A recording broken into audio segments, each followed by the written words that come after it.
ìṣọdún ìbànújẹ́ lágbára Ọlọ́run. Rotimi Daniels, tó bá kórè akọni, ìwọ lọ nínú rẹ̀, ìwọ lọ lọ́kàn rẹ̀ o, ọkùnrin takuntakun, one man battalion, man with wisdom, man of knowledge, akíkaka, kọ́ ọlọ́rọ̀, Rotimi Daniels, àwíkọ́nkọ́ lójú ọlọ́rọ̀, Rotimi Daniels, akíkaka létí ọlọ́rọ̀, tọ́lọ́rọ̀ bá gbọ́, kí ni bàbá ọlọ́rọ̀ máa ṣe? Rotimi Daniels, fún iṣẹ́ ọpọlọ, iṣẹ́ takuntan, wàá pẹ́ láyé, wàá pẹ́ láyé, ẹ̀mí rẹ̀ á ló gba ìpẹ́ o, wàá fèrè ìjọ́bí o, ìgbà ilé rẹ̀ ẹlẹ́màmá ni, àwọn ilé rẹ̀ ẹlẹ́màmá ni, ò ní tẹnu gbọ́ bí ọ̀hún. Rotimi Daniels, àlọ́ àti àbọ̀ rẹ̀ Ọlọ́run á máa pa á mọ́. Ó máa ní ṣìwí láyé rẹ̀, ó ní ṣìwí láyé rẹ̀, ó ní ṣìwí ìgbà ilé rẹ̀ ilé ni, ẹlẹ́màwò ilé rẹ̀ ilé ni. Okay. Ìwọ lọmọ wọn ní Ẹ̀gbá Aládé o, ìwọ lọmọ wọn lábẹ́ òkúta, ìwọ lọmọ Ṣẹ́yìnrè àṣẹ tí mú mi kíkankíkan, ìwọ lọmọ Alákéjọbí, ọmọ Lákèsìn, ọmọ Àjọgbẹ̀rú, máa jọgbẹ̀kọ́, máa jọgbẹ̀kọ́. All right.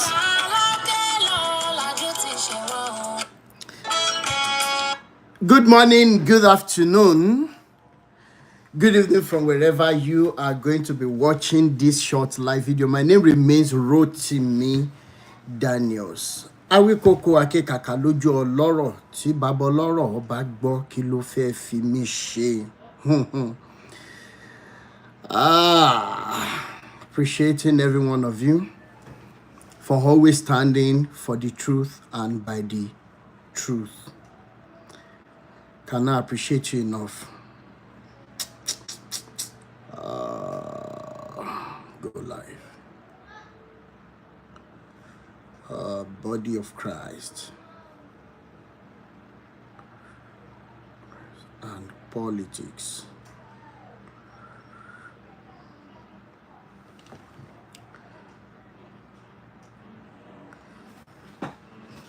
Where was this?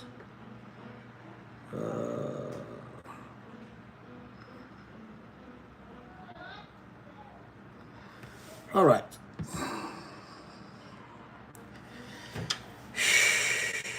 Let's do it.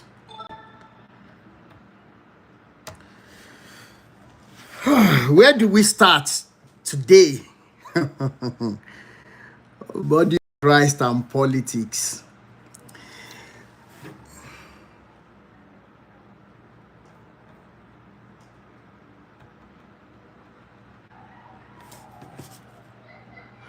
Please, Facebook family, let me know if you are here already. Please let me know.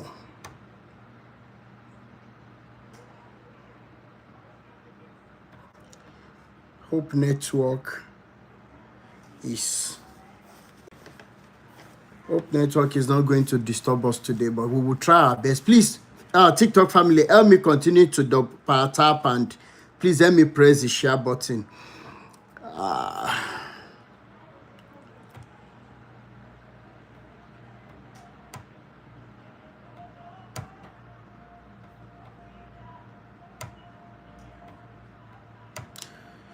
So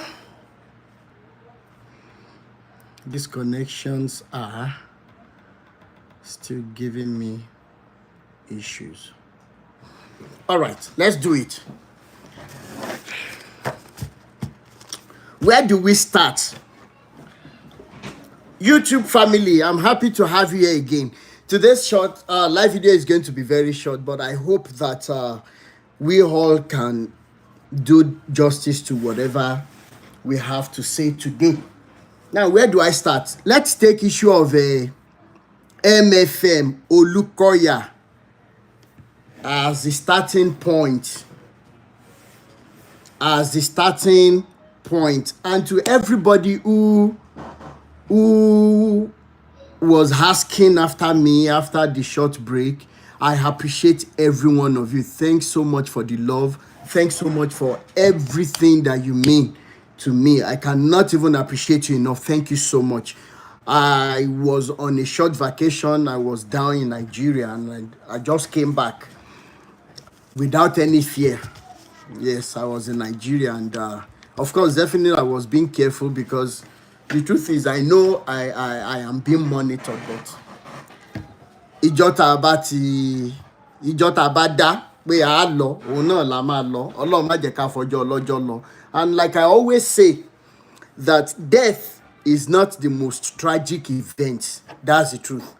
Death is never the most tragic event, but living a purposeless life is more tragic than death itself.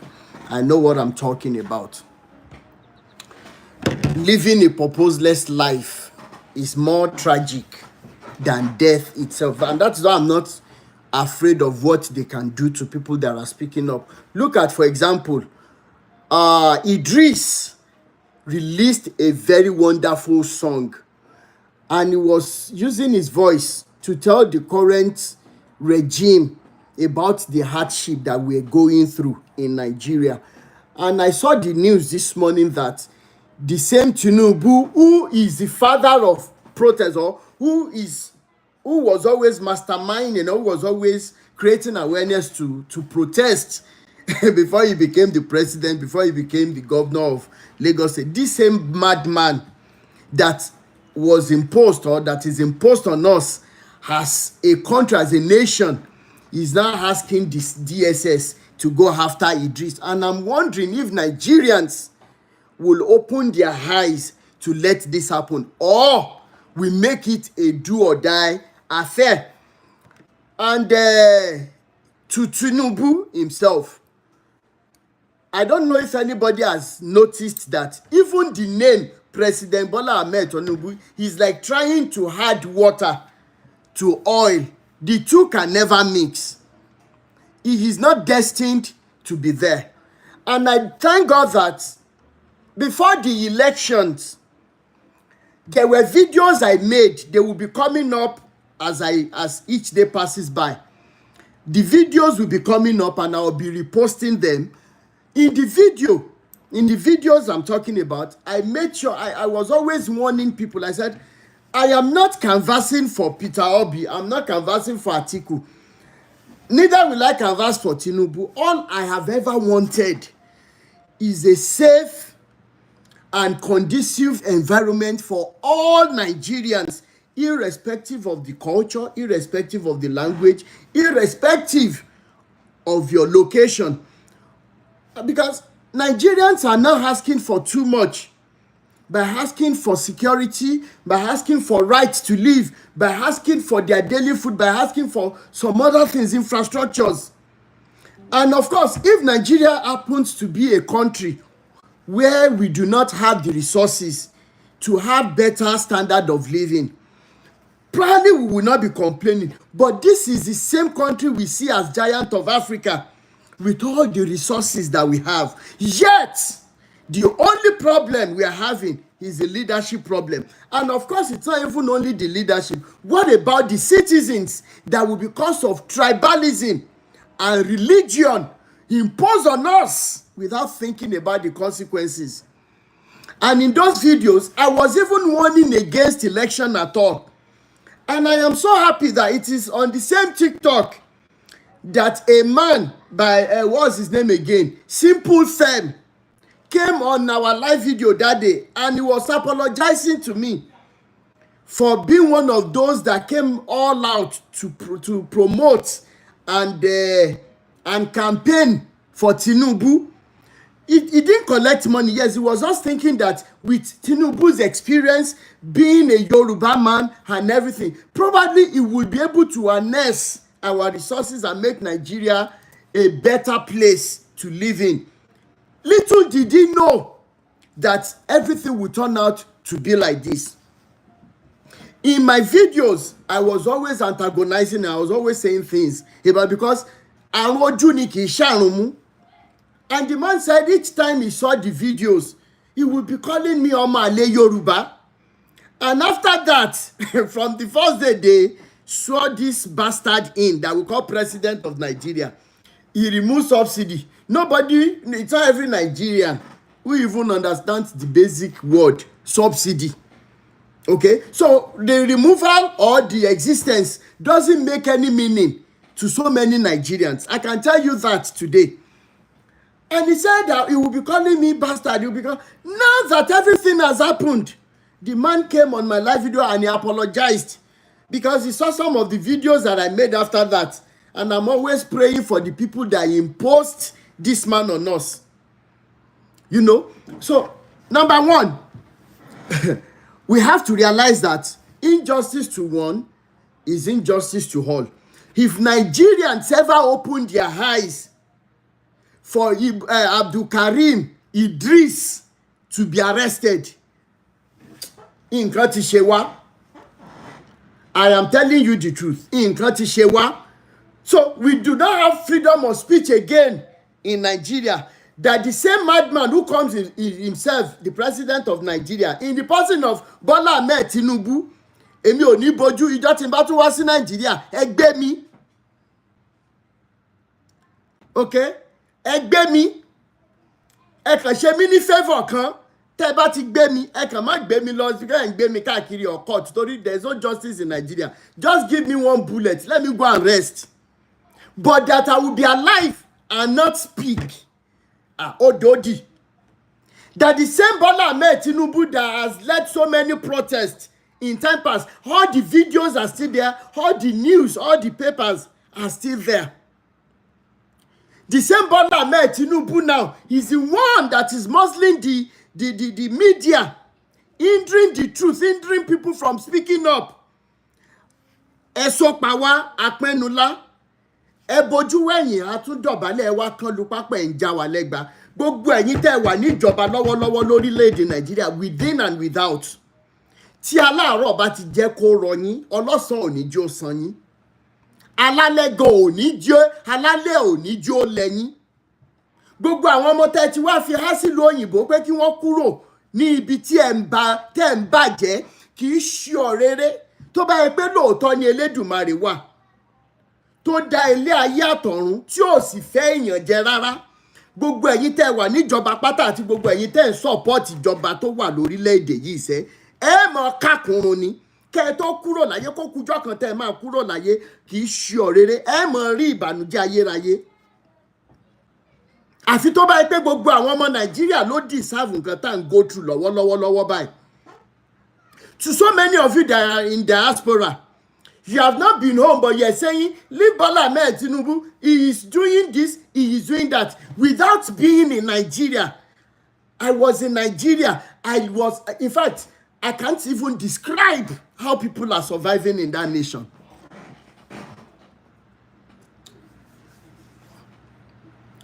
I couldn't. We went to the market to buy things to eat. Is so difficult. And Bola Ahmed Tinubu will be arresting people for asking for their constitutional rights.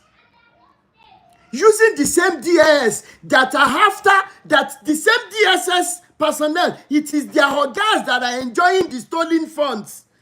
But the stupid boys, they will say they are going out to arrest people that are asking for their constitutional rights, that are fighting for the rights of Nigerians. Gbogbo ẹ̀yin DSS àtàwọn ọ̀gá yín àtẹ̀yìn tó mọ̀ jẹ́ ìpín yín ni. gbogbo ẹ̀yin DSS pátá, gbogbo ẹ̀yin ọ̀gá sójà pátá, gbogbo ẹ̀yin ọ̀gá ọlọ́pàá pátápátá tí àwọn pastors ń lò láti ní wá lára Nàìjíríà, ẹ mọ̀ kákùnrún ni. Mommy Baroness Lizzie, I appreciate you for being here, ma. Thank you for the gift. Because apá ò ṣe é ṣe mọ́, apá yẹn àwọn Yorùbá tún wá lọ wọ́n bọ̀ wọ́n ní tápò ò bá ṣe é ṣe àṣẹ ká sórí, kò tún sí orí ń bẹ̀ mọ́ tá a fẹ́ ká ọwọ́ sí. Ní ẹ̀yin olórí burúkú má ṣàǹfààní, ìwọ Bọ́lá Ahmed Tinubu, your daughter is there in the US or which country, tó ń ṣòṣì káàkiri, ó mọ rí bànújẹ́ lórí àwọn ọmọ ni. Mo ti dé padà sí yín lọ́rùn. Díẹ̀ ní táwọn pastors yẹn ṣe rí. Don't forget, Olukoya is having issues. What is his name? Oyakilome's church got burnt today. Baba Adeboye has been running helter-skelter. Gbogbo àwọn olórí burúkú yẹn wá ń ta fàsíra wọn. Baba Adeboye is the only praying pastor that can tell us the three kinds of madness that we have. Trying to throw shades at Abel Damina. Abel Damina too, throwing shades. Gbogbo yín pátá ẹ̀ níjọ wá mọ́. And today's live video, I am going to be imploring us. Please, ẹ̀yin tẹ́ ẹ bá ṣì ń lọ sí church, whatsoever, don't even tell me that your pastor is different. All of them are the same thing. Please, I am begging us, I am pleading. And some of you will be saying, okay, why should we listen to this boy? Why should we even listen to Rotimi Daniels? Why should we even consider what he is doing or what he is saying? I will give you two facts which I've mentioned before. Number one, when this liberation movement started and I started receiving the inspiration, the question is, did I feel that a time will come there will be threat against my life? Okay? That there will be threat against it. The answer is yes, but I took the mantle and I started running the race, and today I can give evidences of the people that are set free from religious liberation. For Timmy, he said, let's forget about religion and focus on work in Nigeria. Unfortunately, we all should realize that religious liberation will give birth to political liberation. Timmy, please, you have to understand this. If you are not going to be sentimental, I don't know if any of these pastors is your father, your uncle, or people you have sentimental attachment for or respect for. But please, my platform is for the truth. If my father happens to be alive today, I am telling you, it is the same dragging that will drag him. And of course, I have uncles that are pastors. They see my post. We don't talk. Yes, I have uncle that is a pastor. If you don't know, if I go to him for help, and he says because I'm speaking against pastor, he's not going to help. So Timmy, please try and understand my agitation and my fight and my sweat. We cannot fight Nigeria battle and without talking about religion. Religion has killed us so much, and religion is what they have used in enslaving us this much. Thank you so much. Okay, so if we allow Idris Abdul Karim to be arrested right in our faces, then we are all done for. This one that I came home, I came to do some investigation. And the only question on my lips has been that, how are Nigerians surviving? V, thank you so much for the gift. I appreciate you. Thank you so much. It's the only question I've been asking. How are Nigerians, any Nigerians sit there on ground, suffer me? Please, I want to know. Because if there is anything called miracle, it is in Nigeria, and it is the fact that an average home can calculate how much comes in. This is one of my investigations in Nigeria. I went around. I went to some families.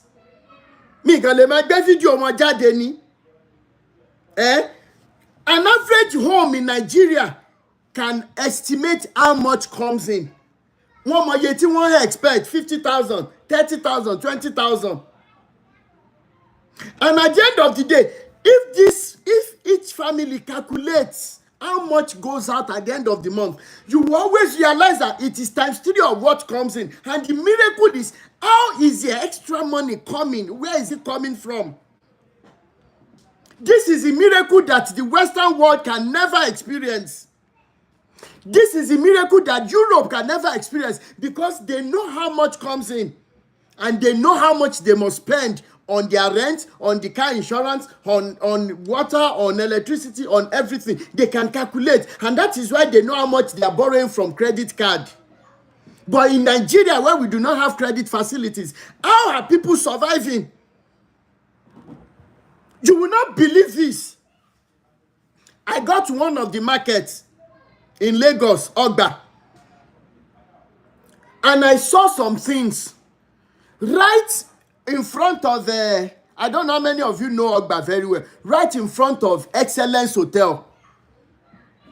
I was to cross that roundabout after I crossed the roundabout from in front of Excellence Hotel to the other side. I was walking towards the other road, and I saw some people doing their business, whatever. And I was asking, said the women some things. If not because I was strong a bit, immediately I walked away from them. Tears started flowing down my eyes. And I committed Tinubu. And I will use this opportunity to call the name of the likes of Seyi Makinde, Sanwo-Olu, Governor of Ogun State, Abiodun, the one in Ekiti State and Ondo State. Olórí burúkú ni gbogbo ẹ̀yin governors yìí. Gbogbo tó dẹ̀ ń dùn nígbésí ayé yín yóò mọ̀ parẹ́ ni. Gbogbo àwọn ọmọ yín tẹ́ fi wọ́n pamọ́ sábrọ̀dì wọ Seyi Makinde, you came to US to have the graduation of your daughter. Ọmọ yìí ò ní so èso rere fún ẹ. Àfi tó bá pé àwọn ọmọ Nàìjíríà deserve nǹkan tó ń go through lóyàkù. Now, I don't know how many of you have seen the interview of Auxiliary.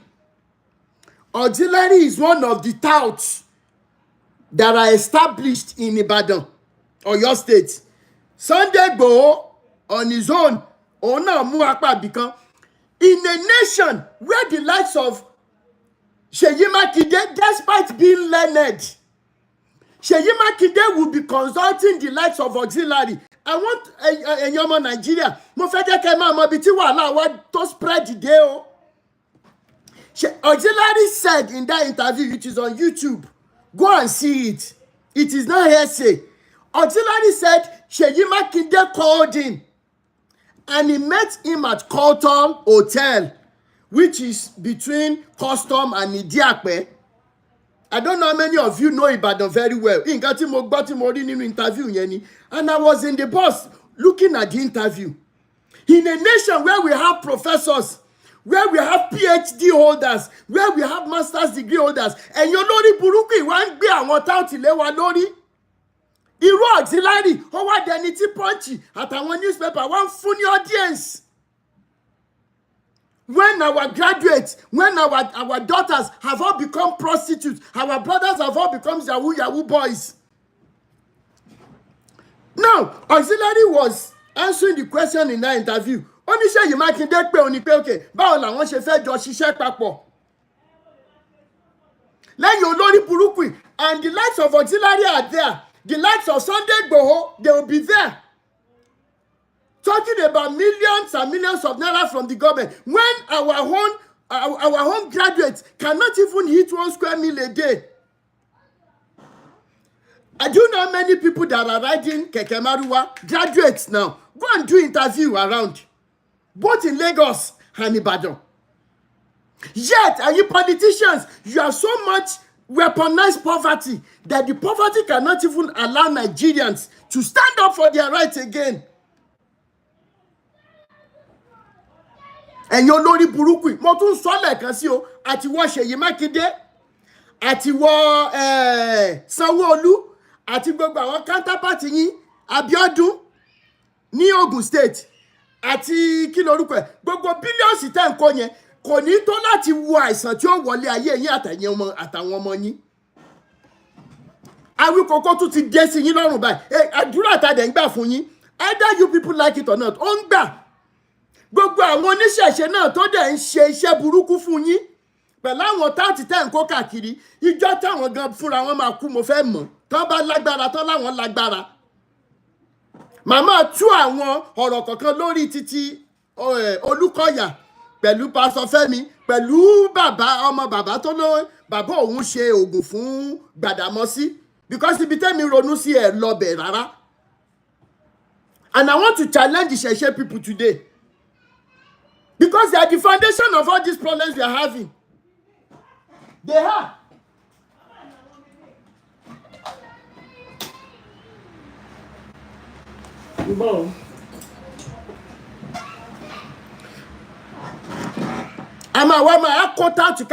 You made our system to be such that you have weaponized poverty to such a level where the likes of auxiliary, the likes of Sunday Igboho, political talk, and they will be talking about millions and living bigger life when our graduates have been destroyed. So at the end of the day, every individual who actually wants freedom, who wants this liberation, who wants a better future for Nigeria, I am telling you, the fight must start from this religious slavery. We must all liberate ourselves. It's not a fight against God. It is not a fight against anybody, but against their wickedness. They preach the same God that they do not know to you. We have to liberate ourselves from there. Wọ́n dẹ̀ níjọ́ tí wéèrè bá mọ̀ pé wéèrè ló ìjọ yẹn lára ẹ̀ máa yá. Ẹ jẹ́ ká wo issue títí Tinubu ò ṣe Tinubu yìí. When I was Daddy ABD Oshin, thank you, sir. When I was talking about Tinubu then, some people told me, said, Rotimi, mo Yorùbá ni ẹ́, ìwọ náà, ó yẹ kó máa campaign fún ni mo ní àbólórí burúkú nìyí ni. Somebody told us that he went to bring Buhari. And in the 8 years of Buhari, what did we achieve? Why is it that we can... Mama J, thank you so much, ma. Happy to have you here. Why is it that the same person that brought Buhari on us will not be coming out to campaign for presidency? And Nigerians, that we will even see some Nigerians that will say, Onyejoshe. Then, at the end of the day, he now said, Èmi lọ́kàn, táwọn oníṣẹ̀ṣe tó ṣiṣẹ́ burúkú fún, allegedly ní kó lọ sọ kó lọ declare pé òun lọ́kàn. Ó dẹ̀ declare lóòótọ́. Instead of Nigerians to be weeping and be on the streets, do you know what we did? We started making comedy and songs with that sentence, Èmi lọ́kàn. How many of you looking at me are not even guilty of this fact? So many of us are guilty because on our pages, on our profiles, Hawanjo, Èmi lọ́kàn, Èmi lọ́kàn. Wọ́n ní àìfẹ̀lẹ̀ kíbòsí kò jẹ́ kárẹ́ni bá ní jó. Àti wá ń ṣe Èmi lọ́kàn báyìí. Ẹ wá wo bí tí ayé wá wà báyìí. I remember some of you will see the video that I shared again. I made the video last year. I said if you were to marry that last year and your fiancé or fiancée is supporting Tinubu, I said you don't need a prophet or any soothsayer to tell you that olórí burúkú èèyàn ló fẹ́ fẹ́. Go and look at the video. I posted it about 2-3 days ago. I don't know how many of you saw the video. And some of them came back and started saying, Rotimi, what you saw then, how come we didn't see it? What is wrong in Nigerians being on the street already for a fight of constitutional change? And they wouldn't understand. It's like I was speaking in parables. When it's about full change of constitution, I can guarantee láti kú. It's just that if I want to die a honorable death. Tí wọ́n máa kọ́lẹ̀ bí àwọn tán kọ bá tán korúkọ wọn sínú Bible pé wọ́n ṣe nǹkan kan gidi. Ẹ jẹ́ kẹ́mi mi tiẹ̀ lọ fún nǹkan gidi pé bọ̀bọ́ ìjà fún humanitarian services. wọ́n wá sọ èmi lọ́kàn gbogbo wa wá ń gbà àwa ń jó. Now àwọn ọmọ tá à ń bí, do you know that I entered an area in Ibadan around Ososami kí ọmọdé máa sunkún kábí amámọ́ kéèyàn máa kiri ọsàn nínú òrùn burúkú under the sun, under the hot sun. Mama, bro, this your child is so tired. Ẹ̀wọ̀n ọ̀rọ̀ ń jẹ fún ni. Ó ti ọmọ ẹ̀jẹ̀ kọ́kọ́ fẹ́ mu omi náà. So omi tí mo gbé dání, you needed to see how the boy grabbed it. And the boy, okay, ó ti kọ́kọ́ mu omi ẹ̀ sọ ọmọ ẹ̀ kalẹ̀ ní lẹ́yìn yín tó ń gbóná yìí. And from there we started talking and God helped me. The little I could do, I did. Mi mọ̀ pé àwọn kan tiẹ̀ ń wò mí bẹ́ẹ̀. Ibẹ̀ ni mo ti rẹ́ nìkan tó túmọ̀ mí à. Ẹ jẹ́ má bínú o. Ẹ jọ mo mọ̀ yín lórí YouTube. Èmi kẹ̀ pẹ̀lú fìlà àti kinní tí mo fi disguise yìí. Àmọ́ mọ̀ yín sà. Ṣé bẹ́ẹ̀ yìí ni Rotimi Daniels? The person took pictures with me. Ẹ má wọrí máa yà ẹ mọ́ ti yà báyìí torí ẹ nígbà ilẹ̀ máa lọ yà wọ́n máa mọ̀ pé mo wà náà. Maybe David too will be looking at me now. We saw each other in Abeokuta. Now, what am I trying to say? Some of us, if I tell you that I'm not living for anything, don't think I'm joking. I've seen it all. But you see this death, tí mo mọ̀ pé kò sẹ́ni tó lè escape ẹ̀ láyé. Owó ọ̀ràn, ipò ọ̀ràn, agbára ọ̀ràn. Gbogbo wa láti dájọ́ kú yẹn bọ̀. Ìjọ́ tèmi ìbá máa lọ ẹjọ́ jẹ́ fún nǹkan gidi. Ṣé bàbá yìí jà fún humanity? Ó jàjà yẹn, ó ṣe débi tó lápẹẹrẹ. I would rather speak against these evil things than keep quiet because I am living comfortably. Where is the comfortability when my friends and family members and loved ones are dying of hunger back home? It will never happen. I will not keep quiet. So Bola Ahmed Tinubu, whatever rubbish, whatever real name you are, pẹ̀lú ilé burúkú ilé òfò tó ti bí wọ president in Nigeria yìí. Be ready to arrest so many people. Bẹ́ẹ̀ bá dẹ̀ ṣe ń mú wa, ẹ máa pa wá lẹ́ẹ̀kan náà torí àní dákẹ́. Kẹ́ ẹ gé wa lórí ẹnu wa máa jó. Títí tẹ̀mí máa fi bọ́ lẹ́nu wa. Nigerians do not deserve this kind of life we're living. Nigerians do not. Irú ilé wo náà ti bírù wọ Bola Ahmed Tinubu yìí. That despite all the money you stole and despite the drug business, tari news gbogbo ẹ̀ wà lórí social media. Ayé aláyé tí wọ president in Nigeria ti bàjẹ́ tí US dẹ̀ ní evidence ẹ̀ lọ́wọ́. Later àwọn ẹ̀yin Christian àwádé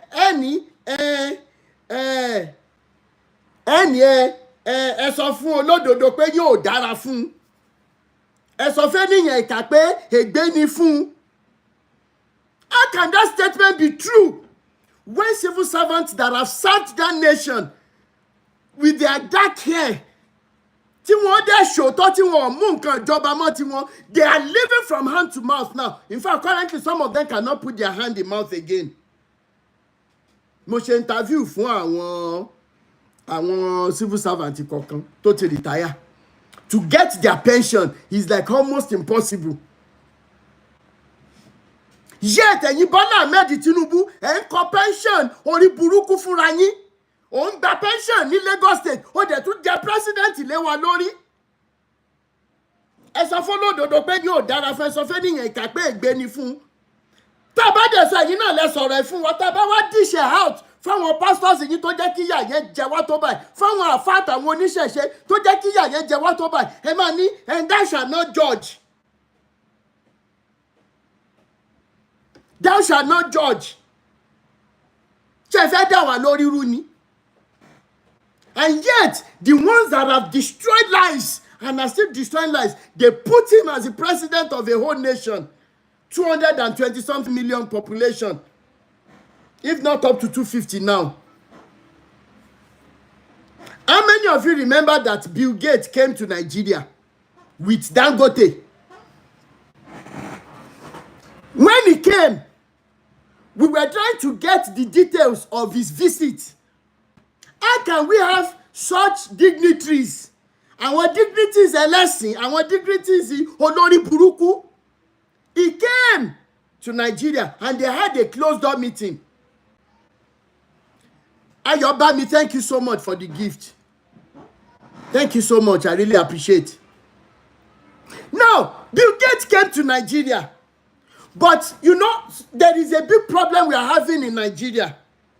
If I happen to post the nakedness of a woman on my page now, I am telling you before tomorrow morning, that video will be shared and watched several times. If I carry the boobs of a woman and I bring it on social media now, or I'm showing the thighs of a woman on my video, it will go viral. It will go so viral. Yet, when we post things that are supposed to affect everybody, people will say kí ló ń sọ ná. And I thank God that somebody already said it in the comment section, that Nigerians deserve what they are going through. When we post some news about what is happening in Russia, Ukraine, some other places, for us to learn, information gives power.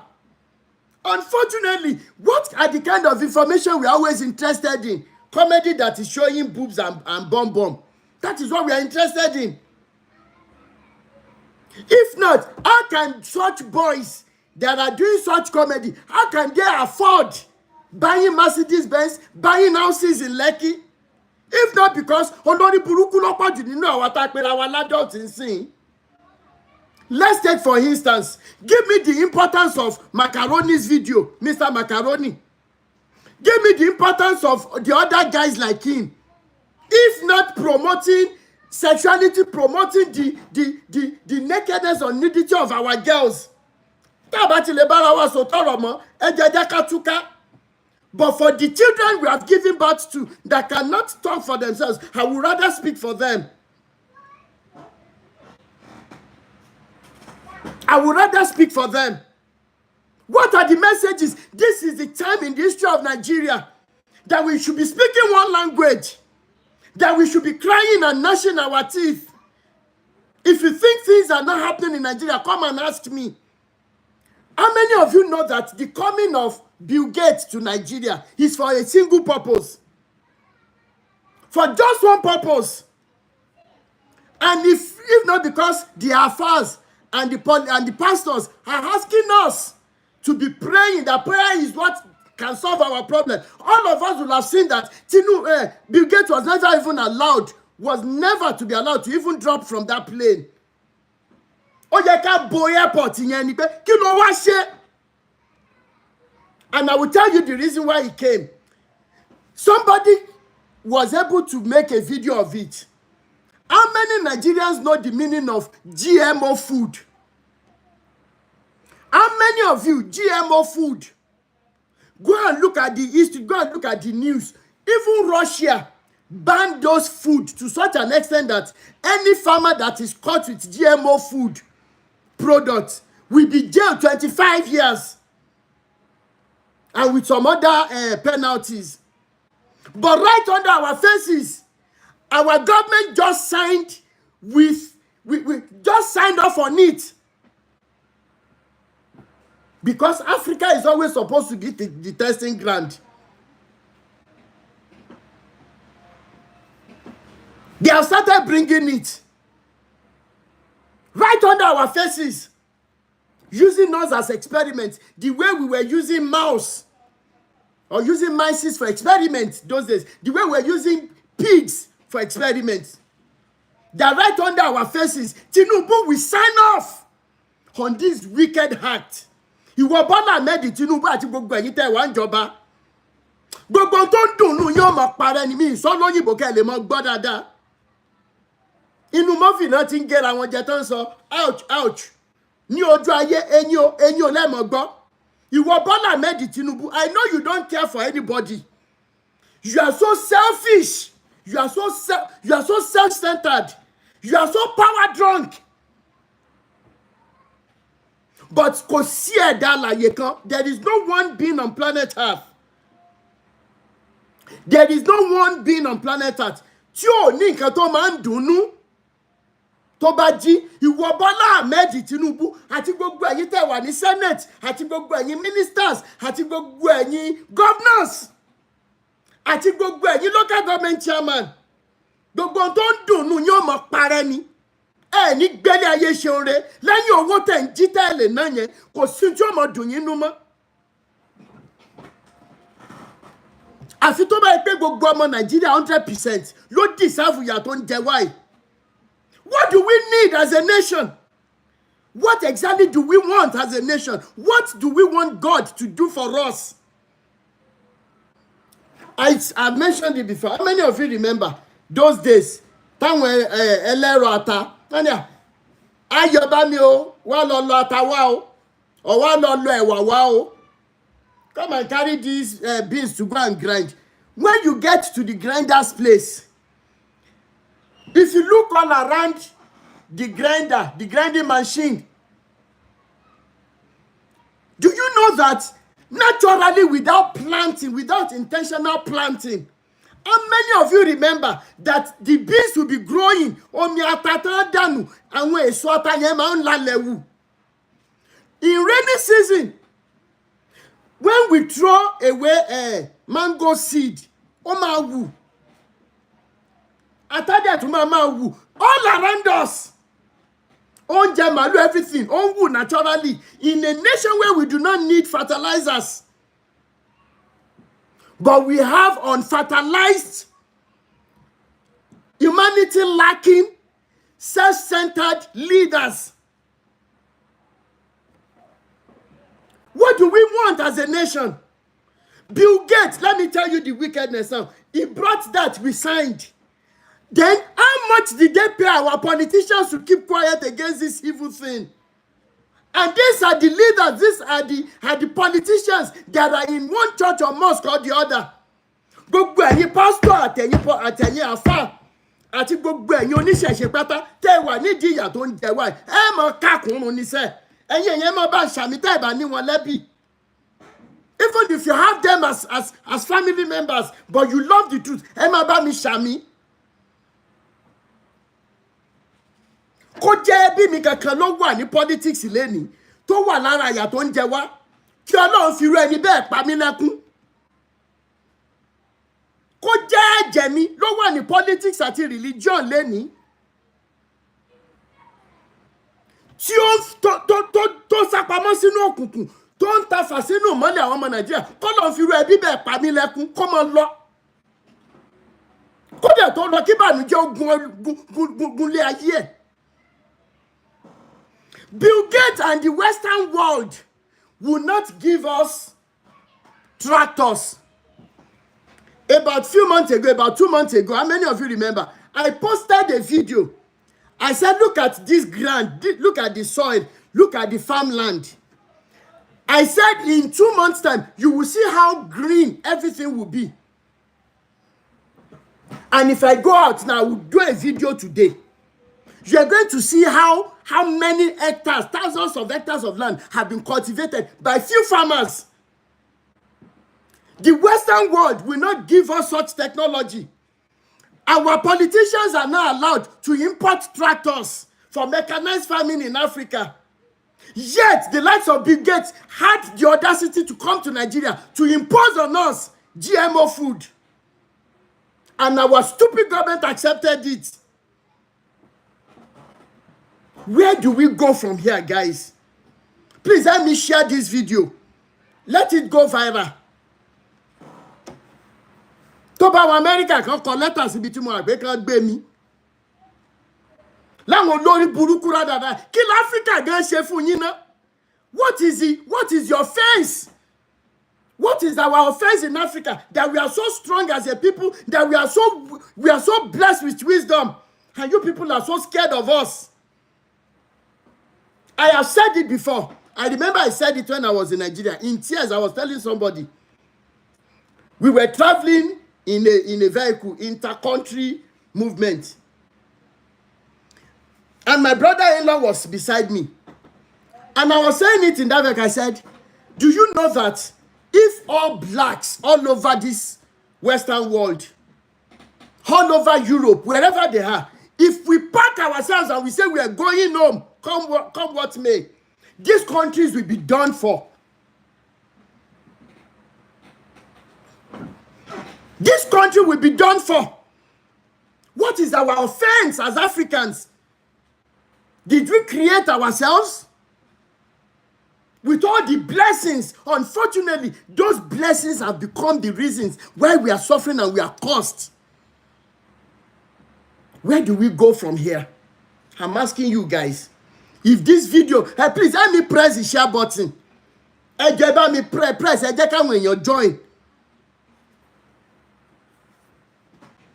Look at what is happening in Burkina Faso, for example, as a case study.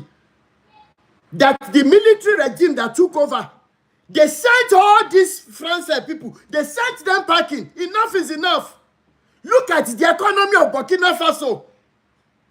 It's one of the fastest growing economies now in the world, not even in Africa. Look at what that guy has done within the shortest period of time. Burkina Faso on a small scale will do that. Yet Bola Ahmed Tinubu will be signing off.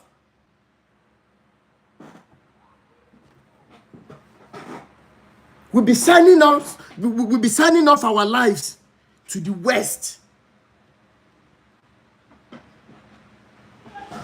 Motun Sole kan si se iwo Bola Ahmed Tinubu látorí presidency dórí local government chairman, yín local government chairman olórí burúkú mi ti ẹ fẹ́ mọ̀ kankan nu yín. Go from Ibadan to Abeokuta. Go and see that road. What is the business of Nigerians with whether one road is federal or one state is road or one is local government? What is our business? We don't want to know. We want our politicians to be up and running and be responsible. Now coming back home, our pastors are telling us we have to be praying. Baba Deboye will come out. We have to be praying. We have to just be praying. Yet this man came out during the regime of Jonathan. But now they can't come out. Tonati jẹ dodo wọn lè so dodo mọ́. Gbogbo dodo tẹ́yìn pastors yìí jẹ. Gbogbo dodo tẹ́yìn àfáà àti jẹ tí ò jẹ́ kẹ́ ẹ lè sọ òdodo mọ́. Yóò mọ gbòdì lára yín sẹ̀. Gbogbo owó tẹ́ ẹ gbà. Kékeré ayé ìyá máa jẹ àwọn ọmọ Nàìjíríà báyìí tẹ́ẹ̀dẹ̀ tún fi Bíbélì àti Kùrán tàn wọ́n. Tẹ́ẹ̀dẹ̀ mọ̀ pé rọ́ ni. Kì í ṣe ọ̀rẹ́rẹ́ ìrandíran yóò máa jẹ nínú ìyà yẹn. Ẹ̀ní láyọ̀ lórí ọmọ. Gbogbo ẹ̀yin pásítọ̀ àtàfà ni mò ń bá wí báyìí. Now let's look at the case of the case of Olukoya and that Mr. Femi and that Pastor Femi. This is going to be a warning. Tí àwọn oníṣẹ̀ṣe bá gbọ́, wọ́n ní pàṣẹ tá a fi nà yálé ó ń bẹ lájà fún yàwó. Mo fẹ́ ran àwọn oníṣẹ̀ṣe lọ́wọ́ tó gbé òótọ́ dání. Ṣé ti gbọ́ ẹ̀rí nǹkan tí Gbàdàmọ́sí yẹn tó ṣe fún ọmọ babaláwo yẹn? Bàbá yẹn lóhun kì kò dáhùn lóhun wọ́n dẹ̀ mọ́ra. Gbogbo ẹ̀yin oníṣẹ̀ṣe tẹ́ ń ṣiṣẹ́ fáwọn pásítọ̀ àtàfà. Ṣùgbọ́n at the same time, you are going to be coming out ìṣẹ̀ṣe làgbà. How is ìṣẹ̀ṣe làgbà? Jẹ́ kí ìṣẹ̀ṣe ń mú àwọn èèyàn ṣe náà. Ẹ̀yin lẹ́dẹ̀ ń jẹ́ kí ọ̀rọ̀ Islam àti Christianity kó gbilẹ̀ tó báyìí. Mo sọ níjọ́ náà lọ mo ní èyí tó bá ní ẹnu níyín tó mọ̀ pé òun láyà ẹ wá dárúkọ àwọn pásítọ̀ tẹ́ ṣiṣẹ́ fún. Ẹ wá dárúkọ wọn. Tẹ́ bá mọ̀ pé ìṣẹ̀ṣe làgbà lóòótọ́ kò sí tó jáde nínú wọn. Ṣé náà tún sá sẹ́yìn? Ṣé lẹ tún sá sẹ́yìn? And you are the foundational problems that we are having. Ẹ jẹ́ ká sọ tọrọ fúnra wa lẹ́ni. People are coming out. Ìṣẹ̀ṣe làgbà. Yet ẹ̀yin lẹ ń ṣiṣẹ́ fáwọn pastor tó fi ń di àwọn èèyàn mọ́lẹ̀. Bí mo ṣe fẹ́ràn ìṣẹ̀ṣe tó bí mo ṣe fẹ́ràn òótọ́ tó because there are more evidences of ìṣẹ̀ṣe than Christianity and Islam. Unfortunately, how many of you Ìṣẹ̀ṣe people are doing it with the truth? Ẹ̀yin lẹ́ ń ṣiṣẹ́ fún politicians, ẹ̀yin lẹ́ ń ṣiṣẹ́ fún àwọn pastor, ẹ̀yin lẹ́ ń ṣiṣẹ́ fún àwọn àfáà, ẹ̀yin lẹ́ mú ayé ní àwọn ọmọ Nàìjíríà. Ṣé báwọn bàbá tí yín ṣe gbà lélẹ́yìí?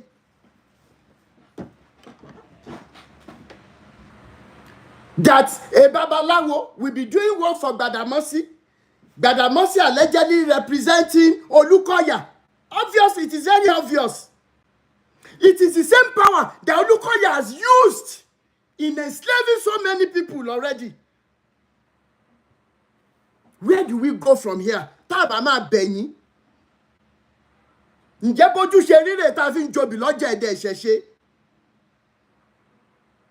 Ìtọ́rọ̀ mi bá bí nínú ẹ pè mí pa mi mind. Tẹ́ bá forúkọ ìyá tó bí mi lọ́mọ màá sọ fún yín. Ṣùgbọ́n tó bá pa mí tó pè mí pa kó sọjọ́ tó máa kú. That somebody had a dream. Ó dẹ̀ pé oníṣẹ̀ṣẹ̀ nǹkan báyìí ló ṣe mí o. The next thing, ó máa lọ rarí ni. Okay, lónìí rírarí máa cost mi.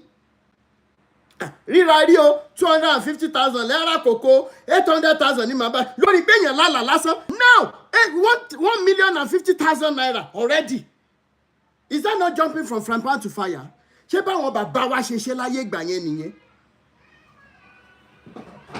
Today is going to be a big revelation against all of you people that are making life difficult for us. We want to escape from these pastors. So many people are dying there in their covens. Ẹ wá ró wọn lágbára débi wípé wọ́n wá ń gé wa jẹ. Wọ́n wá ń gé wa jẹ, wọ́n ń gé everybody jẹ.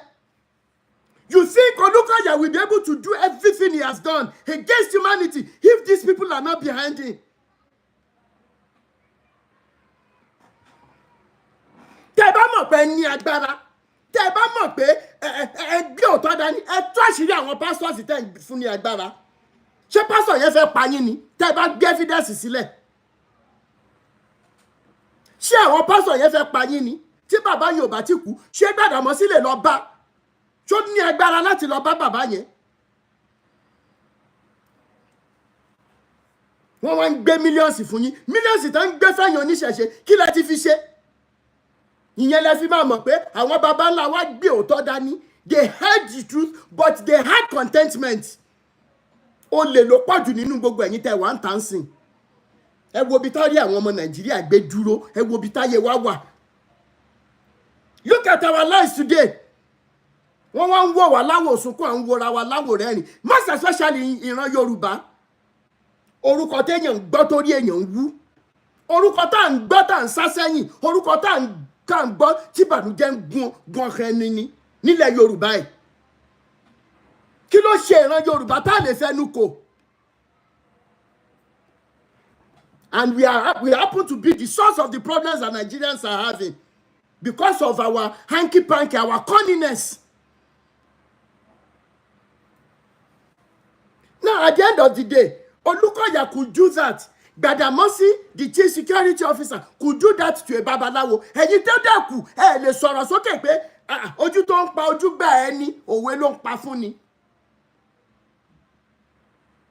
Ojú tó ń pa ojú gbà ẹni, òwe ńlá ló ń pa fún ni. Tá àti máa rí ọ̀pọ̀ nínú yín kó mọ jáde sọ̀rọ̀ pé òótọ́ làwọn ń ṣe nǹkan fún Olukoya. Òótọ́ làwọn bá Oyèdépò, òótọ́ làwọn bá rí nǹkan mọ́lẹ̀. Òótọ́ làwọn bá Adébóyè rí nǹkan mọ́lẹ̀, làwọn gbé nǹkan fún wọn kán gbé jẹ. Ǹjọ́ tá a bá ti lè sòtọ̀rọ̀ fúnra mọ́, ẹ jẹ́ ká gbàgbé ẹ̀. Sister Vicky, thank you so much for the gift. Ṣòtítọ́ a ó ṣòdodo. Ṣòtítọ́ a ó ṣòdodo, bó tilẹ̀ korò òtítọ́ la ó sọ. Mommy Baroness Lizzie, thank you so much, ma. Now, in countries, WB, thank you so much. In countries like Canada and some other Western world, Australia and everything, they have so modified. Awesome, thank you so much. They have so modified their mosquitoes. Eva, thank you. They have modified their mosquito that despite how big these mosquitoes are, you will not believe it, that the mosquitoes in Canada and in some other Western countries, they cannot transfer plasmodium, which is the malaria parasite. Go and confirm. They developed the technology that to modify the genetics and everything. Will Bill Gates come to an African country to spend money on how to modify our mosquitoes? Yet, at the end of the day, malaria is still killing Africans. 2024. How dare Bill Gates begin to always see us as sources of experiments, and yet our leaders are accepting. Thank you so much, Rough Rugged. Malaria, mosquito cannot bite you here now and you will have malaria. No way. If you don't have it in your system before, as a result of traveling, you can sleep in outside. Mosquito will bite you from night to morning. Nothing, no malaria, no malaria. When would they give us such technology? Because Africa is their source of making money. Africa is where they make money. That's where they get the money from the pharmaceutical companies that they invest in. No one feel what play games. One feel what tatete. Thank you so much, Bukola Shobayo, for the give. I really appreciate you. Mo gbe ọ̀rọ̀ Africa wo mo den sunkún. Go to Ghana also. Look at the hardship there. In a country where they cut away resources every day, it is easier for a camel to go through the eye of a needle than for a rich man to enter the kingdom of God. And Yolori Burukui.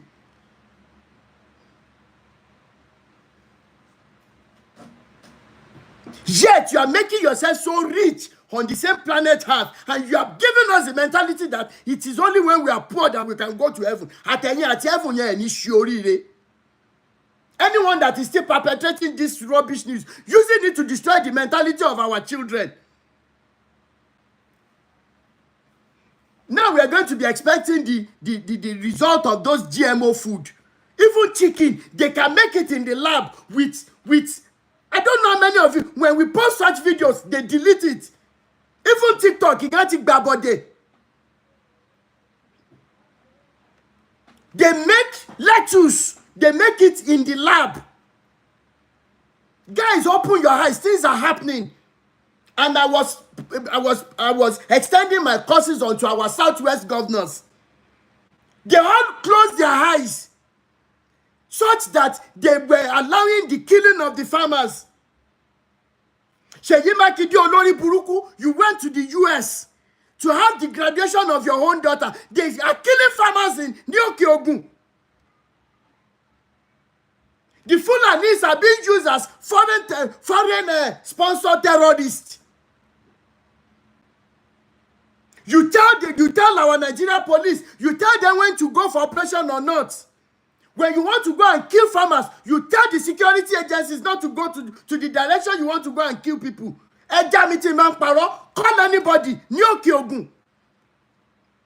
Anybody who has relatives, Nioke Ogun, or friends, please call them. Tell them that a guy is lying.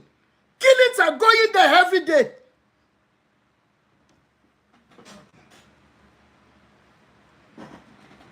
Let's wait for the end product of this GMO food. You are going to see what will be happening. And they are killing farmers so that at a time we won't be having access to seed again, so that they can control everything. Then nobody is also asking, why is our government in Africa, despite the good soil that we have, why is it that our African leaders are not allowed to plant? Why is it that they are not allowed to invest in agriculture? Why should our government be investing in pilgrimage?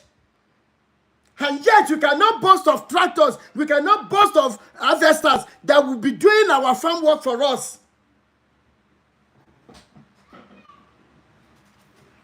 This is the question that we should be asking. Why is it that it's very difficult to invest, to import such tractors? How many of their politicians are using the expensive SUVs? If not our presidents, our politicians in Africa. If not our pastors and affairs from countries that you say they are poor countries, yet you allow their leaders to excavate, you make them puppets. I cannot blame the West for so much. I can only talk about their wickedness for people to see. I cannot blame them because it is survival of the fittest. They are looking for a way to preserve the lives of their own children. What are African leaders doing for the coming generation?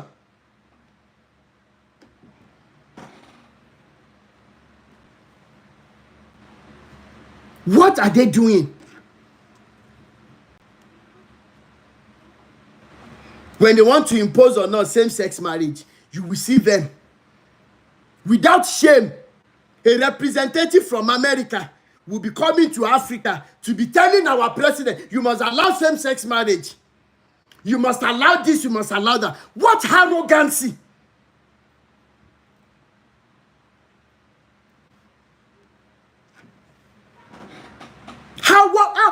What kind of audacity? Then look at the way they made it. Our African leaders, when they are going, our politicians, they go in convoy of about 10, 15, 20 cars. They give them a sense of control, that they are in control. Yet, they are nothing but tools in the hands of these bastards in the West.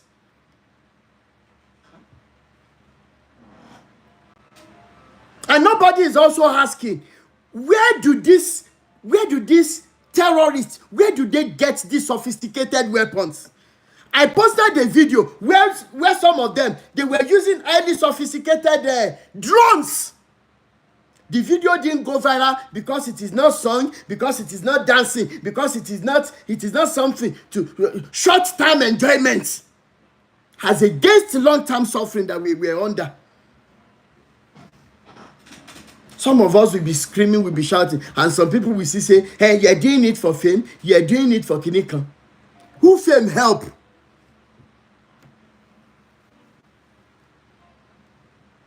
I'm asking. And some are saying it as a result of jealousy. Some of them will say, hey, it's because you're abroad that you can open your mouth and your relatives that are abroad, what are they using the social media to do apart from oppressing you, apart from oppressing everybody? I'm asking. Look at when I described the body of Christ about how many months ago. Some people said I went to the extreme in describing the body of Christ that way. Is the body of Christ not worse than what I described some months ago? Is it not worse than?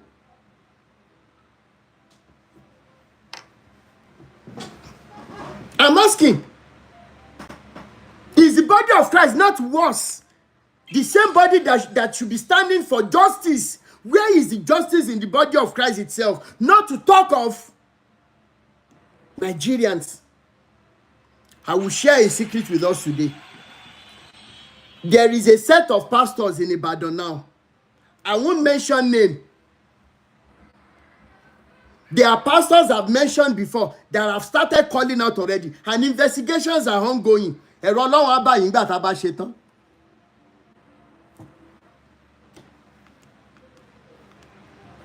are some pastors, it's kind of a gang, an occultic group. One man share program, girl. I want everybody to listen to this. I won't mention name now. But trust me, once these people are fully ready, nǹkan bàjẹ́. Now, these pastors are always having programs. In fact, they have what we call ministerial girlfriends from the horse's mouth. Ministerial girlfriends. The news we are carrying out, the investigation we are carrying out already, has revealed some of the methods they use in destroying lives. Number one, this set of pastors in Ibadan, in Southwest, listen to this very well. They have different methods in which they allegedly take somebody's glory. Once they see you, àwọn babaláwo yẹn ti ṣe fún wọn débi wípé once they see you, they see whether you have glory in your life or not. Thank you so much, Auntie Adoni. Abo ṣe ká mi lára sí ni jàre. Ẹ ṣé mà. What am I trying to say? They have different ways through which they use our girls, or they use anybody they want to use. And I would be more than happy when we run these stories and we are able to mention names. Kan wá pè mí lẹ́jọ́. And when we run the story fully with names mentioned, gbogbo ẹ̀yin tẹ́ ti wá under post me, all of you that have been under my post to say, hey, touch not my anointed and do my prophet no harm and everything. I will pray, I will hope that what these pastors have done to people, that the same calamity will befall anyone that is still supporting them. This set of pastors, maybe they are even looking at me now, so that they will be running helter-skelter the more. And I don't know whether it is from the CSC setup or from the Redeem setup or Lukoya or all these other ones. I received a call, anonymous call. This is June. Early June, I think first week of June. If I had known that it is the same thing the person wanted to tell me that he would want to say, I would have used my other phone to record his voice. Unfortunately for me, the phone he called on doesn't have a screen recorder. So I was around Ogba, Ikeja. I was just sightseeing and, enjoying the busy life of Lagos. And this anonymous call came. So I was thinking maybe from my base. I didn't know. So I answered the call. And the person was speaking Yoruba. Awikoko. Hello, sir. Kí ni mo lè ṣe fún yín o? Ọkùnrin takuntakun mo ní ẹjọ́ ibi tí mo wà. Ó busy. Kí ni mo lè ṣe fún yín? Ta ni mo ń bá sọ̀rọ̀? Then he said, Egun money èèyàn mọ̀. Okay, so what can we do? What can I help you with, sir? Then he said, iṣẹ́ takuntakun lẹ́ ń ṣe o. And try gan o. In fact, mo respect ẹ̀rù yín bà mí gan o. Ẹ ti lérò lẹ́yìn àwọn bàbá ìgan. Èwo nínú àwọn bàbá yẹn? Ẹ ṣáà jẹ́ kí rọra máa sọ̀rọ̀ báyìí. Okay, kí ni nǹkan tẹ́ wá fẹ́ gangan? He couldn't go straight to the point. After all said and done, the man said, ṣé ẹ mọ̀ pé ọ̀nà ọ̀fun lọ́nà. I am saying this because of all of you that can still die in church. Tẹ́ ẹ lè pa because of a pastor. He said, ọ̀nà ọ̀fun lọ́nà ọ̀run pé kí nǹkan táwọn bàbá yìí ti ṣe kó má bàa bàjẹ́ ju bó ṣe yẹ lọ. Àwọn èèyàn ti ń rí wọn fín jù. Ṣé ẹ dẹ̀ mọ̀ pé àwọn ni bàbá wa? Inú ti fẹ́ máa bí mi bọ̀ kí nínú náà ṣáà ń surprise mi pé kí n jẹ́ kó sọ̀rọ̀ délẹ̀. Because normal me, I will have ended the call, not even knowing the number. Ó ń bí mi nú already. Mo ní kí wá ló dé tẹ́ ọ̀rọ̀ tẹ́ fẹ́ sọ kí ló dé tẹ́ lè fi nọ́mbà yín pé Awikoko, I know you, ẹ mọ̀ mí. Kí wá lẹ fẹ́ gangan? If you can send your account details, I will give you an email address. Send your account details to the email address. Àkọ́kọ́ máa wáyà yín. Àkọ́kọ́ máa wáyà yín ní 200 million. ṣe gbọ́ kẹ́tì ẹ̀ lè ẹ jáwọ́ lọ́rọ̀ àwọn bàbá ẹ̀ díẹ̀. So immediately tí màá yẹn sọ bẹ́ẹ̀ yẹn, mo ní bọ̀ ṣe ṣọ́ pé Rotimi Awíkoko lẹ fẹ́ pé àbí Daddy Freeze, torí Daddy Freeze ló ní prize tó lè gbà tí ò fi ní sọ̀rọ̀ Suleiman, tí ò fi ní sọ̀rọ̀ Pastor Tobi, tí ò fi ní sọ̀rọ̀ àwọn tí ò ní sọ̀rọ̀ ẹ̀. Ṣùgbọ́n ṣé ẹ rí Awíkoko èyí tó bá yẹ pé mi lẹ fẹ́ pé, you are calling the wrong number sir. Torí wípé aróko rọ́wọ́ họrí gbogbo ìbànújẹ́ tó ń dé bẹ̀dà tẹ́ẹ̀dá ò fi mọ bójú ẹ̀yìn tí ó mọ ní òun àbámọ̀ kó o mọ̀ ṣe yóò mọ wọlé ayé yìí míì tí ì ṣe pé ju ìfẹ́ àwọn ọmọ tó ń gbé márúwá níbi ọ̀nà ojú yẹn níbi roundabout ti ọgbà yẹn wọ́n wà lẹ́gbẹ̀ẹ́, àwọn kan wà lẹ́gbẹ̀ẹ́ mi, àwọn kan gbọ́ wọ́n rò pé ata ní bọ̀bọ̀ yìí 200 million wọ́n fi lẹ̀ wọ́n rò pé mo fẹ́ ta nǹkan ni. Mo wá da ìpele lórí, wọn ò sọ fún bọ̀bọ̀ yìí tó fi end call, mi ì tí ẹ mọ̀ pé ó ti end call níbi tó ká mi lára dé. Èmi gan ti gbàgbé ibi tí wọ́n gbé mi 200 million. Even the days when I was mixing garri with red oil palm with salt, I had contentment. Not to talk of when I want to take pap now, I can drink pap. If I want to take ekuru, I can take ekuru. If I want to buy aṣọ, mo lè ra aṣọ fúnra mi.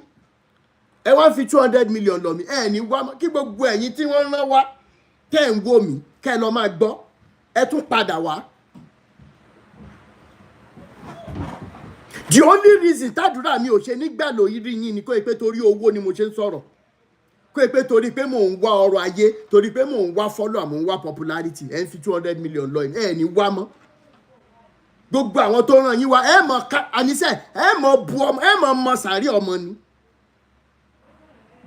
Now going back to this set of pastors in Ibadan, wọ́n mọ̀ra wọn, wọ́n dẹ̀ ń wò mí. Oshayetu, thank you so much for the gift. Comrade Adeyemi Omoba, Tualesa. The news reaching me that I still have some voice notes. What these pastors do, àwọn oníṣẹ̀ṣe bá wọn ṣe. First and foremost, when they see you, they know what you are carrying. And some girls are there. They have destroyed the lives of this girl through intercourse. Ìbálòpọ̀. I'm telling you the truth. But there are some tí í ṣe ìbálòpọ̀. Ẹ̀yin tẹ́ ń gbọ́ mi ẹ máa gbọ́ dáadáa. Some of you might have been blessed. Some of you will think that these pastors have blessed you before. It is not blessing. This lady told me that anytime sorry. Oh, bí wọ́n ṣe pàdé, I don't want to go into the details. But in the long run, tó máa bẹ̀rẹ̀ iṣẹ́ lábẹ́ ẹni yìí. Ó fún ní envelope white. Please listen to this very well o. Go and make your hair. Oṣù tí ìparí ọ̀gá kí ló dé tẹ̀ ń fún mi lówó? I just want to bless you. Okay. So she collected the envelope. Ó tiẹ̀ kọ́kọ́ fẹ́ ná owó yẹn síbi kan náà gbà. Ẹ̀dùn tiẹ̀ wo irú owó tí ọ̀gbẹ́ni fún. I don't know how many of you have realized something. In the ministration of these men níbàdàn, wọ́n máa ń lo figure gan.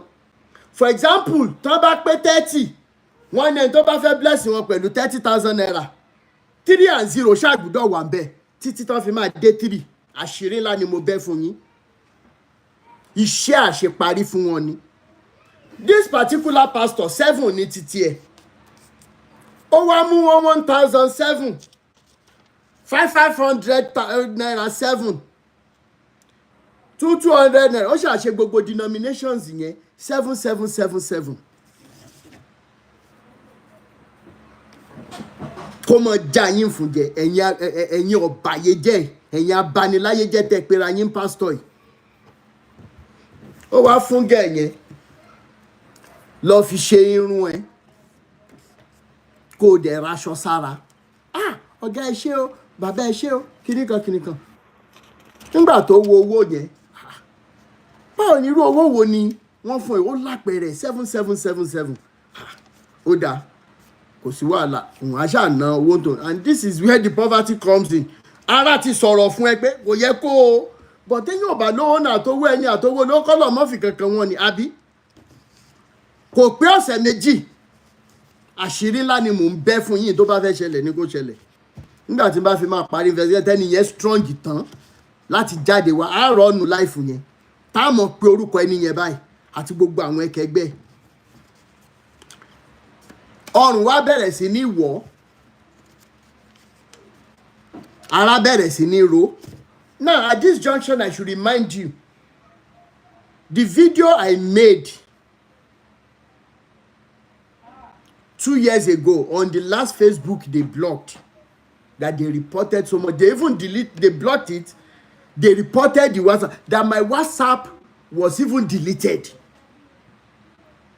I was happy that time because what it meant to me was that ọ̀rọ̀ wa ti ń ta bá wọn, our work was beginning to sow seed.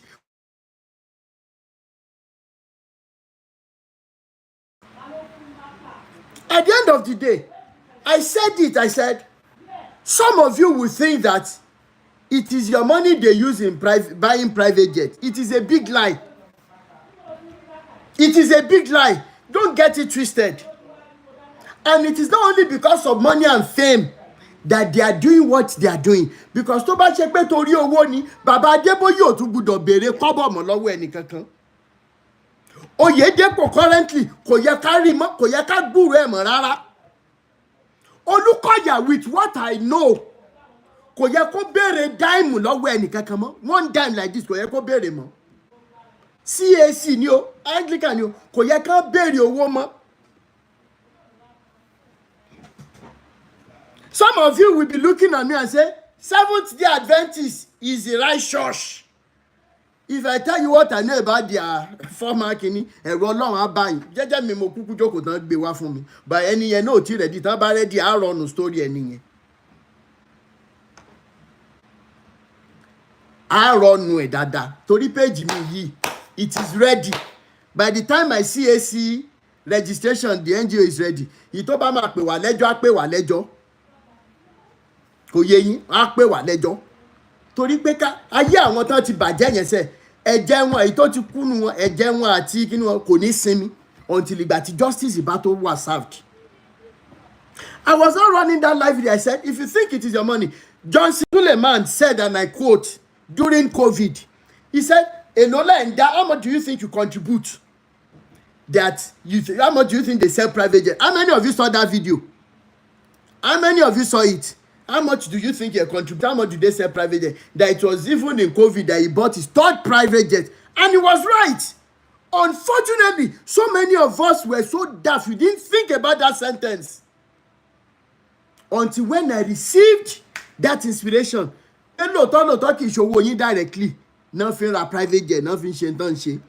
What they actually do is, owó tẹ́ ẹ bá gather, owó onírú owó aláta tó yẹ kẹ́ ẹ fi bọ́ ẹbí àtàrà. Ẹ lọ ń kó sí ṣọ́ọ̀ṣì pé God will now bless you. Olè ló jẹ́ kí ọ̀pọ̀ nù yín wọnú gbèkùn. Ìjẹkújẹ ló jẹ́ kí ọ̀pọ̀ nù yín wọnú gbèkùn. At the end of the day, what they do to your money, they take it to the herbalist. Láwọn oníṣẹ̀ṣe wèrè yẹn náà. Àwọn tafàsínú mọ́lẹ̀ ọmọ aráyé. At the end of the day, they do some jobs on that work. Then gbogbo ẹni tó ní owó yẹn tó fi ọwọ́ ẹ̀ tó fi fún wọn lówó yẹn, ẹlẹ́dàá wọn náà ránṣẹ́. There was a woman that was apprehended 3 years ago in 2021. How many of you remember that woman? Sọ̀rọ̀. Nǹkan tá a máa ń ṣe ni pé if they make 50,000 in a day as a result of begging people for food, they now take that 50,000 to herbalist.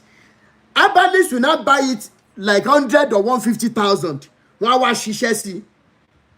Wọ́n láwọn pastor máa ń kó wá, àwọn àfáà ń kó wá, oríṣiríṣi èèyàn ló ń kówó wá síbẹ̀ tán wá ń ra owó, wọ́n láwọn fi ń ṣiṣẹ́ ni. And this is what these pastors are also doing. Máa yí wá ṣiṣẹ́ sí 777 ẹ̀. Ó wá ṣe kí ni? Ó wá dash arábìnrin. Ní ọ̀sẹ̀ méjì, the girl started experiencing neck pain. Láì ṣe alábàárù. ara bẹ̀rẹ̀ sí ní ro láì ṣiṣẹ́ kan kéré. Now ó ti mọ̀ pàdúrà kan lóun need. She now went to meet another babaláwo who happened to be ọ̀rẹ́ bóyá ọ̀rẹ́ bàbá ẹ̀ whatever. Then the next thing is òun débẹ̀ wá sọ fún bàbá yẹn pé nǹkan kan máa ṣẹlẹ̀ sọ́ọ̀rì òun nǹkan báyìí bàbá ni wọ́n ti ra ògo lọ́wọ́ ẹni yẹn ni. Owó tí pásítọ̀ fún ẹni yẹn wọ́n fi ra ògo lọ́wọ́ ẹni kì í ṣe owó lásán. Bàbá kí wọ́n náà máa ṣẹlẹ̀ sẹ́ni ẹ bẹ́ẹ̀ ni ẹ ṣe máa bá kú nìyẹn. No do bó ṣe jáwọ́ fún bàbá ní ẹgbẹ́ òun lòun ní nǹkan báyìí máa ṣẹlẹ̀ sí ẹgbàá àwọn òbí nìkan. Nǹkan tí bàbá yẹn ṣáà sọ pé kó ṣe mí ní sọ ó ṣàṣe ọlọ́run ṣàhẹ́. Bọ̀ mélòó nínú àwọn ọmọbìnrin tó wà lábẹ́ àwọn bàbá àwọn wèrè yìí láyé wọn ti bàjẹ́ as a result of pé wọ́n ń gba gift. Ẹ jẹ́ ká mọ̀ béèrè lọ́wọ́ ara wa. Gbogbo ẹ̀yin tẹ́ ẹ ṣì ń wá sábẹ́ post mi tí n bá ti dárúkọ pásítọ̀ kan ẹ mọ̀ ní touch my note ìní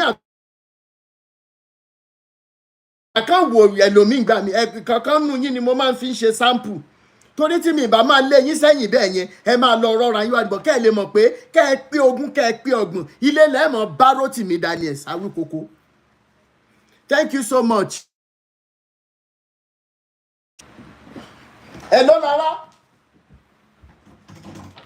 Hello. Ìjọba mi sọ fún láti bí lọ pé mo wà lórí láti bí pé wọ́n máa pè mí.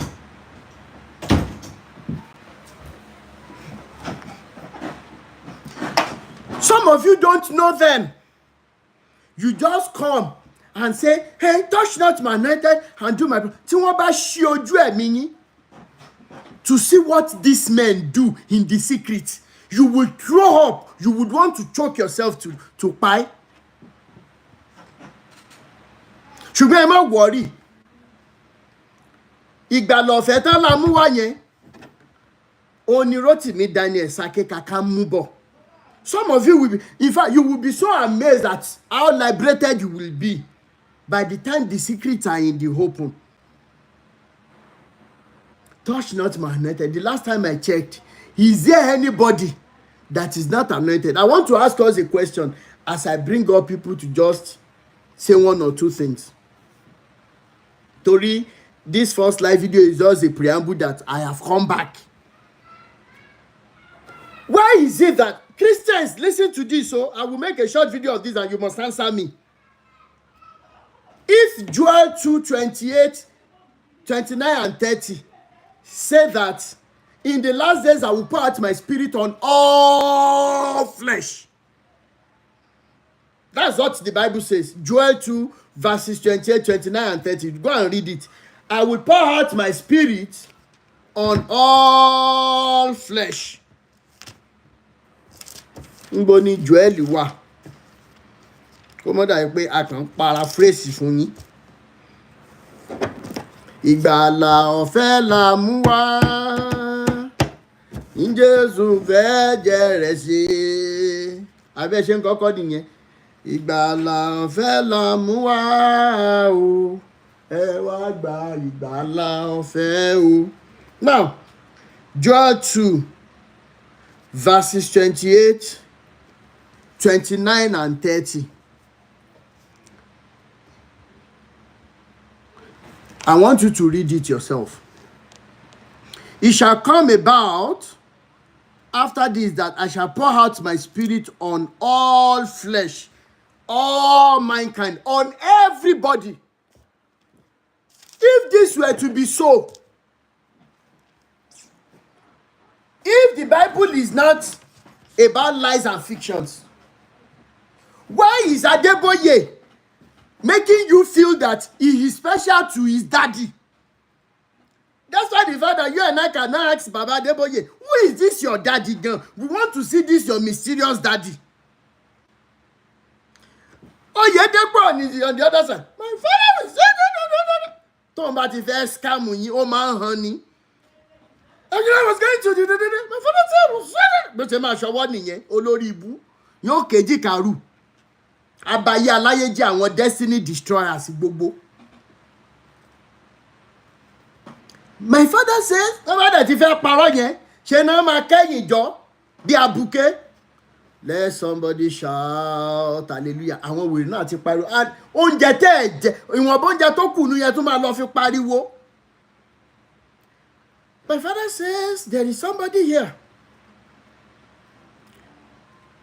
You have not been able to poo for the past 1 month. My father says, you should go to the toilet and something will happen. Amen. Gbogbo ẹ̀yin tẹ́ ṣe bẹ̀ ṣé gbogbo yín lè rí gbẹ̀yà.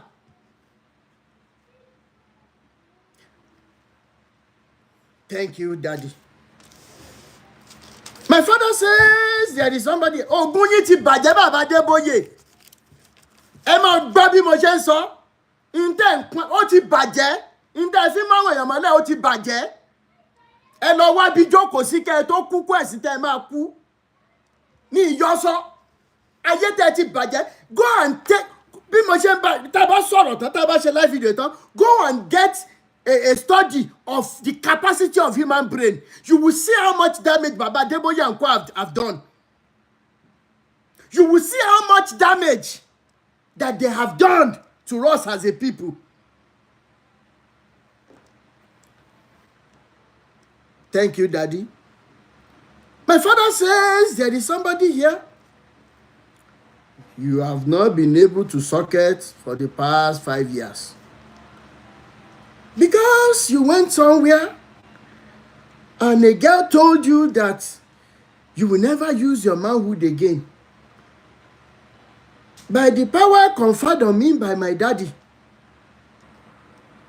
your manhood is restored in the name of Jesus. All the camp, we say amen.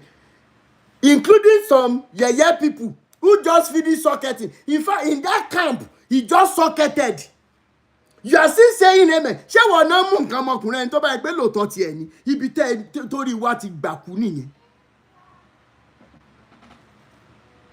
Ibi tó yẹ ká ti gbọ́n nìyẹn. About 1,000, 2,000, 3,000, 5,000 people gathered. Ó wá mú ẹyọ ẹnìkan. Do the calculation now. Baba is a PhD holder. So instead of using his mathematical experience in being a blessing to a generation, he has become the greatest source of ridicule. He has become the greatest source of I can't even describe him. Thank you so much, Bukolami. I never understood Oyedepo preaching. I know they are even here waiting in the talk. No vex, hunger don't wire everybody. We no think straight. How can we have 6,000, 7,000 people in a gathering? My father says there's somebody who has malaria. Ṣé ń ṣeré ni? No, in rounding up, concerning Olukoya, Nigerians do not know that Olukoya's church, one of his business centers in Auckland. How many of you heard the story? The news. They boggled them so much to the ground. The woman in charge said they told the police to come to their rescue. Police yori kankan ṣe sí.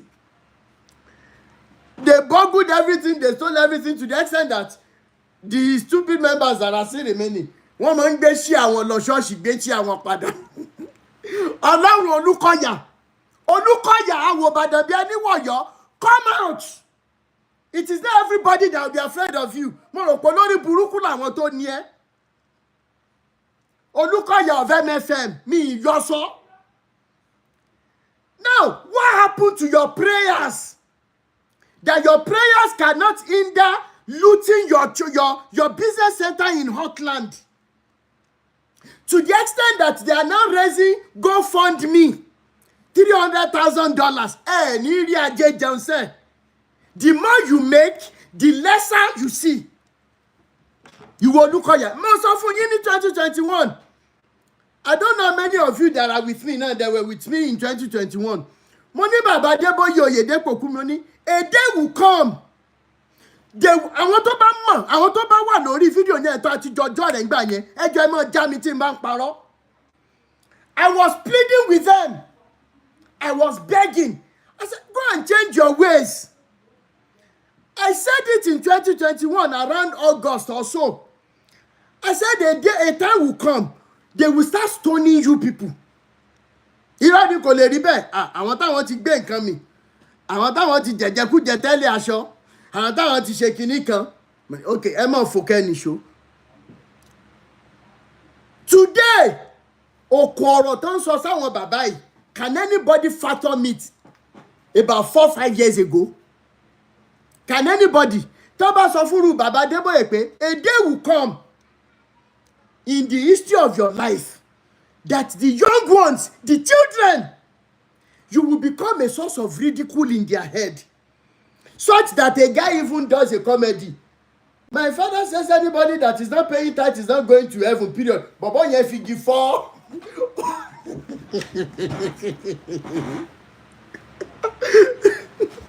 The same Bible that you are using to destroy people's life is the same Bible that you cannot see the solution to your problem there. Baba Adébóyè, tẹ́ ẹ bá ka Bíbélì yín dáadáa, tí ì ṣe pé bóyá o lè rádaràda tẹ́ ẹ wáyé wájà. Ẹ̀yin bàbá rádaràda kan yìí, tí ì ṣe pé bóyá o lè tẹ́ ẹ wáyé wájà. Ayé táwọn ìrandíran yín ò jẹ́rí, ẹ fẹ́ jẹ́, ẹ tún wá jẹ́, ẹ wá ń jẹ àwọn èèyàn bí ẹ sọra yín dajẹran jẹgun. Rí nínú Bíbélì tẹ́ǹkà that even a madman, when he keeps quiet in the book of Proverbs, go and check it. When a madman keeps quiet, people see him as being wise. Some of you will say, hey, Rotimi, this man deserves, they deserve some respect. What respect? That let's assume, some of you that are still Christians, ejaka dialogue, it is not fight. Let's assume that the story of Jesus is true. Let's sit down for once without sentiments. That wọ́n dé ní adé ẹ̀gún lórí. Wọ́n gba etí ẹ̀, wọ́n gún ní ọ̀kọ̀ lẹ́gbẹ̀ẹ́. I'm just under the assumption that these stories are true. And he was humiliated so much.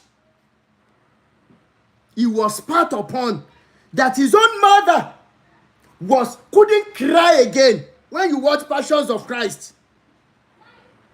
Under the assumption that these stories are true. Then ikú oró bẹ́ẹ̀ yẹn, ẹ̀dẹ̀dẹ̀ tí bá ṣe máa ń kọ́, ikú oró tí ń bá kú.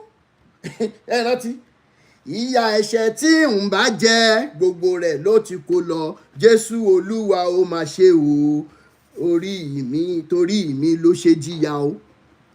Ọ̀rọ̀ wọn ní ta kọ́ kékeré nìyẹn.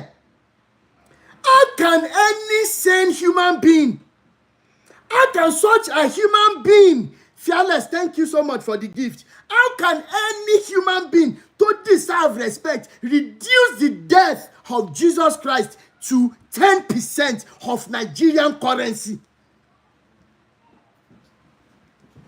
Somebody who knows. Respect is not, how do you say it mean? Respect is earned. It is not an automatic thing. If you love this man so much, you want them to be respected. Please keep quiet for a while. Your Bible says a madman, when he keeps quiet, he is seen as being wise. Tí a ṣe bá dákẹ́, a máa rí bí ẹni tó ní ọpọlọ. Ìjọ́ wo làwọn bàbá ìfẹ́ dákẹ́, ìjọ́ wo náà tó bẹ̀rẹ̀, ìjọ́ wo náà fẹ́ stop láti máa wá relevance kiri. Respect should be earned and not deserved. Thank you so much, mommy.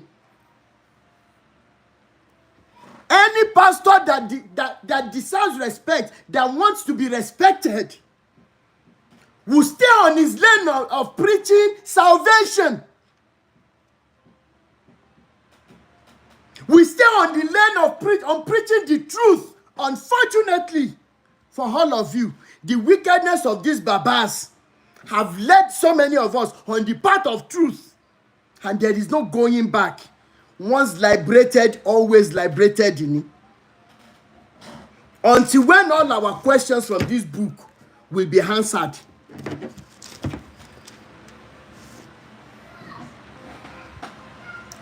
until when the questions are being answered. And until then, we will drag it. Even when you go, tá a bá gbọ́ pé ẹ kú lẹ́ni,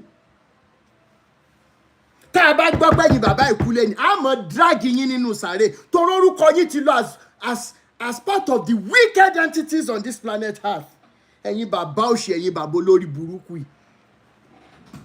A man, my understanding is, a man that doesn't want his son to be a smoker, to be a cigarette smoker or whatever, a drunkard, he himself must stay away from doing the same thing. Unfortunately, ẹ̀yin bàbá Débóyè àǹkó yìí, ẹ wo bí táyé yín dé. Àwọn ọmọ tẹ́ ẹ wá bí nínú ẹ̀mí, wọ́n tún wá orí wọn wá burú ju orí titi yín lọ. Ẹ wo àwọn ọmọ tẹ́ ẹ bí nínú ẹ̀mí, ẹ wo orú Johnson Suleiman,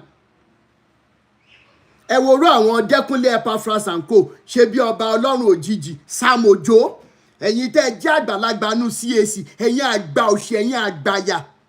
Tán bá ti fowó kékeré, owó tí ràn yín ò ná rí, táwọn ọmọ kékeré yẹn bá ti fi sí yín lọ́wọ́, ẹ máa ní kán máa fò, kán máa nìṣó ni. Ẹ̀yin àgbà sẹ̀lẹ̀ bákan náà.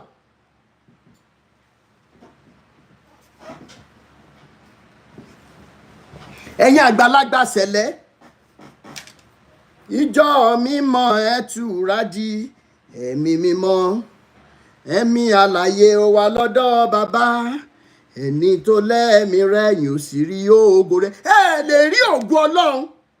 Gbogbo ẹ̀yin àgbàlagbà sẹ̀lẹ̀, ẹ lè rí. Nígbà tí irú Délé Genesis bá sọ pé tán bá bí yín dá kẹ́ ẹ máa bọ̀ nínú chọ́ọ̀chì òun, ó dẹ̀ gbèsẹ̀lẹ̀ sórí, ẹ rí pé ayé yín ti bàjẹ́. Ẹ̀yin àgbà kérúbù, mo dọ́dọ̀ yín o. Ẹ̀yin tẹ́ ẹ jẹ́ bàbá fún Esther Ajayi, ǹjẹ́ bójú ṣe ríre tí bàbá Orímọládé ṣe ń jobì lọ́jà Ẹdẹ? Ẹ̀yin àgbà òṣì yìí. Ṣé Esther Ajayi ò ti fowó dí yín lẹ́nu? Gbogbo ìlànà tẹ́lẹ̀ gbé sílẹ̀ tẹ́lẹ̀, ṣé Esther Ajayi kò ti wọ́ gbogbo ẹ̀ lẹ́ báyìí? Torí owó, torí ìjẹkújẹ. It has been so shown. It has shown that all of you are thieves. Aláyébàjẹ́ ni gbogbo yín. Gbogbo ọmọ tẹ́ ẹ bí, biological children, spiritual children, ẹ ní jèrè wọn, wọn dẹ̀ ní jèrè yín. Bẹ́ẹ̀ ni wọ́n ti ń ta churches ní UK. Many are returning away from Christianity. Dẹ̀ lè dákẹ́.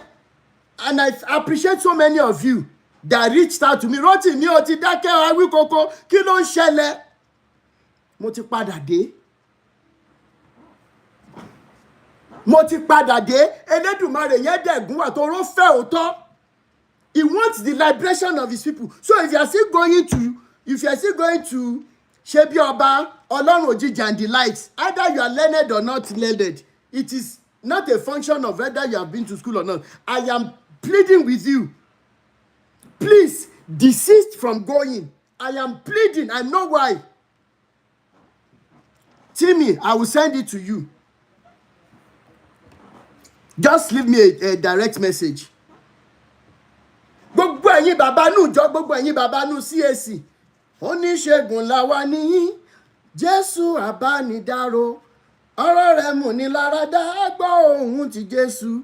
Ìró dídùn lórí seraph, òrùka dídùn líhàn, orin tó dùn jùlọ ní oníṣègùn la. Ẹ jáde ẹ wá lọ fi orúkọ yẹn ṣiṣẹ́ ìyanu church. Ṣe bí ọba Ọlọ́run òjijì, Sam Ojo, mo pè yín níjà lẹ́nìí. In tó bá fi lè mú yín tẹ́ ẹ̀ jáde wá ṣe miracle and healing service yín ní church, ẹ ò ní ṣe oríire. Ìpọ́njú ò ní kúrò láyé yín. Mo ń tọrọ Dẹ́kúnlé Epaphras ni o, ṣe bí ọba o àti Sam Ojo o, ó tún nìkan náà, I don't know. Ó nìkan mẹ́ta ni wọ́n bẹ̀ yẹn. You know, tẹ́ ẹ̀ bá ti lè jáde, ìpèníjà ńlá gidi.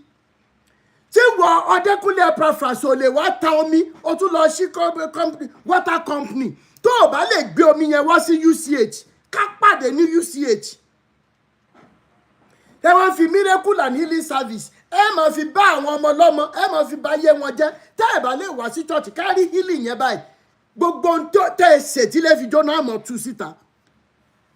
Lẹ́yìn olórí burúkú aláyébàjẹ́, àwọn ọmọ Nàìjíríà ti gbọ́n. Even the juju they are using cannot even perform any miracle. I'm telling you the truth. Because a house that stands against itself cannot stand. Every now and then, the man share program lórí 105.5. Owó iná máa ń bèrè gbogbo gbà. Owó ìníṣà kí lẹ fẹ́ fowó ìṣe lẹ́yìn olórí burúkú tẹ jáde nírankíran. Àwọn bàbá tó bí yín àtìyá tó bí yín tí mi bá ṣì wà láyé wọ́n mọ sàárè yín ni lẹ́yìn olórí burúkú yìí. Ẹ wá sọ̀rọ̀ ayé di kànrànjọ́gbọ́n sáwọn èèyàn lọ́rùn ẹ lẹ́ ń ṣe mí. Ẹ tí gbọ́ ẹ̀yin tẹ́ bá lẹ́mìí tẹ́ ní ẹ̀mí òótọ́ tẹ́ ní intuition tẹ́ ní instinct ẹ lọ gbọ́rọ̀ lẹ́nu àwọn Dẹ́kunlé Epaphras. Wọ́n máa ń pọ̀ gèdè ni now. Wọ́n máa ń pe ògèdè ni ẹ gbàgbé àyájọ́ gidi ni. Ẹ lọ gbọ́ ètí Sam Ojo ṣe nínú mọ́tò tó ń sọ̀rọ̀ nípa ọ̀gẹ̀dẹ̀. Eléyìí tí Oríyọmí Hamzat ti gbé wá náà jọ yẹn ìní kan kì í ṣata ní kinní kan.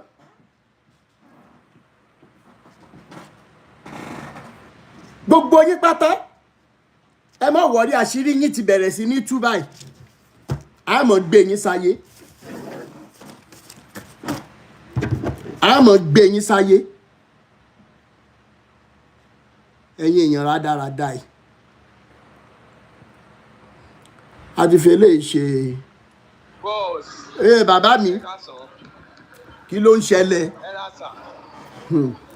Adúpẹ́ o, mo máa ń follow yín always, mo máa ń enjoy live yín. Ẹ ṣé jàre. Inú mi máa ń dùn tí máa ti rí yín náà sọ̀rọ̀. Ẹ ṣé jàre. Ẹ máa ń boost mi, ẹ máa energy drink lẹ jẹ́ fún mi. Thank you so much, baba. Energy drink lẹ jẹ́ fún mi ọ̀nà. Ṣé ní gbogbo àwọn church àti mosque yìí religion ti parí wa jẹ́ Nàìjíríà? Bẹ́ẹ̀ni. Àti ń jí díẹ̀díẹ̀.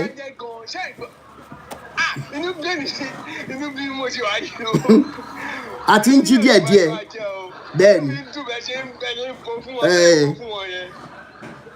Baba, thank you so much, sir. Happy to see you here again, sir. I stay with you always, sir. Thank you, Baba. Thank you. Yes, sir. Hey, Adéyẹmí Ọmọọba, mo rí yín mo ráyọ̀. General Overseer, Vibration Assembly Worldwide. I see joy. Bẹ́ẹ̀ni o. Thank you so much, bro. In fact, àwọn tí o bá mọ̀ yìí, wọ́n ní mọ̀ pé preambush lè bí. Wọ́n ní mọ̀ pé ìtẹ̀sí sọ yìí, nǹkan sì ọ̀rọ̀ sì pọ̀ nílé kọ́bọ̀. Ó pọ̀ o. Àṣìṣe mẹ́ẹ̀ẹ́dọ̀ lápò. Bẹ́ẹ̀ni o. Àṣìṣe mẹ́ẹ̀ẹ́dọ̀ lápò. Ṣé ní chapter àti verse tẹ kú sílẹ̀ kan ní Joel 2:28? Bẹ́ẹ̀ni.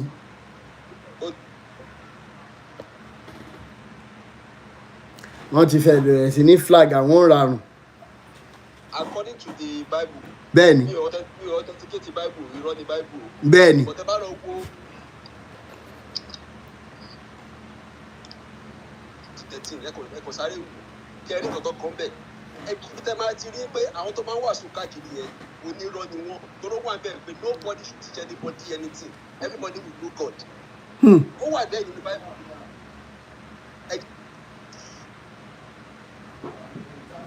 Nẹ́tíwọ̀kì ṣáì. Bẹ́ẹ̀ni. Mo ní Hebrews chapter 8 verses 10-13. Bẹ́ẹ̀ni, mo ti kọ́lẹ̀.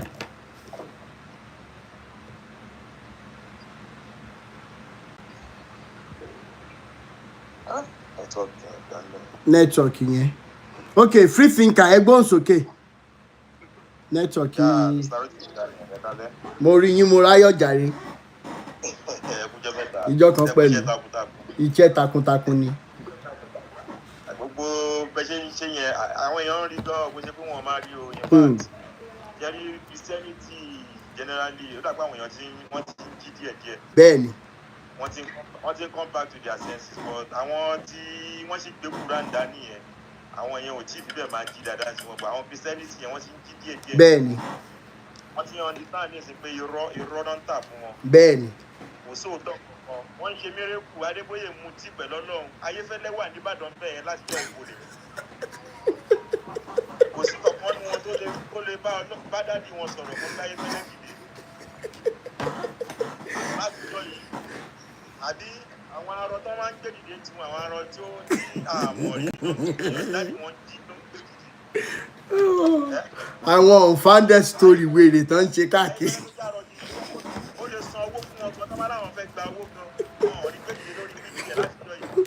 Àwọn náà lọ sí Colorado náà lọ mú snow náà sọ fún náà fáwọn ṣe ní weather. Brother Sami Muyi, thank you so much for always checking on me. Thank you so much, Baba. Wọ́n lọ sí Colorado wọ́n bá wọn ṣe ní weather níbẹ̀ àwọn lórí. Wọ́n rí nǹkan ṣe sọ̀rọ̀ Nàìjíríà wọ́n ní spiritual problem. If you have spiritual problem, ẹ̀ẹ́dẹ̀ bá wa bá dádì yín yẹn sọ̀rọ̀. My daddy says. Change the weather. Adé bá wa change the problem Nàìjíríà. Ẹ má dá wọn lóhùn, ó lè ní wọ́n, ẹ má dá wọn lóhùn. Ó lè ní wọ́n. A ti jí. Èmi ò mọ̀ pé èmi máa padà come across a program báyìí ní TikTok. A ti tó bóyá bí 4 to 5 years ago ní ìsìnkú tí níbi tí màá gbogbo religion yẹn. Èyà. A ti jí. Kò sí nǹkan tó lè lé wa padà, máa ti jí gan. 7 years, going to 8 years, they let me to the church last. 7 years, going to 8 years. John wine in I was born in a Muslim family. Our family is kò sí nǹkan kan tí prayer ṣe fún anybody. Bẹ́ẹ̀ni. Ní ọba sọ pé òun kàn dúró sí nǹkan tó ń pray tó ń pariwo Ọlọ́run tó ń ṣe pé àjẹ́. They are not different from a madman. Mo bí èèyàn kan sọ̀rọ̀ lẹ́nu ẹ má bínú sá, ṣé ẹ̀ ń gbọ́ mi sá? Mo bí èèyàn kan sọ̀rọ̀ lẹ́nu mo ní kí wọ́n bá fi mí ṣe president Nàìjíríà fún ọjọ́ kan. Gbogbo àwọn church àti mosque máa sọ wọ́n di ilé iṣẹ́. Bẹ́ẹ̀ni.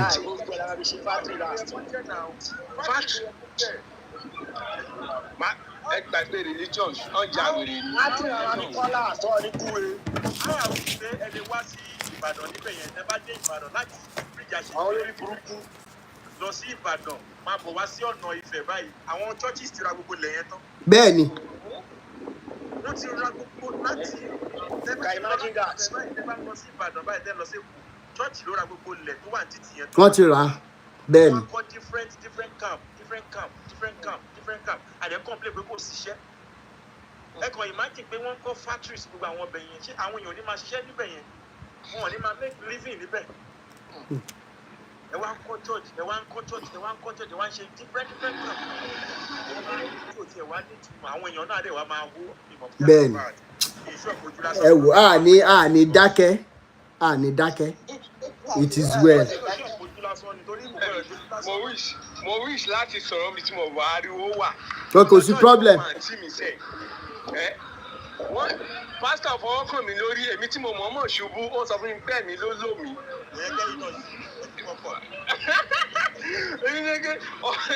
Èmi tí mo lọ ọpọlọ pásítọ̀ àbí pásítọ̀ ìyàwó èrè ayé pásítọ̀ ò ní dà. Wọ́n ti bust.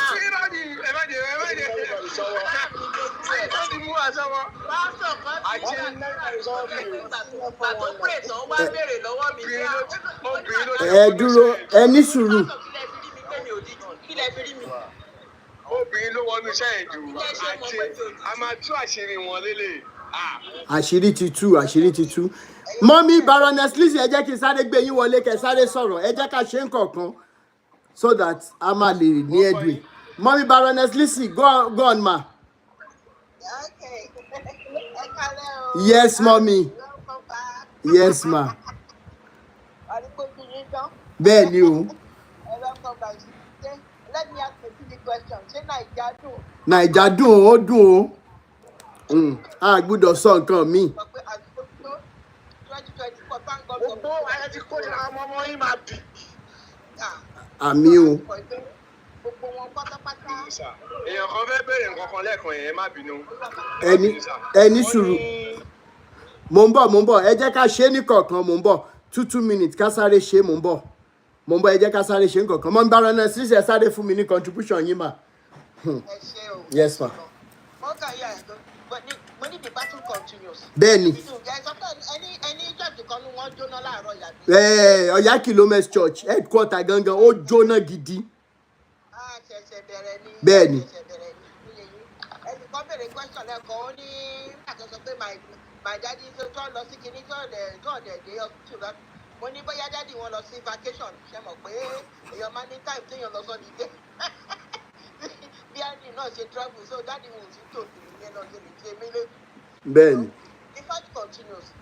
We know that you gather here, and RJ, thank you for your passion. Thank you so your much, spirit. ma. Thank you for your courage. Thank you for your dedication, because it is not easy. At What you all. are doing, all of us here, we recognize that what you are doing is not easy. It is not just for anybody to be able to do. We thank you for being a man of courage. But above all, we thank you for loving people. Thank you so much, ma. It's only somebody who loves people that is going to be able to do this. Ben. We know that the people in charge of us, we know that they are our government, and we know that our spiritual so-called demon leaders, we know that they don't love us at all. We know that they don't love us. Everybody knows that they charge on the vulnerable. We know that they steal the destiny of the vulnerable. They steal the destiny of the weak. They pry. You know, they pry on people. They try to destroy us. Yes. But with people like you and the people on this platform, all lions and lionesses on this platform, yes, I salute you all. And we know that they say little drops of water the mighty ocean make. Nigeria shall rise again. Amen. It shall be made great again. Amen. Whether they like it or not. Whether Bill Gates and his skills, GM food, Àṣẹ Èdùmàrè. Amen. Africa is the source of the wealth of the world. Africa figure.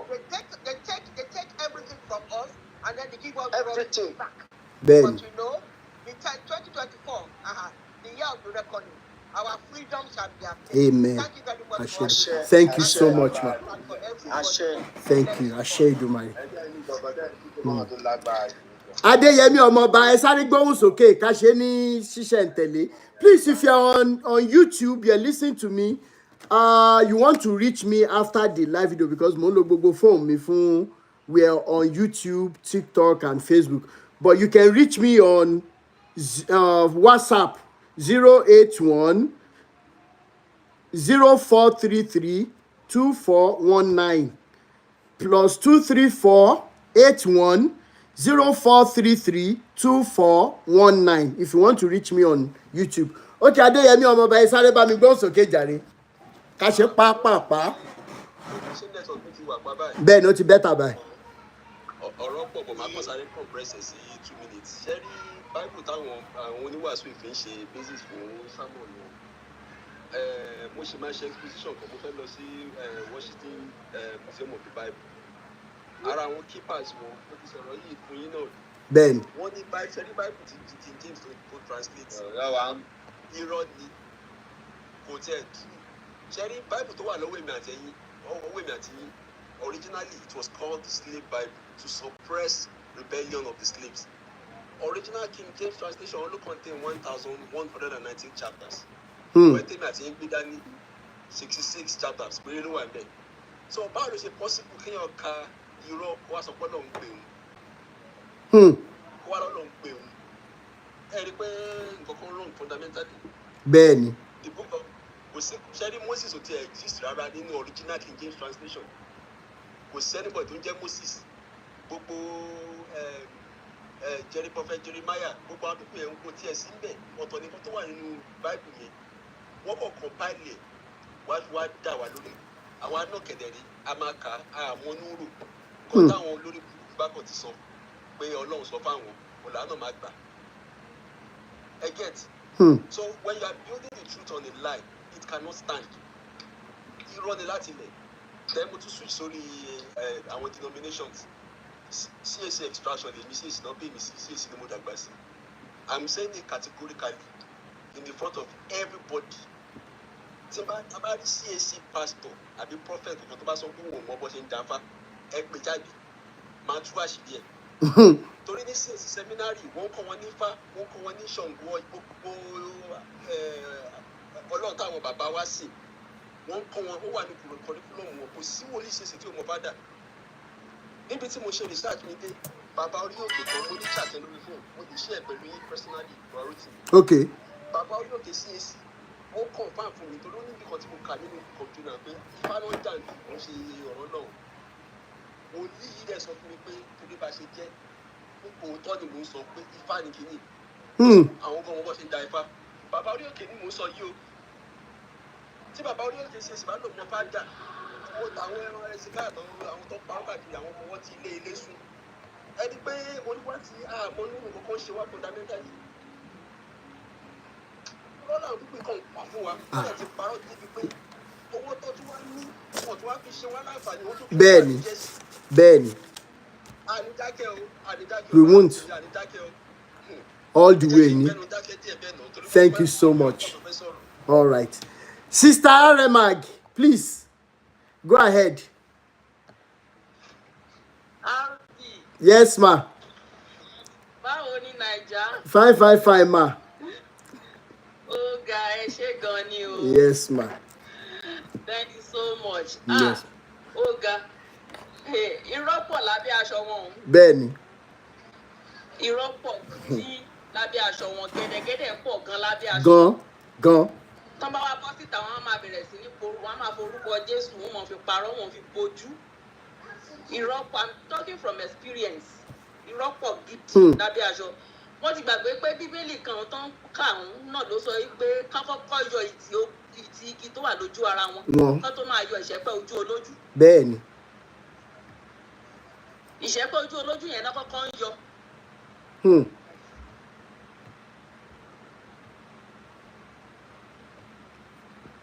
Ṣé network nìyẹn?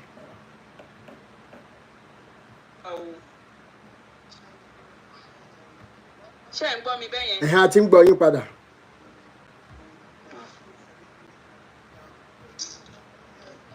Network o.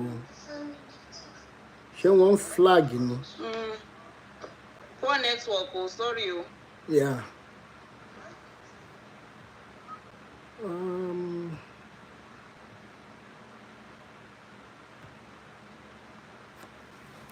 Network. Okay, Styles Apparel, ẹ bá mi gbóhùn sókè, network Remag ní issue. Ẹ hàn mute kẹ́ bá mi gbóhùn sókè. Hello, ma. Hello, good evening, everyone. Good evening. It's nice having me. You're welcome. What I want to say tonight is, in this life, in fact, I missed you, right? Because I've not been around for a while now.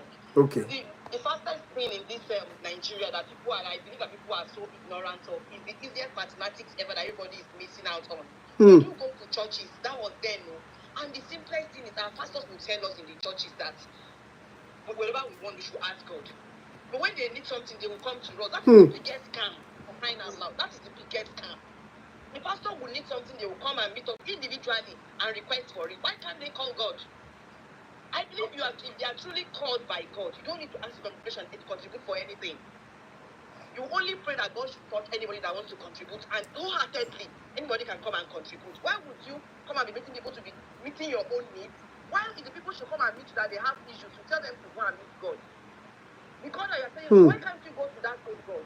That is the scam that they are using for everybody in Nigeria. But people are, I don't know why we're not seeing this. People are going to the church. I baffles when I see people on Sunday everywhere come with their ads and they will coming back from church. It baffles me. This is a very simple arithmetic. If a man telling you to go and ask God for something, why when you need that same thing that you need, like sending you to God, he will come to you for that same thing. Not be the truth with that. Not be the truth with that. Even that one enough. Want to be able to wise up and be able to like people are a group of scammers. They will even be telling us that they were poor, their parents practically ate from the trash. That is what you know that they are out to make what they are to take revenge. And what happened to their forefathers, and they will never be poor, whenever I'm good for my people. We're not understanding this whole thing. We're not understanding this whole thing. They'll tell you to bring your first food there, before when you start work, the first money you make. When you have parents, you don't send you go and keep pastors. For God, they don't even have the fear of God. No. That is what pastors mean. When you see them, you have their worse than armed robbers. Yes. The only thing that is waiting for pastors to be carrying gun in a local Christ. Instead of that gun, they are now giving us spiritually. Spiritually, they gave us. Pastor, it is so disastrous. It is. And foolishly, people will be telling you that you should touch touch not my anointed. What stupid anointed? Who told you they are anointed? Look at the anointed pastors at the end, because only 3 or 4, 5, 6, 7 congregations. Because they are preaching the word of God. And the scammers are there with millions of congregations. For crying out loud, it's time for us. In fact, I'm expecting like over 50,000 people to be on this platform tonight, to be on this live stream rather. Yeah. I'm just surprised that right now we're just 96. I'm just surprised because if you go to other nonsense lives that are doing nonsense things, you will see them gathered. We're supposed to come and even be praying for you, to hold the prayer meeting for you, that God should show God's protection on your life. That God should spare you for us, so that we will take this thing to the end. It baffles me. Sometimes I have sleepless nights. It really baffles me. We won't keep quiet. God will guide you. You will not die, but you will live to eat the fruit of your labor. This is decided while you are alive. You will be alive to witness it to the end. Amen. No. Amen. I share you, Mario. Thank you so much. Thank you so much. Leo Baba, you can give us your contribution now. Leo. Baba, mo wà pẹ̀lú yín. All right. Èpè la máa fún gbogbo wọn lórí burúkú ni wọ́n ní sórí. Ó ti pẹ́ lọ́dí fọ́ mẹ́wàá kó wa lọ́bẹ̀ jẹ. Bẹ́ẹ̀ni. Lágbára Elédùmarè àṣírí wọn máa túlẹ̀ kọ̀ọ̀kan. Ó tiẹ̀ ti ń tú. Kọ̀ tèmi náà bá ń bẹ̀rẹ̀ pẹ̀lú wọn bíbá níbi tèmi náà wà. Ọmọ awó mi bí bá kọ̀ọ̀kan ní mo lè mi tẹ́ rí ọmọ Celestial mi, yes, and I will say it. Bẹ́ẹ̀ni. Mo láti kékeré nígbà tí mo ti wá kékeré mo ti adapt mọ́ church. Níwájú Ọlọ́run. Kí n lọ sí church tí grandma bá force mi tó bá mú mi dé church ní Sunday máa ṣàkó mi because I'm not adapt to it. I don't just know why, but ìgbà tí wọ́n á dàgbé ẹ̀sùn wọ́n fà fi àwọn àṣírí kan hàn mi nípa nǹkan tó ń pè ní religion. Religion is not what we think o. It is really devilish. It is. In fact, it's enslaving. Tí mo mọ nǹkan tí mo tún lè fi wé religion, but people don't know. When we are telling them, they are thinking that we are spoiling their churches, we are spoiling religion, that we are Pomo Shuniwa, Satan, maybe let's often not join me, see, me, just more issue. I'm telling you, issue not the Bishop should not pay me because it must so thorough for yes, it should not pay me.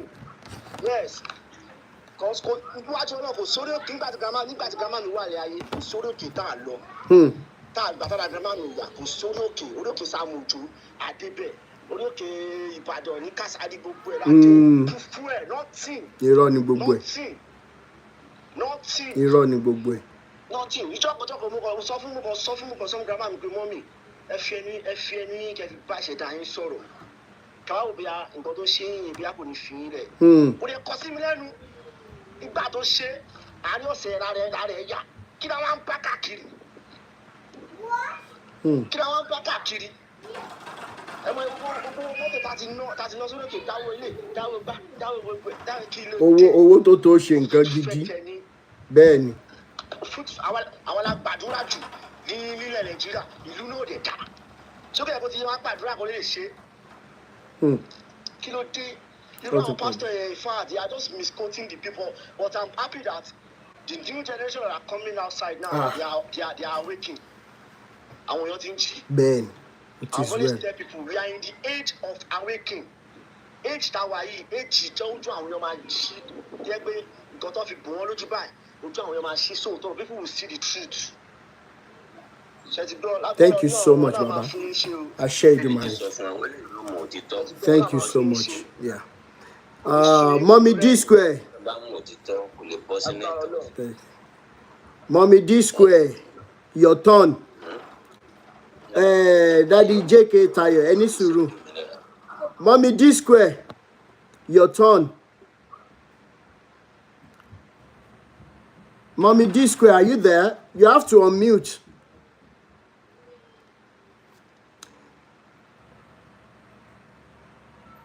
Ayobami, you can come on, please. Contribution mi kan ni pé ó dìgbà tí àwọn èèyàn bá realize pé bá ti wáyé páàrí láàrin kò sí nǹkan tí wọ́n fẹ́ ṣe oníkálukú tí gbogbo nǹkan fẹ́ dà nílé ayé. Either you pray or you don't pray, you go to church or you don't go to church. Nǹkan tó lọ́n bá máa ṣe. Àtẹ́lómi bá lọ sí church gan ló máa ń rí ṣòro jù. Bíi ti Pastor Fẹ́mi. wàá lóríṣiríṣi nǹkan náà máa gbé lé ẹ lọ́wọ́ ìgbà míì gan wọ́n á tún set fear inside of you nǹkan tí ò ṣe wọ́n lálàrí kinní kan wọ́n rí kinní kan wà tún bẹ̀rẹ̀ sí ní pray against ẹ̀ wà bẹ̀rẹ̀ sí ní gbàdúrà gbàwẹ̀ gbogbo àwọn táwọn ọkùnrin àgbà táwọn àwẹ̀ gbà tí Ọlọ́run ṣe nǹkan tó máa ṣe náà. Bẹ́ẹ̀ni. Ọlọ́run dẹ̀ kúrò lórí ìtẹ́ kò dẹ̀ ní ṣaláì má jọ Ọlọ́run mọ́. So the only thing tí mo kàn lè sọ fáwọn èèyàn náà ni pé kò sí kí wọ́n ṣàgbà pé yes truly Ọlọ́run wà but it's not until you go to church or you pray nǹkan tó lọ́n bá máa ṣe o máa ṣe kọ̀rọ̀ yàrá rẹ̀. Thank you so much for that contribution. Kí ló dé tí èèyàn kan ṣe máa jẹ́ intermediary láàrin wa àtọ̀lọ́run? Kò possible náà fún òun wá ìmì lọ́wọ́ èèyàn kó rí bẹ́ẹ̀ o. So ó nígbà táwọn èèyàn wọ́n mọ̀ pé Ọlọ́run will forever be Ọlọ́run. Kò sẹ́ni kankan tó gbọ́dọ̀. Báwo làwọn ṣe ń gbóhùn Ọlọ́run? Kí ló tọ́lọ́run yẹn ò lè sọ̀rọ̀ directly? Ó ṣe jẹ́wọ́ ló máa rán sí mi. Kò yẹ kó rí bẹ́ẹ̀ náà. Thank you so much, Yami. Ben. Thank you so much. Thank you so much. Thank you so much for that wonderful contribution. Mommy D. Oh yeah, gbóhùn sókè. A ti ń gbọ́ báyìí. Yes, sir. Yes, ma'am. The very first day I met, I saw this your post on TikTok. The day because mi ò bárù post báyẹn pàdé rí. And nǹkan tí mo kàn fẹ́ sọ ni pé ṣé mo wí pé nǹkan ti bàjẹ́ kọjá là. Nǹkan tí mo observe nínú ọdún yìí ni pé this 2024 is a year of awakening. Ojú àwọn èèyàn ṣí gan. Ojú àwọn èèyàn ó ṣí gan. Bẹ́ẹ̀ni. Ṣẹ́rí, ó lè má tí ì kárí o. Ó lè má tí ì ká gbogbo ayé o. But I know wípé tí ọdún ìgbà fi máa délẹ̀, gbogbo àwọn bàbá ìgbogbo wọn máa sá lọ. Torí ojú àwọn èèyàn ti ṣí.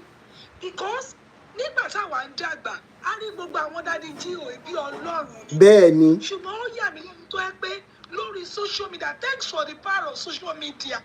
Torí ẹ̀ náà ni wọ́n ṣe fẹ́ kó dúró. Àwọn èèyàn fi wọ́n ṣe yẹ̀yẹ́, wọ́n wọ́ wọn comedians, àwọn ọmọdé kò dẹ̀ sí nǹkan tí wọ́n fẹ́ ṣe. Wọ́n ṣe wà ní ọ̀pọ̀lọpọ̀ wọn, ikùn wọn ló pè wọ́n, Ọlọ́run ò pè wọ́n. Bẹ́ẹ̀ ni mo sọ, ikùn wọn, òun ló pè wọ́n, Ọlọ́run ò pè wọ́n. Torí ẹ̀ náà ni wọ́n ṣe darapọ̀ máwọn olóṣèlú ní àwọn èèyàn lára. Kí èèyàn máa believe wípé tóun bá travel out, wọ́n rí bí miracle ní nǹkan tó yẹ kó normal. Bẹ́ẹ̀ni. Wọ́n should be free to move around the world. But àwọn èèyàn rí escaping Nigeria as nígbà tí wọ́n bá escape kúrò ní hellfire torí tí wọ́n sọ Nigeria dì. Ẹ máa claim wípé ń bọ́ lọ́rùn sọ̀rọ̀ bẹ́ẹ̀ lẹ́dẹ̀ ń wọlé táwọn olóṣèlú yìí ẹ rí wọn bá sòótọ́ rẹ pé ẹyẹ ni àwọn ọmọ Nàìjíríà lára. Nínú wọn bá tá a bá tún jọ ṣe ẹ̀ tún máa yọ wọ́n fẹ́ lè tax afẹ́fẹ́. Bẹ́ẹ̀ni. Wọ́n fẹ́ lè sọ pé ká máa sọ 10% ẹ̀ fáwọn. Tèmi ni wípé Ọlọ́run á ràn yín lọ́wọ́. God will continue to spare your life. What I know is that òdodo ló máa ń lékè. You will continue to excel. Ẹ̀yin lẹ máa borí wọn. Kò sí nǹkan tó máa ṣe. Àwòmọ́jú náà ló máa wò yìí. Àṣẹ Èdùmàrè. Létí wọn ò dín gbogbo àwọn tó ń jájà wọn tí wọ́n ń gbọ́. Bẹ́ẹ̀ni. Bẹ́ẹ̀ ṣe ń sọ ìtàn padà lọ fún wọn kàn máa gbọ́ ni. Kò sí nǹkan tó máa fi yín. Àṣẹ Èdùmàrè. Tó bá jẹ́ pé lóòótọ́ Ọlọ́run ló pè wọ́n kó fi ẹ̀yìn àtọ́lọ́run yẹn sílẹ̀ kọ́lọ́run yẹn jà fún wọn. So they don't have to run after your life. Bẹ́ẹ̀ni. That is it. God will continue to strengthen you so and much. uphold you. Mọ nǹkan tí mo mọ̀ ní pé ojú àwọn èèyàn ti ṣí. Èmi yẹ́ especially èmi àti pásítọ̀ mi àti lórí ọwọ́ tó dá mọ́ tọ́jú mi ti ṣí. So God will continue to spare your life. Àṣẹ Èdùmàrè. Hello. Thank you so much. Bẹ́ẹ̀ni. Thank you so God will much. continue to spare your life. Àṣẹ As Èdùmàrè. of today, I still listen to a program. Ó ní òun orí òkè agbára. Mo ti gbàgbé bóyá epo orúkọ ẹ̀. Mo ń gbọ́ lórí rédíò mi, mo ń ṣe nǹkan ni mo kàn ń gbọ́ tó ń ta sí mi létí. Ọlọ́run ṣe ìsọjí lórí òkè agbára níjẹ̀bú òde. Ó dẹ̀ ń pè àwọn èèyàn pé kí wọ́n wá síbẹ̀. Ó wá ń pe àdúrà lórí rédíò. Ẹ mọ báyẹn máa ń gba àwọn àdúrà wọn yẹn. Ọ̀rọ̀ jáde àṣẹ tẹ̀lé. Iná jáde petrol múlé. Ṣé I understand? Látàgbà tó ṣe gbogbo yẹn tán, wọ́n ní láti máa sọ wípé account number làwọn post yẹn o, account number làwọn sọ yẹn o, káwọn èèyàn máa send owó, kí máa send owó sí ẹ lórí afẹ́fẹ́ níwọ̀n tí mi ò mọ̀, tí mi ò rí rí, kẹ́lẹ̀ mọ́ bí táyé wọ́n bàjẹ́ dé. Oníbàárà ni wọ́n, and oníbàárà they will remain forever in their lives in Jesus. Amen. Bóyá máa rí nìyẹn. Thank you so much. So, fún àwọn yìí lọ́wọ́ Àṣẹ Sáròtì. Èdùmàrè. Thank you so much, Yami. Thank you so much. Thank you so much. Sister Oli Roti. Ẹ má bínú pé mo miss call mo wà on vacation ni mo ṣẹ̀ dé ni. No. Mo ṣẹ̀ settle down ni. Yeah. So that's my contribution. Thank you so much. Yeah. So please, when next Network. having a live program, I get come on. Kò sí problem, a ti advertise a day before. So that we can always join No problem. you. Yes. Ẹ ṣé. Yeah. But I wrote to me.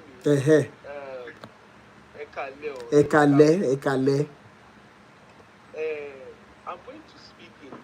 Please permit me. Give me some few minutes, please. Okay. You see, it's nice while we are getting angry and speaking, and we are irritated with what we are seeing. Okay. But you see, for us to make changes, education, we need to educate ourselves. And when I say educate, I don't mean education as in going to school and coming back. I mean educating ourselves. I always use the word educating ourselves with our own diluted African history.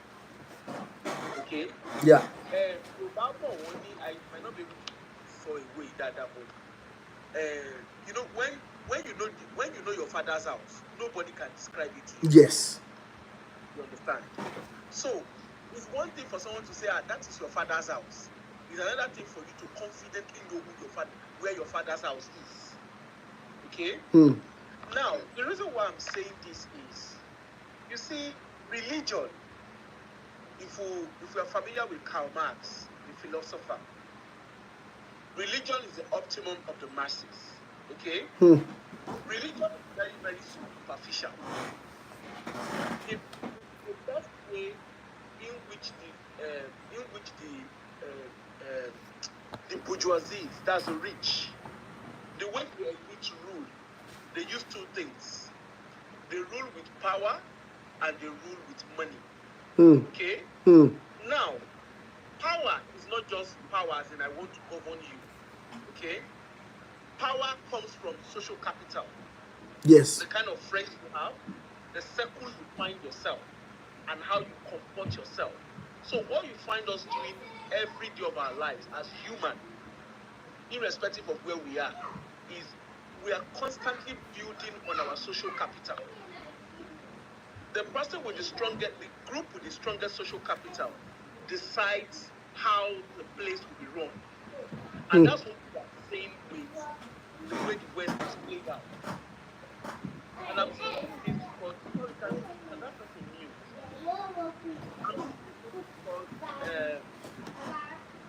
We are going on because I thought when you were talking about GMO.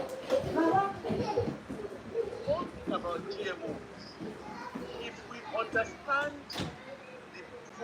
the business of mass food production, agriculture is not what we used to know.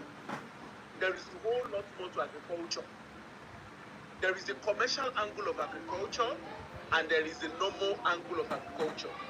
You see, the moment nation came into Africa, what they did in exchange, maybe you guys have heard of, they say black gold. They exchange black gold. Okay? So based on that, there are a lot of seedlings that we have in Africa that are being replicated abroad. We live in the Western country, and I'm sure, I don't know of Canada. I've been to Canada maybe over a decade ago, so I'm not entirely sure of their food process. But here in the UK where I live, they are chicken and they are chicken. If you go to Asda to go and buy chicken, if you go to any of these shops to go and buy chicken, and then you go and buy the halal chicken, which is the hard chicken, the taste is different. But Rotimi, you agree with me, when you went to Nigeria, the taste of, when we were growing up, orange is green, Orange is never yellow. Mm-hmm. But it's been alternated. Hmm. The taste of orange abroad is not the same taste of orange in Africa. But that's that. Then we now come down to, you see, our leaders, the so-called elites, because the elite produce the leaders. When we look at our elites, the question is, who are these elites? What makes them elite? Hmm. How did they get to where they are? And I'm highlighting on the word elite because that is where these so-called religious leaders, this is where they are. This is a clique in which they strive to become. So you find out, like my former father in the Lord. I mean, it's not well, my former father, because I'm a prodigal. Well, I'm not prodigal because I'm no more a member of the anyway. But Bishop Oyedepo, if I can't speak of anybody, I can talk of Oyedepo confidently. Oyedepo used his mouth and said, and I quote, he said, "I am a failed architect. I tried, I worked as an architect, I never made a breakthrough." But guess what? Oyedepo was not known as an architect. But guess what he's known for? He's known for selling Jesus. Mm-hmm. For selling the commercialized Jesus on the what's the name? At the pulpit. And that's what has made him a billionaire. He's not a billionaire because he's an architect. He's a billionaire because he's selling Jesus. The same thing happens for Adeboye. The same thing happens for Chris Oyakilome. And Bebelo. Okay? Now, when we even say we have professionals who have made history in Nigeria, let's come back and ask ourselves, yes, there were professionals that made history, but at whose detriment did they make that history? Okay? There are some conversations that, apart from religion is the least of our worries in Nigeria, in Africa. Apart from religion, you see those people that they call our founding fathers, the likes of Obafemi Awolowo, the likes of, what's his name? Nnamdi Azikiwe. The likes, those big names, those names that were taught at school. We need to start. Knew how they negotiated so-called freedom, so-called independence for us in Nigeria. And it cuts across. It's not just Nigeria. You know, if you understand what they did in order to get independent, then you know that Lotiwawa. You understand? Now, let's come down to religion. Somebody was speaking earlier on. I remember when I was living in Nigeria, Lagos Ibadan Express Road, they used to call it Road to Heaven. I don't know if that's still what they call it. But it was nicknamed Road to Heaven because Redeem had camp there. And I remembered back then, if you were traveling, if the day that they have their festival or whatever camp they see, whatever the name of the camp is, the day they have that program, the go slow and that road is not here. Now, in the same country, who would allow such a traffic in the same country? What industrial areas that should be segregated for industries, that should promote factories, is what they have used to build churches. And in return, what are we having? We are producing wasted human capital. Because that's what we are doing. For every time that people gather in church, whether Sunday service, whether weekly service, whether national convention, whatever it is that they are conventing, we are wasting human capital. But Rotimi, we live in the Western country. How many times do you gather to go and pray instead of working? The Western countries are thriving. They're not better than Africa. If you switch off the lights in Western country, switch off the water in Western country, there's nothing. They have nothing to offer. Let's tell ourselves the truth. Yes. But unfortunately, what they have to offer, which we have refused to understand, they have human capital to offer. They've so much programmed their system, whereby there is nobody in their system that is a waste. Even the ones that claim to be collecting benefits, like in UK where I live, even the ones that are collecting benefits, they are useful for a reason. Now, what's the name? You know, people have spoken, and what I see us doing in the presence of people saying they are being awakened from religion, we are still reinforcing. Of course, we grew up in religion. You see people still saying in Jesus' name, in Kinnicon name. No, excuse me. The King James Bible that we are referring to, that King James Bible, I just saw it was people look up Bible, look up King James Bible. Ben. Go and look at the history of King James. People. Then the Bible itself, the Bible was written to reinforce white supremacy. And the more we read it, you can't read. You are reading a manual of your brainwashed of a master who is brainwashing you. So much so that you see that so much so that everything that they are saying, we are re-emphasizing it. Okay. Now, how can you use such? You are reading a book by a master who has subdued you, and you are believing in the same Jesus. That same Jesus that they keep calling, Jesus does not exist. Jesus was the name of the sheep that was used to take your forefathers out of Africa. It's as simple as that. Histories are there for us to read. And that's why I said, for us to get liberated, it's not about cursing or swearing or whatever.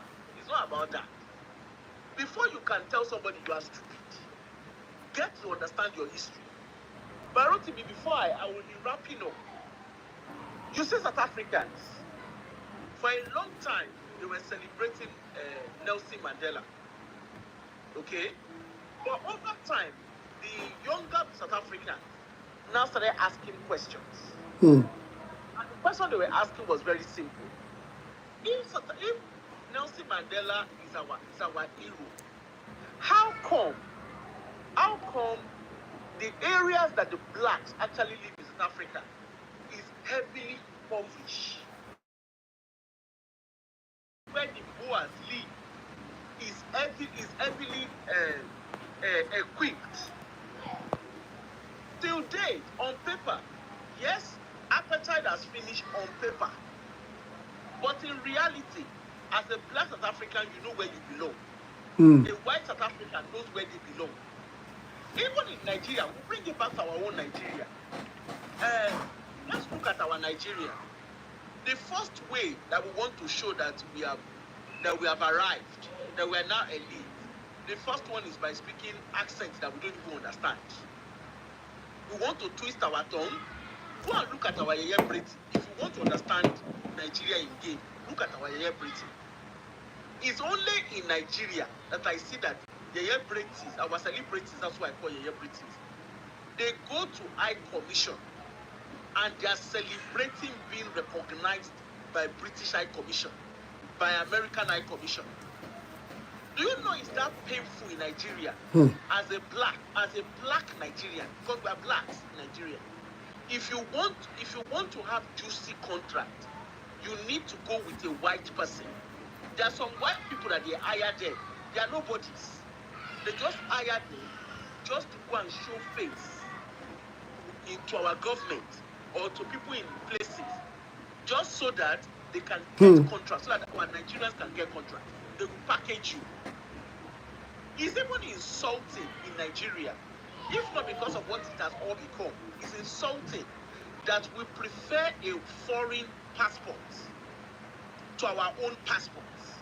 It's insulting. But in the midst of it, what do? We need to keep educating ourselves. And I'm going to say, everybody on this platform, you need to go and read that book, The Miseducation of the Negro. Honestly, you can never be the same reading that book. Thank you. Thank you so much, Sister Oliroti. Ìjọba generator ẹgbọ́n sókè. On mute.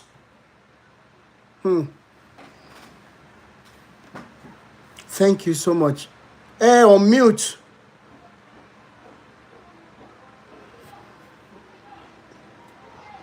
Okay. Okay, I think gbọ̀nyìn báyìí. Ẹ kalẹ́. Ẹ kalẹ́. Ẹ kalẹ́ bọ̀dà Rotimi ẹgúnjọ́ mẹ́ta. Ìjọ kan pẹ̀lú jàre. Ẹ̀dẹ̀kù liberation náà. Ẹ wò ó lágbára. Àfikún lèmi kan ibi táwọn èèyàn ò fojú sí lèmi kan máa lọ. Okay. Bọ̀tí nítorí gbogbo ẹ̀lẹ́kó pọ̀ tẹ́lẹ̀tẹ́lẹ̀. Bọ̀tí nígbà tó yá ni wọ́n wá ń pín náà ń yọ lọ́tọ̀ọ̀tọ̀. So ibi àáfà lèmi máa lọ. Nítorí èmi àwa mo kéwú àáfà nígbà táwa wà nílé dádì mi èmi ni máa mú lè wà. Nígbà tó yá ta tún dàgbà tán a tún lọ ṣọ́ọ̀ṣì a lọ babaláwo nítorí gbogbo nǹkan tó ń ṣẹlẹ̀. Mo wá lọ sí gbogbo ẹ̀ wá dàbí pé mo lọ sílé ẹ̀kọ́ mo wá jókòó mo ṣẹ̀ wá gbé gbogbo ẹ̀yẹ̀ òsìra mo wá rí i pé gbogbo nǹkan yìí kò sí ọkàn bẹ́ẹ̀. Àkọ́kọ́ lórí ti church àwọn church máa kúrò nírú alágbà nírú Lẹ́kì a máa bọ̀ ní ọ̀nà wínà a lóun wọ́ Ọlọ́run lọ síbẹ̀. Inú yẹn kọ́kọ́ máa ń bí mi pé ṣé Ọlọ́run ẹ̀ sọnù ni. Ọlọ́run wà níbi tó wà ń wà ń kọ̀rọ̀ yàrá ẹ̀ bóyá jókòó síbi God is there. Ó wà everywhere bẹ́ẹ̀ ni. Ọlọ́run máa gbọ́ Ọlọ́run wà ní gbogbo kò ń ṣe nǹkan tó ń wá káàkiri. Ìyẹn máa ń bí èmi nínú lọ́tọ̀. Dẹ̀ǹgì wá lọ síbi ti Muslim. Ẹni pé a ní kò sí dètò Ọlọ́run ò gbọ́. At least a ní bí 4,000 plus religion ní gbogbo àgbáyé. Bẹ́ẹ̀ni. Kò sí dètò Ọlọ́run ò gbọ́. Ẹ wá sọ fún mi pé ní bá wá fẹ́ pọ̀ Ọlọ́run o àfi kí n lọ máa sọ ní Lárúbáwá. Máa bá àwọn àáfàá ìtajìjọ abiṣẹ́ tó bá fẹ́ lọ kí máa ń tó bá ti lè lọ kírun sìn. Ọlọ́run tó ṣe fẹ́ pèrun ní Yorùbá tó bá ní sọ̀kò pa ẹ̀. Ṣó possible mi kò tí ì ṣẹlẹ̀ rí pèrun ní Yorùbá náà. Ṣé Yorùbá ṣáàlì bí bá lè tán Arabic ẹ̀ sí Yorùbá ká dẹ̀ fi pèrun ká dẹ̀ fi bọ́lọ́run sọ̀rọ̀ kó wá ní ó dìgbà tí bá gbọ́ Lárúbáwá.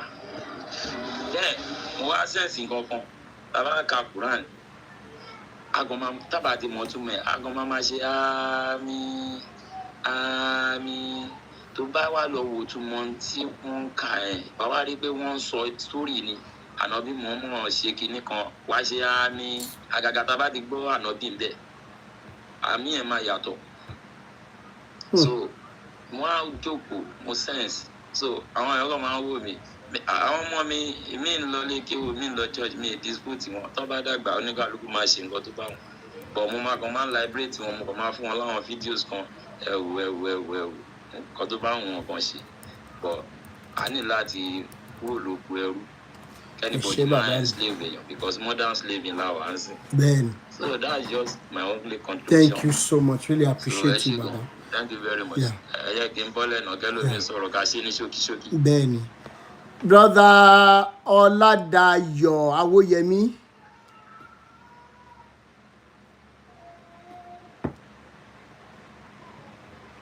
Brother Ọládayọ̀ Awóyẹmí. Hello. A ti ń gbọ́ yín sìn. Ẹ káàárọ̀ sir. Yes sir. Ẹ káàárọ̀ sir. Yes sir. Yes sir. Mo ń gbádùn program live for the past 3 hours. In fact, mo ṣe ń lọ bí iṣẹ́ mi ò tọ̀ ní ọ̀dà. Ẹ ṣe. Ṣẹ́rí Rotimi the only thing tí mo kàn fẹ́ sọ. Yes sir. Òun ni wípé ọmọ oníbabaláwo làwa nílé tiwa. Okay. Àwo là ń ṣe ní kéèkì wa. Ìlú tí mo dẹ̀ ti wá yẹn ó jẹ́ ìlú tó súnmọ́ ìlú pápá Bishop Oyedepo. Okay. Now the truth of it ni wípé èèyàn kan ó wà àwọn state àwọn kan wà tó ṣe pé àwọn ló kó wa sí wọ́n wà lára àwọn tó kó wa. Wọ́n dẹ̀ tún wà lára àwọn tó lè liberate wa 100%. The truth of it ni wípé àwọn wo ni àwọn ọmọ máa wà ní ibi tẹ́mi fẹ́ sọ̀rọ̀ tèmi lọ nìyẹn. Ṣé rí ìgbà táwọn kékeré despite the fact pé mọ̀ sí mi àwo là ń ṣe sójà ní bàbá mi ọlọ́pàá lè mi ṣe Nàìjíríà kí n tó wá sí abroad.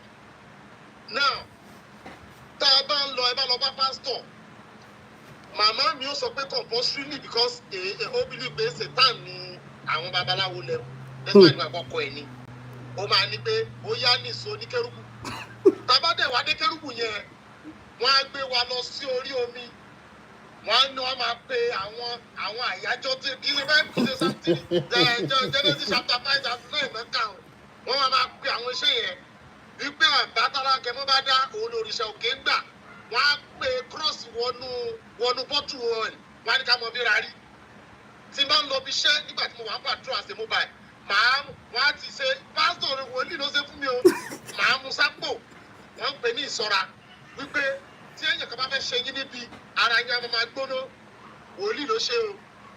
Now I call these people semi babalawos. Bẹ́ẹ̀ni. Kí wá ló dé tà kú ẹ̀ pírẹ́sì nǹkan tí ó jẹ́ ìṣẹ̀ ìbáyé wa tó lè ṣiṣẹ́ fún wa. Bẹ́ẹ̀ni. Àwọn èèyàn máa ní ní ìdí prayer lọ́dọ̀ anybody ẹ̀yin ẹ̀ kàn mọ orí yín because orí yẹn òun ló máa lead yín sí nǹkan tó dáa. Mọ́mí kan sọ̀rọ̀ kan pé you don't need any prayer what will come to you will surely come to you as at that time tọ́nà bá kọ́. So kí ni mo ń dá láti sọ ìlọ́ṣẹ̀ ni wípé ṣé láwọn mọ̀mọ́ yẹn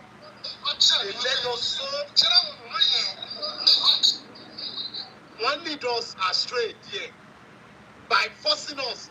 Àwọn náà dẹ̀ ló tún lè liberate wa báyìí. Because kò sí nǹkan tọkùnrin lè ṣe tí àwọn ọmọ tí àwọn ìyàwó ta ní tó bá ní ṣọ́ọ̀ṣì wo ni ó yá ní sọ níbi báyìí ó yá túnlẹ̀ kó gbàdúrà tó fẹ́ gbà tó bá ní kó mọ̀ lọ church wàláhì kò sọ ọmọ tí ó mọ̀ lọ church mọ́ lónìí. Bẹ́ẹ̀ni. Kò sọ ọmọ tí ó mọ̀ kírun. Àwọn màmá yẹn wọ́n sì máa sùn kò sí kan tó kọ́ dàbí brọ́dà ìjọba tó sọ̀rọ̀ tó nísìnyí tó ní kò tí tó kàn nǹkan táwọn ọmọ bá fẹ́ ṣe kán decide kò sí kan tó ń jẹ́ bẹ́ẹ̀ lọ́dọ̀ màmá. Ìyá yẹn yóò sọ pé you must do and that must do you do it. A máa kúrò nílé 5 a.m. àti ṣòru bọ̀ ni every blessed Friday nígbà tá a wà ní Kérúbù. Wọ́n mú wá discover even àṣàdà abroad tí bá nídìí ókè bàdé ẹ wo mo máa fẹ́ gba nǹkan kan báyìí màá pè wọ́n nítorí mo ti mọ̀ pé they are semi babalawos. Àwọn iṣẹ́ wo ni ká ṣe wá ní òkè ẹ lọ mú kíní ṣe lè ré wúro bẹ̀ yẹn ṣe wúro wà ní báyìí. Why are we deceiving ourselves?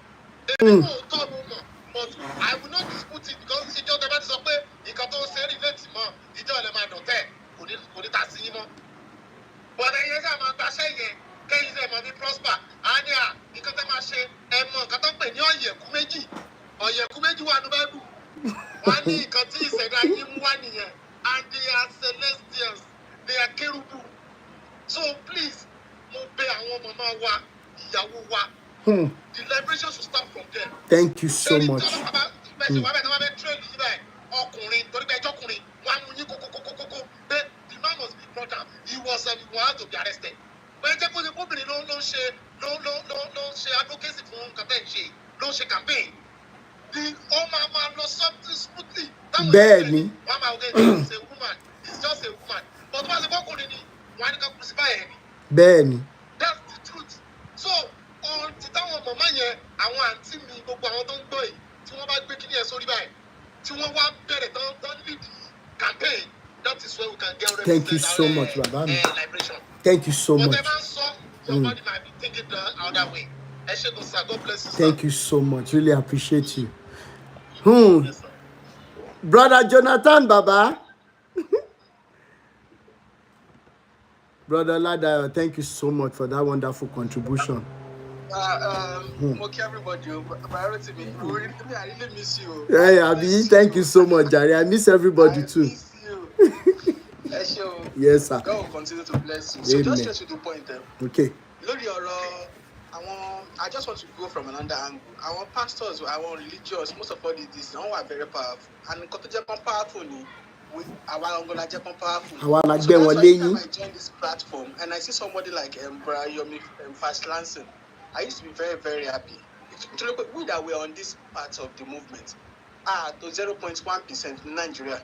So because of our pastor to penetrate, everyone got to share the MFM here. Our pastor will not control. They are controlling judiciary. They are controlling the police force, the army. Thank you.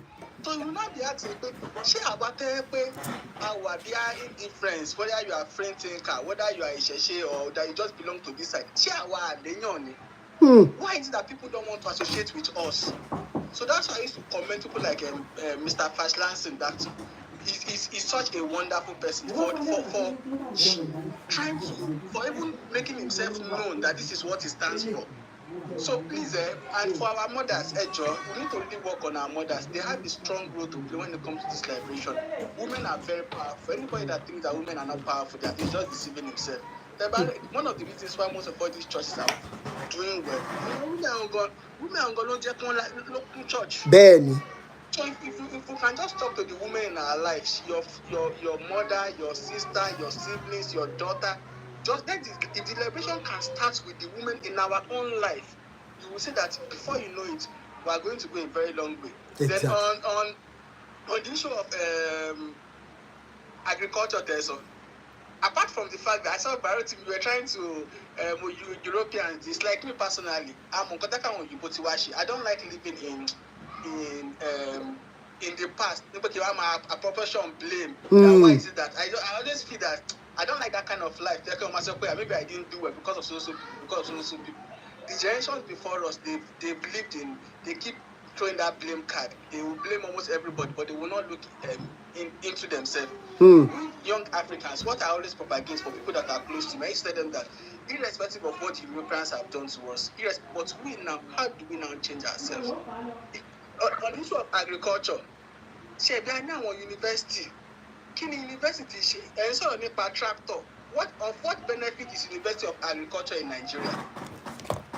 Benefit, what are they doing? Kí ni issue of Malarians at least the university in Nigeria not in microbiology, not in study the biochemist. You will see that it will still take somebody like Bill Gates and Bikilo Lukwe, who want to our program in malaria, whether he's using it, whether it has any selfish interest or I don't know. But it's still an indictment on with the African youth. Our platform why you can't sort of how to make Africa great, how to make Nigeria great. You will not see many people. But go to other platform where they will be showing doing other stuff. So you will see guys will tell you where the focus of our people. So priority with agriculture, but even if they are not even sending, even if Europeans are not sending those tractors to us, don't we have scientists that can't we look inbound? And if we're trying to apportion blame, what benefit is Africans to the whole world? That's the question I keep asking. Baba Emma Goto Shele. I just came back from Nigeria. There are some good information I got. Don't get it twisted, sir, that the random kidnapping or killing of people is a diversion to the fact that the West is sponsoring, they are sponsoring how the farmers are being targeted in Africa, most especially Nigeria. And people are going to be asking, why? Is it because of AKB power? No, it is because of the fact that they wanted to prepare the ground for this introduction of GMO food. Because at the time the only secret Kotowa revealed, TikTok itself brought down the video. I think I can still have I can still have access to the video. I will post it and see whether they can leave it for few minutes for some people to see it, or maybe I will try and look for another platform to get the video out again. That the white guy was actually saying, revealing the secret as to why Africans are not allowed to cultivate their crops the way they should again. The secret is out there. So at the end of the day, and everything might be a diversion. The real killings are going on where the real farming activities are going on. And the Southwest governors are looking the other direction because they are getting paid by the West. We allowed ourselves to be used. Exactly, so through our leaders. Then to start telling ourselves the truth. Even though allegedly, maybe they are the ones behind it, but they are using people. They are using our people. Our own people to do it exactly. It's problem today. So let us even first of all people that made themselves to be used. So we should now start facing those people, orientate them, people so that they won't even make themselves to be used. And if we do it like that, so that if we can now look inward, irrespective of what I believe the Africans are very great. We have very intellectual minds. Yes. But just that we just misplace priorities. We are not focus is focus. Even without the help of Europeans, Africans. All of us we are very focused. We can do it. We can turn Africans around. We don't even if we are that committed to the goal of Africa without the help of Europeans that we want to make Africa great. we will make Africa great. Ben. We can absolutely achieve it. It's just for us to just orientate Education ourselves. of the mind. Finally, let me just round up. Religion is really affecting us in Africa. So please, every one of us, let us not just keep quiet. Yes. We are very, very small. Our population is very, very small. We need to keep sharing this message. Talk to the people around you. All right. The freedom starts from you and I. Thank you very much. Thank you so much, Baba. I really appreciate. Japa Connect. Yes, sir. You are welcome back, sir. Yes, sir.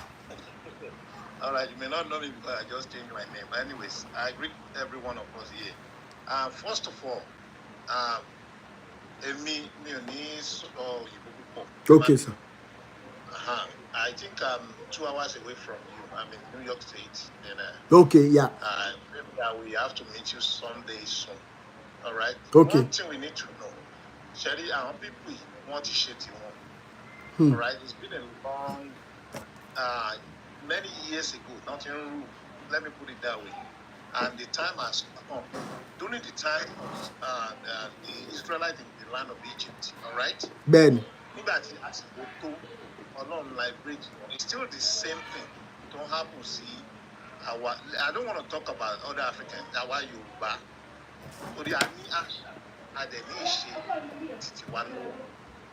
So the program I'm an old member, all right? Yeah. Most of you theological school. If you want to catch your ball, you'll be like them. I went there, I know the secret.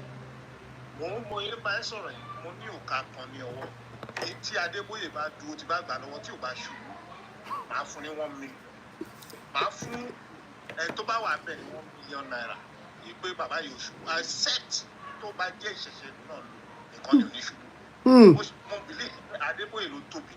now, let me just Ben. Some other pastors. All right. Now, secondly, let's leave them alone. Let's talk to us. How are we going to fight this war? Because this is war. Ben. I'm telling you, if you want to documentary that, one would documentary slavery in America. But what you saw, nígbà tó lọ sí wọ́n pè tẹ́bá lè lọ wò Whitney plantation ẹ lọ wò wà lórí YouTube. Ìgbà tí bàbá yẹn sọ̀rọ̀, ó ní àwọn Canadian, also different countries tó mú wa lẹ́rù. Ó wá ní àwọn Canadian gbé Catholic wọ́n wá force yẹn sórí wa. Nǹkan tí ò ń ṣe ẹ̀sìn wa, wọ́n ṣọ́ àwọn ọmọ kéékèèké kan ní kó máa kọrin ní church by force. Inú àwọn ọmọ yẹn ò dùn. You understand what I'm saying? Inú wọn ò dùn.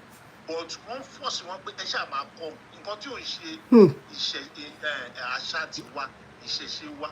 And the force in the world is still happening today. So now, how do we tackle these people? Because they are started. A lot of people are lost. They are lost sheep. All right. In fact, what you are doing is what I'm supposed to be doing. But because of my passion for traveling, that's why I changed it. All right. Now, the shepherd of a CCC church who for your new. But the picture I will have to send it to you on the video. Okay. Nurse ló sọ fún mi. Ó mú igi ó fọ́ obìnrin lórí. Ẹ̀dẹ̀ mọ́ pé aṣọ white. The lady aṣọ estate wọ́n ṣáà fi ṣe òkú o. Wọ́n sáré cover shepherd yẹn up. Wọ́n á sọ fún ènìyàn pé let me just have the picture. All right. The shepherd and the lady. All right. Now, how do we tackle these people? Let's start from social media. Social media yẹn báwọn ṣe ń rò pé àwọn flash, one flash, one really. We can do it in our own way. There's a way you can do it that it will get to a lot of people.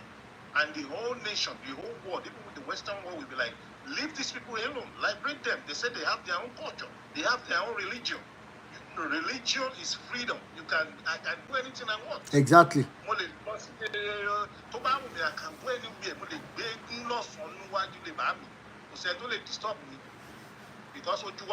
Ben. Now, let's use website. Let's use app.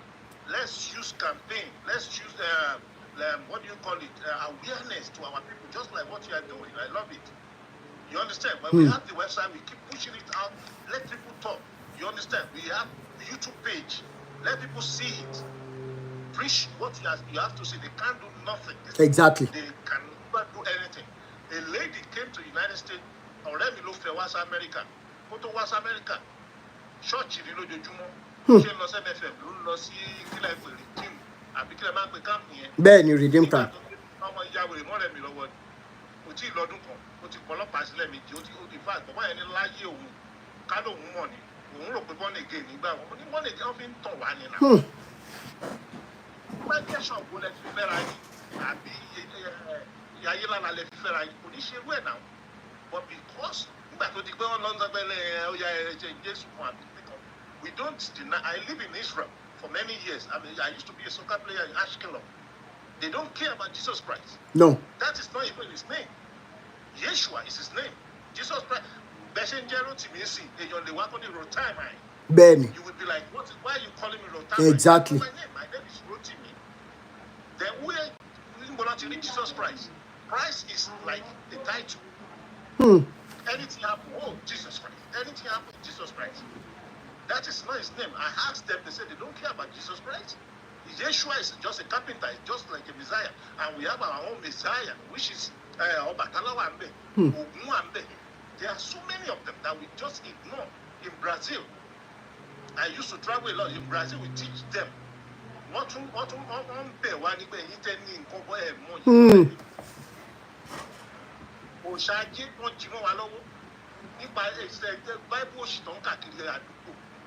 don't want to be saying it because I have a lot of followers that will be like, they're looking on to me. But how do we don't need to even abuse them. Let's teach our own people the right way to go. Are you telling me my great-great-great-grandfather are in hellfire? Who knows? Today. Paradise what? That's another thing. Our forefathers, are they all in hellfire? Is that what you are telling me before Christ? There's something they call BC. That's before Christ. So when we turn on to dancing before Christ, they're all going to hellfire.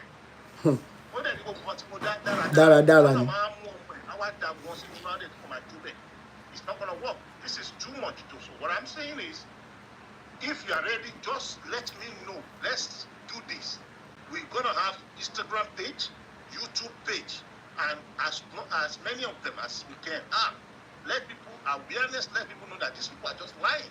Although you have done a great job. A lot of people would want in land. Ben. Anytime I see your program, I be like, because people are learning every day. Ben. And I love it. I'm telling you, I really love it. Thank you so much, sir. Don't let anybody scare you. They can't do anything. If they need the agbára,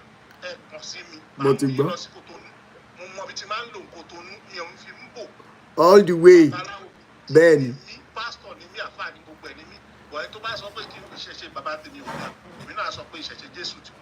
Ben.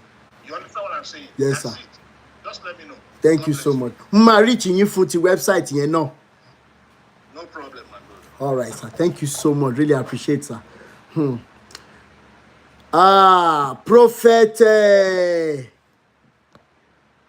Prophet Eshupofo.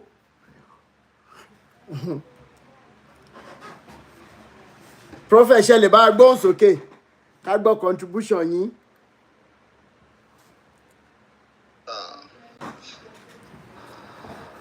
Ẹ̀ka lẹ́sà ẹ̀kọ́jọ́ mẹ́ta.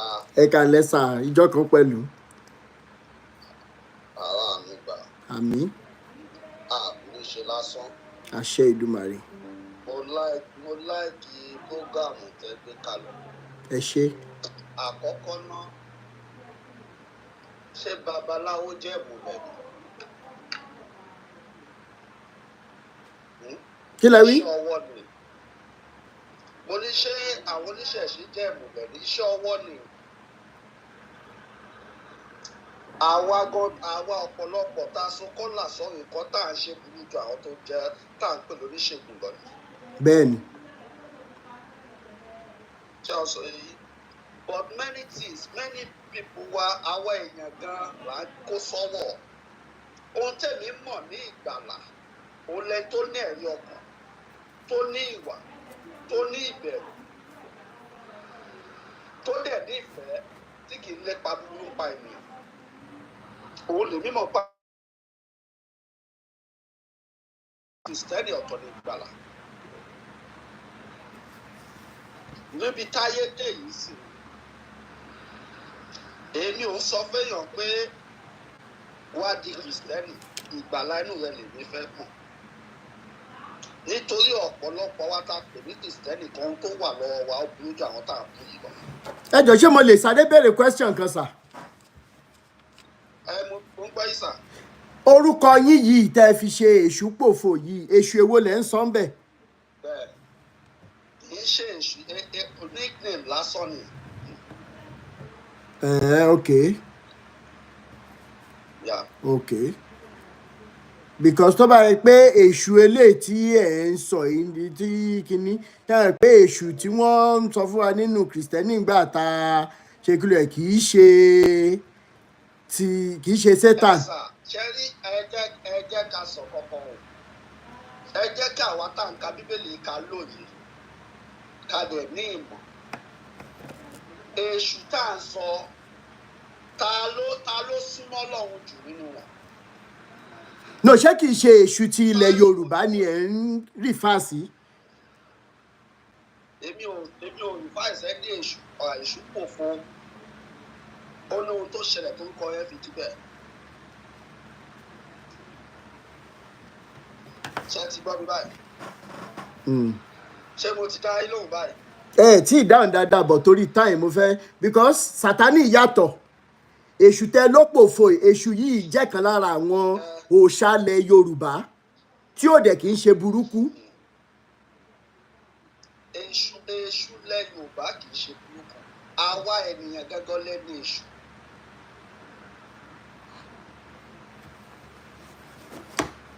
Ṣé mo ti dá yín lóhùn? Èèyàn a lè sọ pé èèyàn lèṣù torí Ọlọ́run inú Bíbélì ló dá àwọn èèyàn ó dẹ̀ lóhun dáadáa ṣùgbọ́n gbogbo nǹkan tó dára yẹn òun náà ló wá dá sápẹ́ǹtì tán ló tan àwọn èèyàn jẹ. Ẹ ní sùúrù sà. Ó dá ènìyàn dáradára ṣùgbọ́n ó tún dẹ̀kọ́ ìta kó nínú mi bàjẹ́ torí pé mo dá ènìyàn láwòrán ara mi. Ó mì pé kì í ṣe ó mì pé Ọlọ́run yẹn ló dá nǹkan tí ò dáa tá a bá fẹ́ go by the biblical story sir. Ọlọ́run kọ́ ló dá nǹkan tí ò dáa àwọn ènìyàn tá a kó dá la jẹ́ ẹni búburú. Ó yẹ ẹ dúró sà tá a bá bẹ̀rẹ̀ láti ibi tí story yẹn ti bẹ̀rẹ̀ nínú Bible sà. Okay. Bẹ́ẹ̀ni sà. Nínú Genesis chapter 3 èṣù serpent yẹn ta ló dá serpent yẹn ta ló dá ọkàn fún? Who created the serpent? Who created the kind of heart that the serpent had? Èyí tó yàn láàyò ni ibi. Títa níyàn láàyò. Tí serpent yẹn yàn láàyò òun ni. Táwa ló dá ibi yẹn? Torí gbogbo nǹkan wà jújú ilé ayé wà jújú ńgbà tí biblical God bẹ̀rẹ̀ o. Bẹ́ẹ̀ni ó dá ibi. Ó mì pé gbogbo nǹkan tó dá kọ́ ló dá náà. Gbogbo ohun tó dá ló dá. Gbogbo ohun tó ọ̀run dá ló dá. Ṣùgbọ́n àwọn ènìyàn nù rẹ̀ lẹ́nu ìkà. Ta ló dá àwa ènìyàn? Àrùkòkò mo ní questions. Okay sir. Prophet mi fẹ́ pé orúkọ tẹ kọ mọ́. Orúkọ yẹn náà la ṣe yà síbi tá a yà sí tó dáa máa get nǹkan kan directly.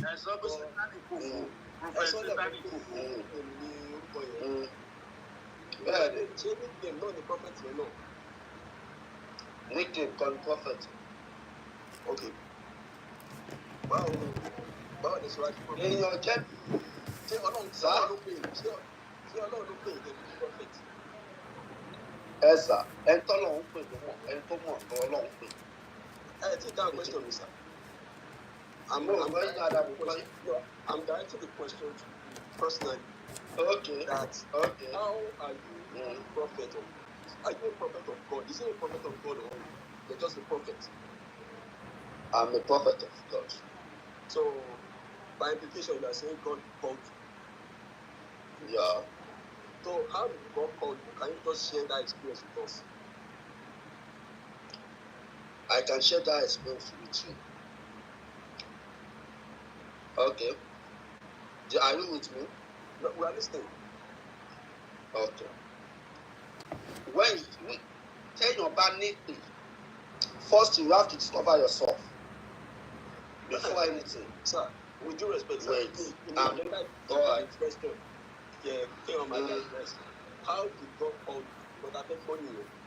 Ṣé gbọ́kàn tí mo sọ ni? Ẹ fi gbogbo bá ṣe máa discover ara wa sílẹ̀ ní ọ̀dọ́.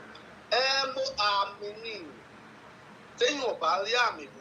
Okay, irú bàbá tó ń ṣiṣẹ́ yìí sìn, iṣẹ́ tó ń ṣe yìí sìn, ìpè kan nìyẹn sà. Bọ̀bọ̀ ṣe ọlọ́run tó gbé ìdókò wọn, Elédùmarè ló pè wọ́n. Elédùmarè tó pè yẹn náà ló pè mí lọ́sàn. Elédùmarè ò gbé pè àsìkò àsìkò. Torí kò sí prọfẹ̀tì ní. Ó pè ló sà, ẹ wò sà, ẹ má jẹ́ àṣe mistake, ẹ má ẹ̀ka dà pọ̀pọ̀. Prophet ó wà ẹ̀dọ́ prophet ó wà ní òkúfa torí babaláwo atọ́nà ni.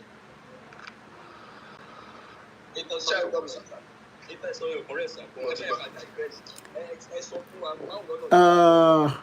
Brother Yokunle Adebisi orí TikTok ni ẹ lè join wa lórí TikTok Rotimi Daniels.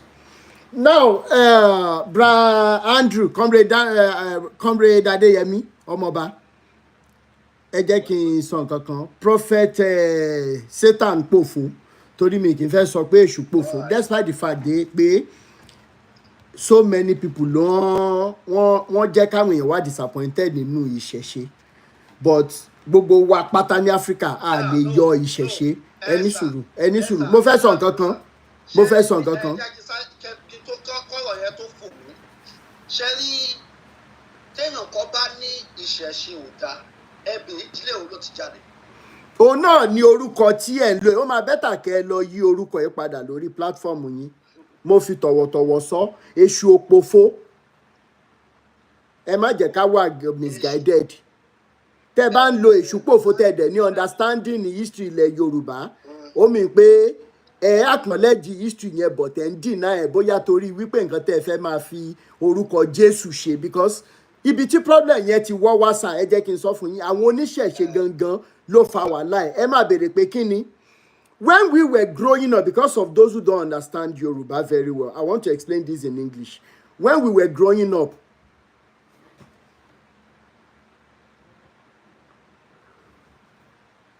oh my. Shit.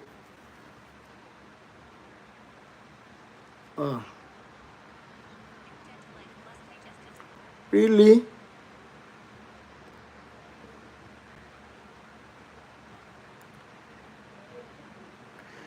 What the heck? Is somebody kidding me right now?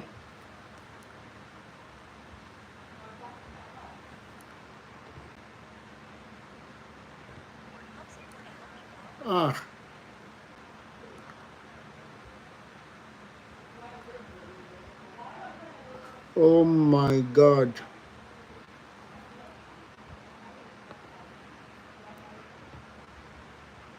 Did they just log me out of...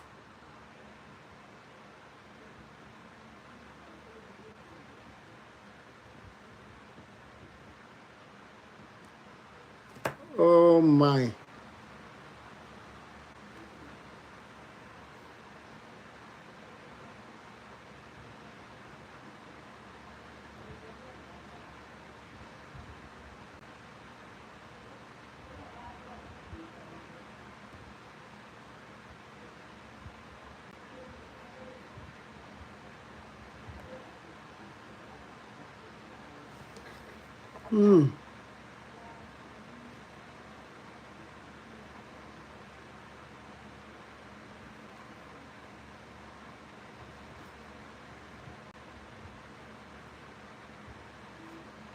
Select objects that are the same shape.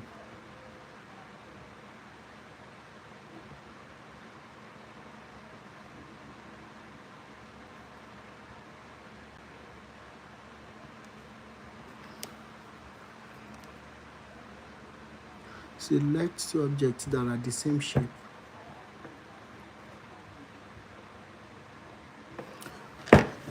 They really logged me out of my TikTok.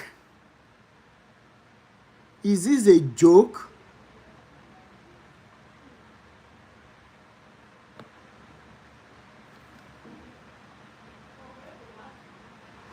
Enter 165.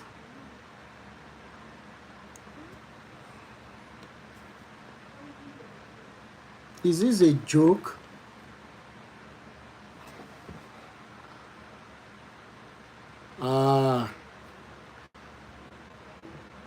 Wọ́n ti upgrade o. Ìjà ńlá la ó fóníjà. Ìjọ̀gbọ̀n ńlá la ó fónífà. Oṣó ilé ẹ̀hún ráì. Did they actually log me out? Hello? Hello? Hello?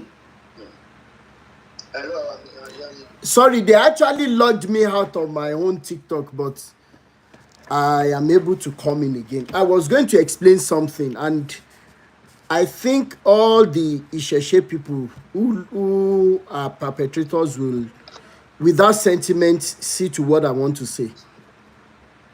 And please, Emma Gbasi Binu, I want everybody to be ọ̀rọ̀ ìbá tàbá kí wọ́n ṣàtúnṣe. Because wọ́n ní tí rọ́bà lọ lógún ọdún ìjọ kan ló tọ́ máa bá. And the starting point from Olukoya's issue, that he was able to imprison people without due process, having a CSO that's been running around on his behalf to get charms from Babalawo and everything. The problem that we are currently having is this. The problem we are having are still Isheshe people. I will tell us the reason why. When we were very small, I remember vividly, in class then, when two people were trying to fight, they were having confrontations. The classmates will say, no, don't fight. Don't quarrel in the class. Let's go outside at break time. You people will go and drag it out. Then when they take, that time they will take us out. They will now draw a line in between the two people that felt they had power. They wanted to fight. They will now say, this is your own father's house. This is my own father's house. If they burn you well, step into my father's compound. And as small as we were then, somebody the other person will put the leg, then the fight will start gri. As young as we were then, we respected our fathers. We respected the names we carry. You would rather be beaten than somebody stepping into your, even though it wasn't your father's house. You left your father's house, you came to school. You should have easily walked away. But because of the name that we carry and the respect we had for our father's name, we will fight. Some of us will be injured. Some of us will be bleeding. Unfortunately, today, what do we have? An Isheshe person will give power to somebody who is carrying Jesus or Muhammad. And right beside his house, the pastor will get back into the church. They will be beating drums and be saying, Ete Shumale. Even this twin, this Taya Adegbodu twins, I want to Ete Shumale. Their story that I know is not even here. They got power from whatever, and they were coming into the churches to sing Ete Shumale. So many pastors will be coming and be saying Ete Shumale, knowing fully well that the Babalawo is there. Eshu is supposed to be a well-respected deity in our history, in our culture. Eshu okinshani yakpere, wanelekun sunkun, laaroye nsun eje.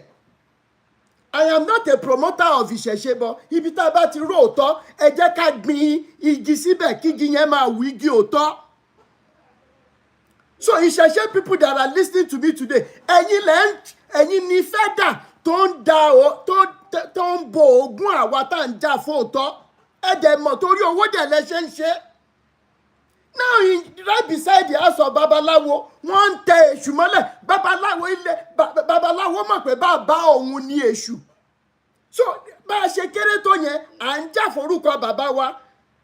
Orúkọ bàbá tèmi Adégbóyè, gẹ́gẹ́ pé tó bá pe bàbá wa gan lórúkọ ńgbà mí, a máa ń ya aṣọ mọ́ra wa lọ́rùn. Náà èṣù that is the deity nílẹ̀ Yorùbá. Ẹ̀yin Babalawo ti gbé fún pastor. Wọ́n wá ń èṣù mọ́lẹ̀ ẹ dẹ̀ ti gbowó. So tẹ́ bá sọ pé ìṣẹ̀ṣe làgbà ó mì ń pé àgbàdìẹ funfun tí ò mọ rẹ̀ làgbà níyín. Ẹ dẹ̀ jẹ́ kí ìṣẹ̀ṣe yẹn gan wu àwọn èèyàn mọ́. To the extent that àwọn tí wọ́n fi ìṣẹ̀ṣe yàn wọ́n ń lọ sí church wọ́n lọ ń gbé adé sílẹ̀ nílẹ̀ Yorùbá kí làwọn tó ń bọ̀ fẹ́ bá. Ìtorí ẹ̀ ni mo ṣe ń sọ pé tọ̀wọ̀tọ̀wọ̀ fún prophet Satan pòfo pé ẹ lọ pààrọ̀ orúkọ yẹn. It is not right. Àwọn òkè mi ń ṣe ìṣẹ̀ṣe, but I know the history of my culture. I know the history of Yoruba culture.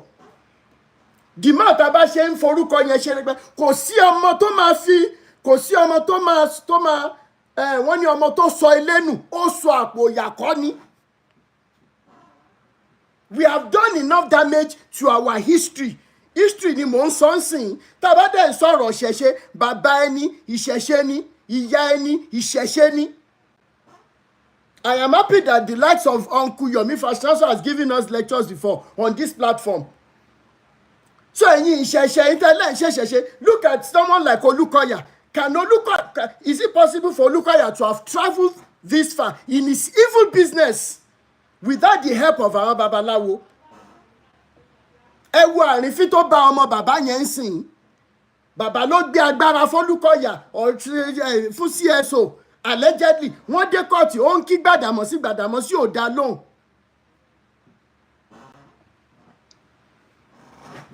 So ìtorí ẹ̀ ni mo ṣe ń béèrè àwọn question yẹn pé ẹ jẹ́ ká kọ́kọ́ bẹ̀rẹ̀ láti, because tá a bá bẹ̀rẹ̀ láti bí orúkọ ẹ̀, we won't have a better understanding of what you stand for. Because my page is not going to promote Christianity, it's not going to promote Islam, it's not going to promote ìṣẹ̀ṣe, but love and humanity I stand for, and the truth. Okay? Please, ẹ jẹ́ ká wá ẹ má jẹ́ ká mọ fẹnu àtẹ tí wọ́n bá ti bàjẹ́ jìnnà. Ẹ jẹ́ ká wá ta ní ọgbọ́n ìmàtòye, ẹ jẹ́ ká bẹ̀rẹ̀ sí ní túnṣe torí àwọn tó ń bọ̀ lẹ́yìn ni. Ẹ wo nǹkan tí ìṣẹ̀ṣe dà tán pariwo ìṣẹ̀ṣe. Báwo ni ìbá ṣe dùn tó wípé àwọn tó jẹ́ ìṣẹ̀ṣe tó ṣiṣẹ́ fáwọn pastors lẹ́ni wọ́n lè jáde gbangba pé ìwọ pastor ìwọ náà ń sọ̀rọ̀. Ìwọ ń sọ̀rọ̀. Ṣé báwa la ṣe nǹkan báyìí fún ẹ? Ẹ wá jẹ́ kí everything turn around. And that is where we are standing today. Confirm lẹ sọ. Bẹ́ẹ̀ ni sà, kí àwọn tó ṣiṣẹ́ fún àwọn pásítọ̀ àtàfà Tó bá ń jáde tó ń sọ pé. tí wọ́n jáde tán ìjà táwọn ń jà yóò ní le fún wa. Tó bá sọ fún méjì mẹ́ta ọ̀pọ̀lọpọ̀ àmọ́ ohun tó gbé dání ló ti tọ́. Exactly. Ṣùgbọ́n àwọn oníṣẹ̀ṣe tó ń pariwo ìṣẹ̀ṣe làgbà tán wọn lè jáde tó rán ti gba owó, wọn ti jẹ dòdò. Mo dẹ̀ challenge wọn lẹ́nu gbogbo owó tẹ́ gbà yẹn ibo lẹ náà sí ṣó yọ lára yín. Wọ́n wá ń tẹ èṣù mọ́lẹ̀ ẹ máa wá jáde pé èṣù ò kì í ṣe kíní kan. Ọ̀rọ̀ òtọ́ sí ẹ jẹ́ ká wà tá a bá orúkọ èṣù jẹ́. Ẹ jẹ́ ká sọ̀rọ̀ níbi tí wọ́n bá ti ń sọ̀rọ̀ èṣù. Kì í ṣe ẹ̀yin oníṣẹ̀ṣe tẹ́ ẹ ti ta èṣù, ẹ ti ta lọ́pọ̀, ẹ lè ríra lọ́wọ́n gógó mọ́. Tẹ́bórí ìkànnì yìí náà nìkan tó pe rẹ̀ ń babaláwo ti lọ gbá èèyàn tá a gba 500,000 padà lọ́wọ́ ẹ̀. Tẹ́bórí platform ní náà ni 500,000 gbà padà lọ́wọ́ ẹ̀. Orí péjì náà dẹ̀ láti gba owó padà lọ́wọ́ pásítọ̀. Téèyàn ta mọ́tò tó ń yọ lẹ́nu tí pásítọ̀ ló gbúdọ̀ san táìtì mo ní ẹ ní ṣerú ẹ̀ mọ́ láyé ẹ̀ dá owó yẹn padà. Mi rò pé tó 20 minutes tí bàbá yẹn fi gbà láti. Ẹni tó bá ti gbé òótọ́ dání kó gbé òótọ́ yẹn dání kó dẹ̀ máa ro ti ọmọ làkejì, humanity and love. Kò sí ọlọ́run kankan tó lè reject service yẹn. And this Christianity, they have managed it with love and humanity from the inception until the arrival of àwọn bàbá tá à ń sọ yìí ló wá jẹ́ ká rókòdó. So it is not all totally bad. Ẹ jẹ́ ká mọ̀ dúpẹ́ lọ́wọ́ àwọn bàbá Débóyè à ń kó pé wọ́n jẹ́ kí ojú wa kó là sí òótọ́. Wọ́n jẹ́ kójú wa, wọ́n jẹ́ ká bẹ̀rẹ̀ sí ní béèrè question. Wọ́n ní àgbà ò kí ń wà lọ́jà kò rí ọmọ tuntun wọ́. Nígbà tó rí ọmọ tuntun tí ń wọ́n sìn ṣáà máa béèrè the right question. There are so many questions that are without answers from the Bible. Dẹ́ta bá sọ lọ tó a bá sọ bọ̀ wọ́n ní ọṣẹ rọ́lọ́run yìí àwa má rí ni ọ̀rọ̀ yẹn ò ṣeé tú. Kí ló dé tí ò ṣeé tú? Kí ló dé tí ò ṣe tú? Kí ló dé tá lè béèrè question? The same Bible says, ask and it shall be given. But we are asking now, nothing is being given to us. Mo ti mọ àwọn pastors tèmi àti wọ́n ti jọ figagbága rí, wọ́n ti gbé Bible lens, wọ́n ti rí pé àwọn ò lè go ahead torí conscience wọn jẹ́ wọn, according to 1 Timothy 1 verses 18, 19 and 20. 1 verse 20. I'm telling you. Only Timothy ọmọ mi, Paul was telling Timothy, only, for you to fight this warfare, according to the prophecies that have gone ahead of you, you need only 2 things. Faith, without which you can please God. Yes. And the second one is conscience or moral compass. Yes. Where is the moral compass of the men, the pastors, especially in Ibadan? To pe ọmọ tí wọ́n sọ lórúkọ. Ìjọ tí n bá ready fún story yẹn, gbẹ̀gẹ̀dẹ̀ àgbìnà. Ọmọ tó sọ lórúkọ òun bá sùn. Àwọn wèrè kan dẹ̀ wá Sunday post mi láì mọ nǹkan tí mo mọ̀. Wọ́n máa ní touch not my anointed. You won't know where I get my anger and agitation from. I cannot, when these people are ready, taba grant wọn ní security, safety tán, tí wọ́n bá jáde tán bá sọ̀rọ̀, nǹkan bàjẹ́. Káwọn pastors Ìbàdàn kan lọ máa múra lẹ̀. Ìjà ń bọ̀ kò tí ì dé. Mi ìdárúkọ sọ ọmọ tó sọ lórúkọ, ọmọ ọ̀rẹ́ ẹ̀ tó sọ lórúkọ. Ó dẹ̀ dé stage kò ti bẹ̀rẹ̀ sí ní kìmọ́lẹ̀ bá sùn. Àwọn wèrè wọn lánàá wọ́n ń ṣe crusade, wọ́n wá ń gba miracle alert. Ẹ̀ ń gba miracle alert láwọn wèrè yẹn. Ẹlẹ́yìn ṣe service, ẹ̀ ń ṣe crusade, miracle alert. Nàìjíríà dẹ̀ sì ń jẹ gbèsè. Ẹ jẹ́ ká kúrò lórí irọ́ ní gbogbo kinní yẹn. Mi ìyọ sọ. Tèmi àti yín bá sọ̀rọ̀ one on one, sir. I hope I will be able to. Let's go back to the Bible. The Bible, in 100%, the Bible is only 25%. Evidence. The real thing in the Bible, what is on your problem? The only thing remaining in the Bible is just the man pay, the man go into a the man I want people to do here. Look on the Bible. The real Bible, even all these pastors in the Bible. Ẹ jẹ́ bá apáta wọ́n ti fẹ́ seize page mi. Rotimi, ṣé ń gbọ́ mi? Bẹ́ẹ̀ni. Ṣé ń gbọ́ mi sá? Nǹkan tí mi ṣàtọ̀ fẹ́ sọ. Ìsúkúrò ni pé ẹni tó lè bá sọ pé Ọlọ́run pé òun jẹ́ pásítọ̀, jẹ́ prophet, jẹ́ wò. Onígbọ́n tí kò sọ̀rọ̀ yìí, bí ó ṣe àjòjì ní ìṣẹ́ onígbọ́n ṣe pásítọ̀. Mo rí kinní yín ní Jordan tẹ́ lọ wẹ̀wé odò. Mo kọ́ church, mo ti lọ gbé sálẹ̀ lọ ṣe research, mo ti jẹ́ dé. Jerry kò sí ẹni pọ̀lì lọ́nà pé wọ́n ti gbé ẹ̀. Àtàdé kò sí òun agbèrè tó kò àti. A bá sọ pé Ọlọ́run kò ra àwọn èèyàn bá wá ájì. Ìpolúkà láti máṣínẹ̀sì tó ta yẹta, tó ṣàwọ́rò, tó ṣòkò ọwọ́. Ọlọ́run pẹ́ ní bọ̀dù, tó bá lè lọ sí ọlọ́run ìdájá. Jerry àwọn òrìṣà wa bá ń pè wá tó bá ń bá wa sọ̀rọ̀. Àwọn máa ń takùnfẹ̀ sí Ọlọ́run ló ń pè wá. Àwọn tó gbé bíbélì wá bá wa ẹ lè rí tájú ọ̀pọ̀ tó máa sọ fún tọ́lọ̀ òkú ìlú òyìnbó ti priority wà ìlú wà lamẹ́ríkà wọ́n ti pélé tẹ̀lé wọ́n ti pélé mix mọ́ àwọn priest Anglican priest dáadáa kò sí ẹni bọ̀dì wọn tó máa sọ tọ́lọ̀ òkú èwe ó ṣe wá já wa yìí nǹkan náà ni Ọlọ́run pè wá ẹ lọ sí UK kẹlẹ́ wa prophet ẹ ti ní prophet Canada priority. Prophetic. Lè rí ìpínlẹ̀ tí ẹ rí àwọn àyè náà ni àwọn òrìṣà bàbá wa babalá bàbá wa àti ìyá wa bá ń pọ̀ sí wa tó bá ń bá wa sọ̀rọ̀ àwọn máa ń bá kí ẹ̀sìn fọ́nà ló ń pè wá lóde ní ẹ wo bèbí ti ṣẹ́ẹ̀tì Ẹ bá sọ bẹ́ẹ̀.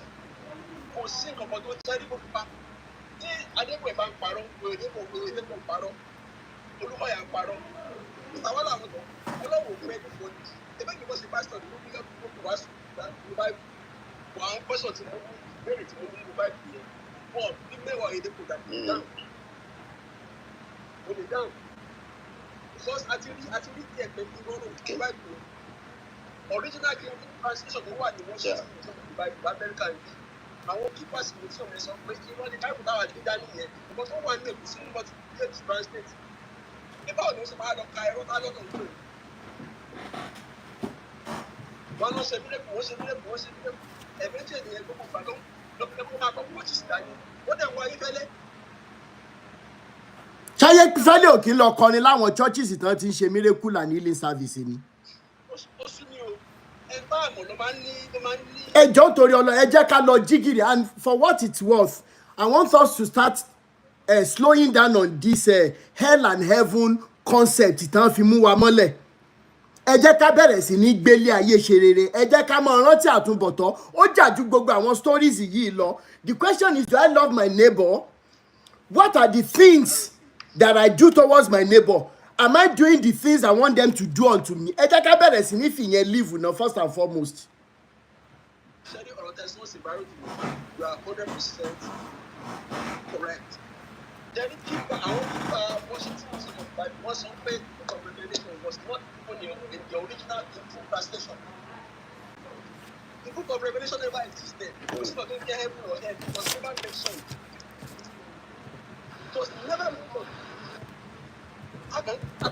Bẹ́ẹ̀ni ó dà pé mọ̀mí Baroness Lizzie sọ pé àwọn fẹ́ béèrè question kan. Topsy B_50 mo rí yín jàre ẹ ṣe fún gift yín. Mọ̀mí Baroness Lizzie ẹ lè fẹ́ béèrè question kan mà. Bẹ́ẹ̀ni sir, excuse me. I'm just doing very interesting in gbogbo tí à ń sọ̀rọ̀ and God bless us all. Cherry, to bring it back to ọ̀rọ̀ kan tẹ́ sọ tẹ́lẹ̀, èmi fẹ́ bèrè pé mo fẹ́ kẹ́nìkan kan kó láàyè mi why Nigeria in particular nítorí pé sọ̀rọ̀ GMO foods yẹn. Bẹ́ẹ̀ni. Everybody knows, we know, let us tell ourselves the truth that religion is a tool to distract us from the real evil that they want to be getting on with. Yes. So that while we are busy, chasing after the how would I call it, the messengers of evil. So don't know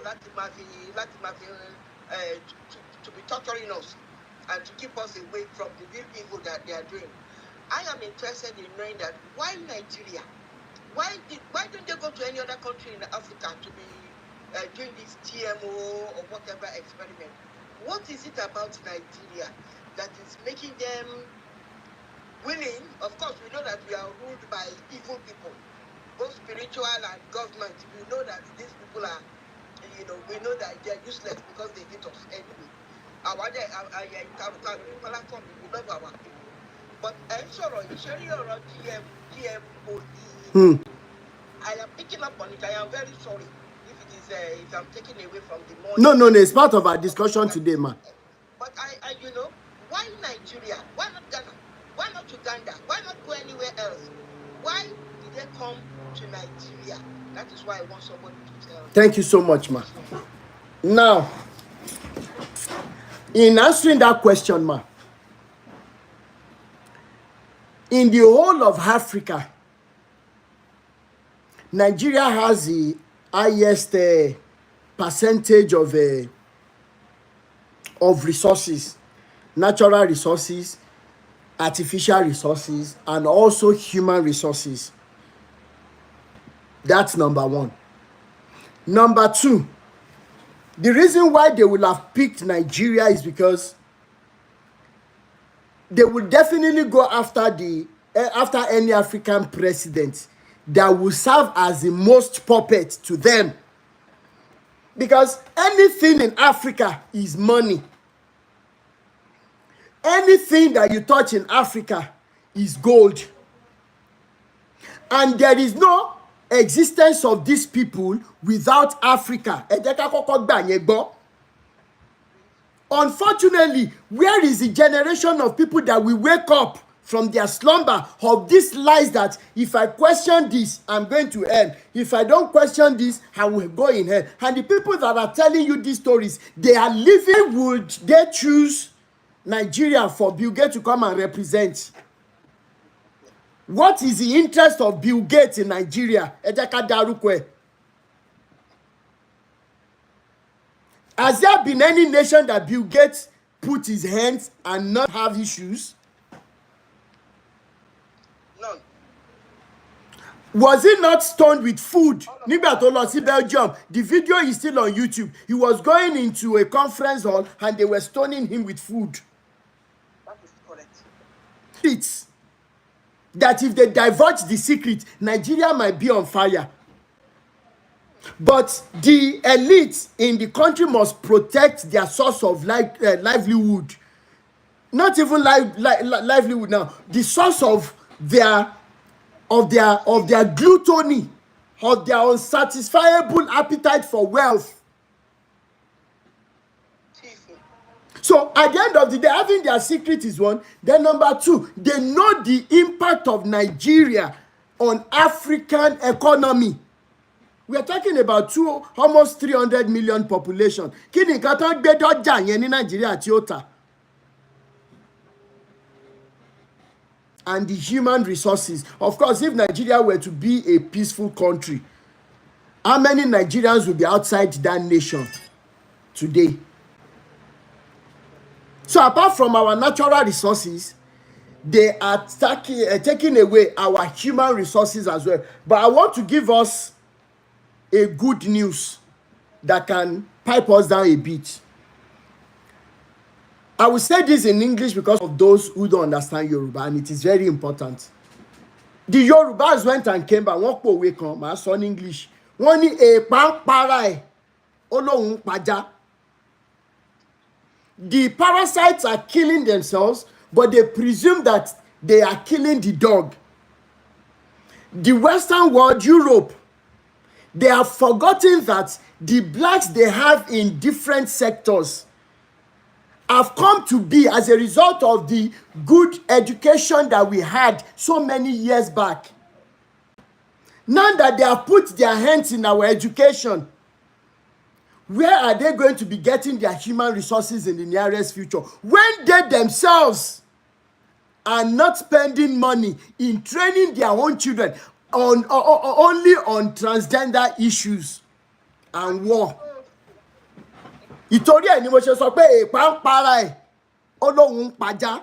By the time the section or the age range of the current doctors are gone, tell me what will be left of the medical sector of the whole world put together.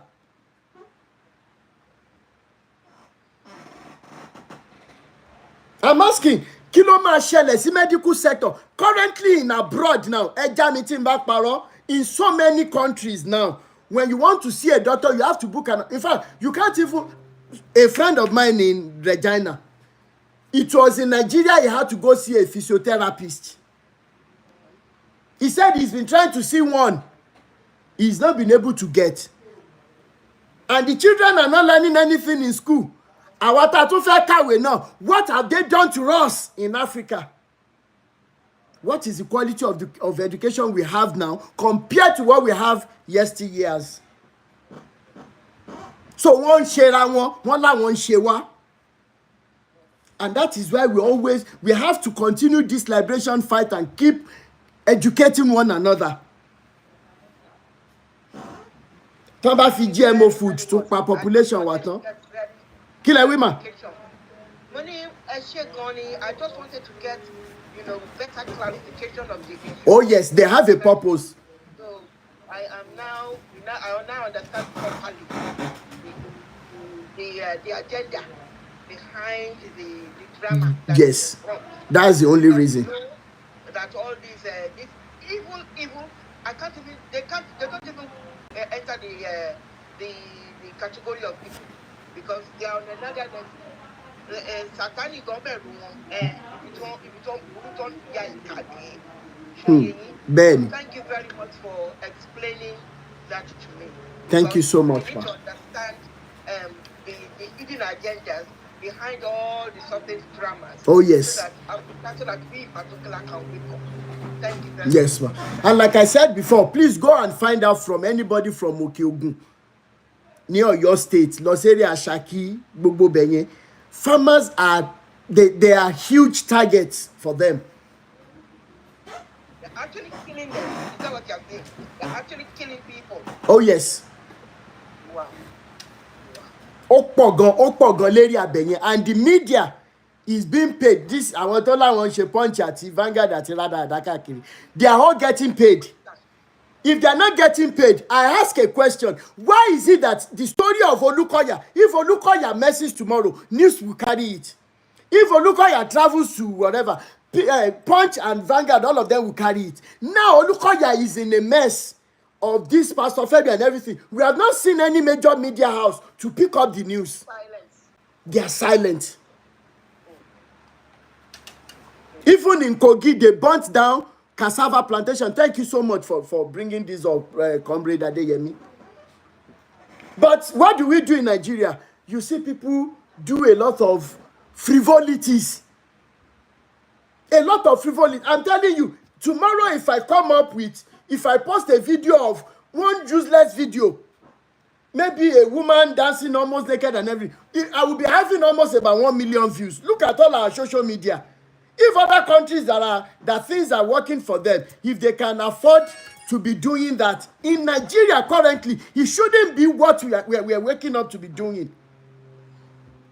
We are supposed to be awake, alert, be asking the right questions. But I'm soon God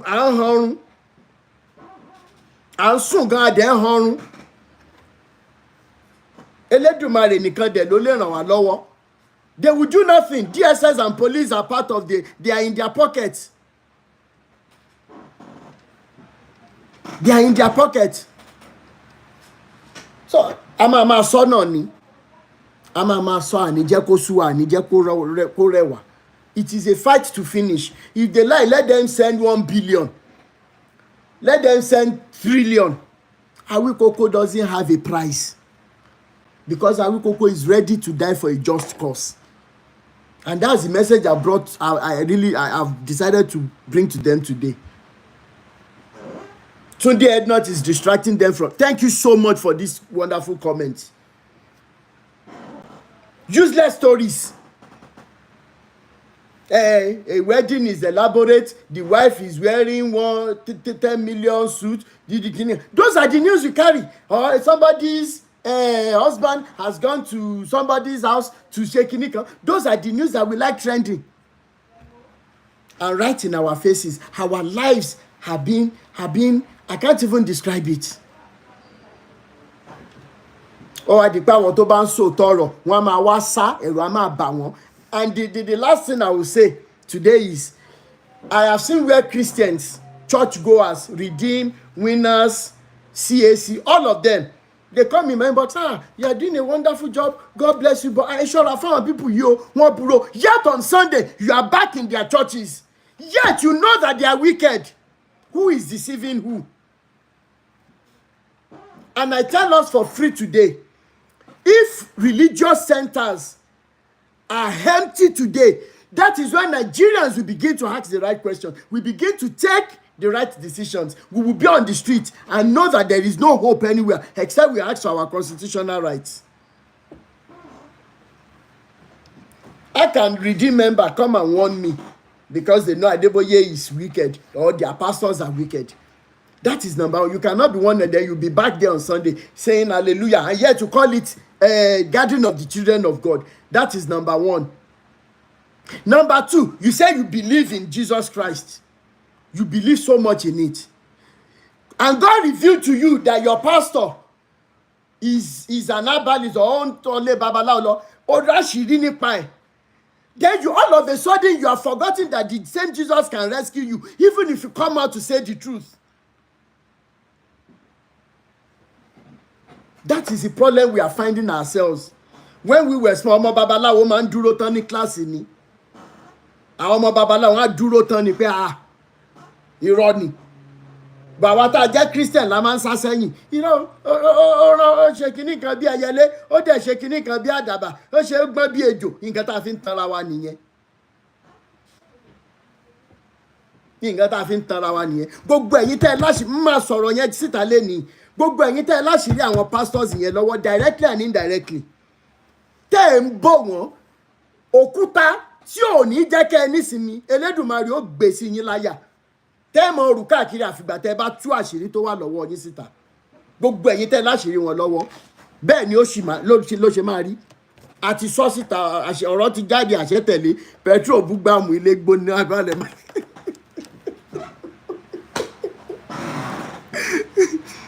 àṣírí wọn tó wà lọ́wọ́ yín tẹ́ ẹ̀ bá ti bẹ̀rẹ̀ sí ní tú síta kì í ṣe ọ̀rẹ́rẹ́ òkúta yẹn òkúta tí ò ní jẹ́ kẹ́ ẹ lálàáfíà ọlọ́run ó gbé sọ́kàn yín tẹ́ ẹ̀ ní nísìnyí ó dìgbà tẹ́ bá tó pọ̀ síta báyìí just like the lady tó tàṣírí Koza what's his name what's the Koza pastor name Ọlátóyìnbó Ọ̀fátóyìnbó. The girl couldn't hold it again. Maybe àti ẹ lọ bára wa sùn ní Ghana o àbí UK dẹni. Irú ẹ̀ ló máa ṣẹlẹ̀ sí gbogbo ẹ̀yin tẹ́ láṣìírí wọn lọ́wọ́ tẹ́ ń bò wọ́n. Àní sọ jù báyìí lọ. Àní sọ jù báyìí lọ. To dijọ́ bóyá Wednesday or Thursday but let us know. But I am making good investigations and my findings on the stories that I mentioned earlier. Àwọn tó ń fi owó ra ga ògo ẹni ẹlẹ́ni àwọn tó yẹ pé bíbá sùn dẹ̀ náà fi ń gbà gbogbo wọn pátá a máa gbé wọn wá ẹ jẹ́ kí n gather so that tí n bá ti rí gbogbo evidence yẹn tán tí n bá wá tú wọn síta tán bá ní ó yẹ àwọn pè mí lẹ́jọ́ máa débẹ̀ gbangba báyìí pẹ̀lú àwọn evidence tí n bá ṣàjọ àwọn wèrè rádaràda. And until we come again, I appreciate everybody for always standing by the truth, for looking out for me. Thank you so much. I appreciate you. And please, when we post any of the videos, the short ones, do not hesitate to help us share it so that more and more people will be liberated. And adúpẹ́ lọ́wọ́ Elédùmarè because ibi tá a délé ni àmọ̀pá lè débẹ̀. We didn't know 2018. Early 2019, those were the days that we will post something. We will log out of our account. We won't want to see comment because back then it is only 1% that would say, 99% it will be causes. You will die in 3 months' time. You will die in 4 months' time. This is 2024. I am still breathing. I am well and good. Tó bá yẹ pé lóòótọ́ làwọn lọ́lọ́run àwọn bàbá yín ní agbára ó yẹ kí irú mi ti kú dànù. Ṣùgbọ́n ọjọ́ tí kíní ọlọ́run bá dé ká lọ sinmi. And until then a ti degun ẹja sí wọn lọ́rùn wọ́n momi sí kò lọ wọ́n jẹ́bà sí gan ayàgò fún ni until tán bá tó turn new leaf. Until then we will relax. But if they don't, it is a fight to finish. Owó tẹ ní òràn ipò tẹ ní òká. That is the truth. Ní sọ jù yẹn lọ. Thank you so much. YouTube family, thank you. TikTok family, thank you. Facebook family, thank you so much. Really appreciate you all. I saw my uncle in Ibadan, Uncle Yomi Fashlanso. Thank you so much. We couldn't see again because I had to travel to this scene. Ẹ má bínú pa àríra mọ́. Ẹ wá lọ post video wa. Egbe.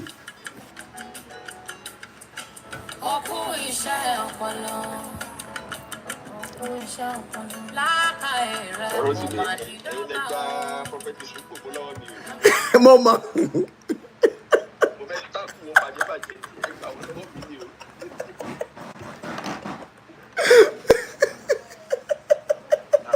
Ṣé ẹ mọ nǹkan tó ṣẹlẹ̀ ni wípé èyí ò lè wá sórí platform wa yìí.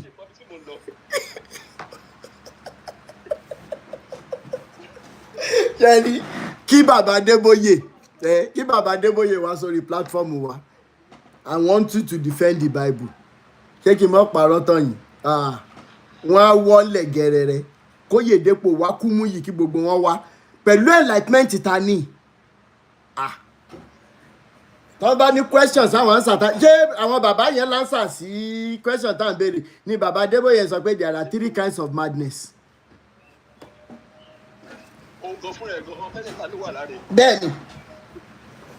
Bẹ́ẹ̀ni hallucination burúkú mò ń mutí pẹ̀lú Ọlọ́run the tea finish in time. Ṣé bàbá Adébóyè ti ń set reminder tán fi mutí ní pẹ̀lú Ọlọ́run? Tẹ́ bá ṣe wo story irọ́ tó sọ yẹn dimension mi lè mi jẹ́ fi ń wò. Ibi ò àrùbá tí. Breast cancer grow padà. Mi tí ò ní ẹ̀kọ́ tó jókòó tó mú tí pọ̀ mẹ́ta lójú ẹsẹ̀ rẹ̀. Wọ́n bí akó yẹn ni. Bẹ́ẹ̀ ni. Ọkùyọ̀mí Fashlanso ti wọlé mi tí ẹ̀ rí wọn pé wọ́n ti wọlé.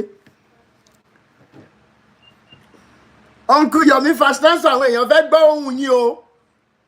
Àwọn ẹ̀gbọ́n wa nìyẹn o. Bẹ́ẹ̀ ni. Ọkùyọ̀mí ẹgbẹ́ òun sókè. Àwọn èèyàn fẹ́ gbọ́ ohùn yín o, mi mọ̀ pé wọ́n ti wọlé, mo ti ń tẹ invitation látẹ̀kọ́ dàpọ̀ wọ́n busy. Ẹ jẹ́ kí n unmute wọn. Ọkùyọ̀mí Fashlanso. Ó dà pé wọ́n busy on network. Kai. Brother Jonathan sọ pé àwọn tí ń pity prophet Èṣùpòfo.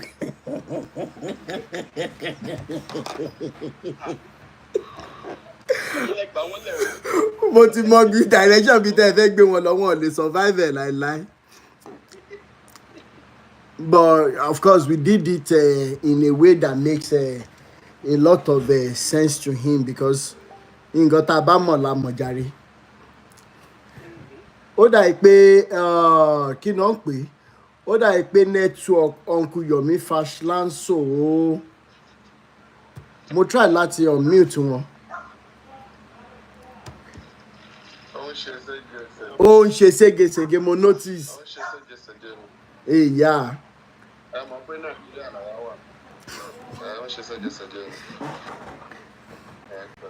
Yes sir.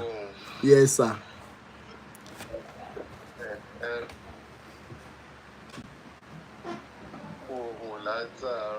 Ẹ wò ó lágbára.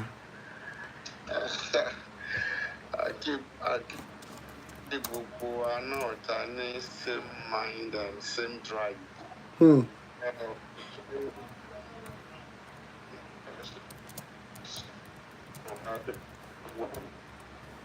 Chai, network yẹn ò jẹ́ ká gbádùn wọn.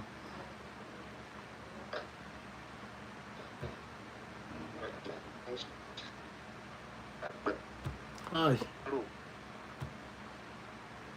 Sorry for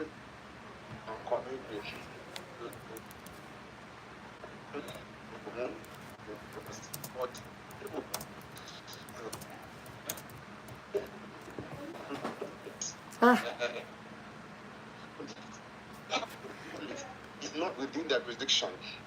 Rest on the IG. A ti ń gbọ́ yín sìn. Hello. A ti ń gbọ́ yín sà. Hello. Bẹ́ẹ̀ ni sà. Okay. The power of the IG, the power of the I, and the power of the police. Oh my God.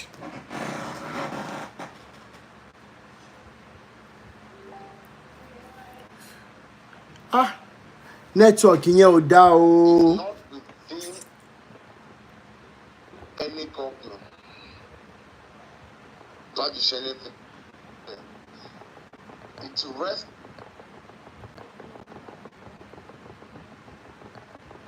Hi. Oh my God.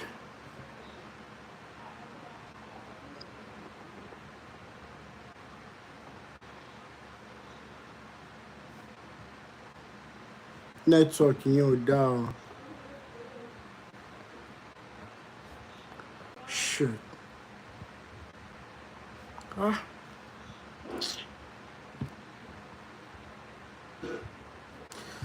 Oh my God, wọ́n dẹ̀ fún wa ní good contribution o.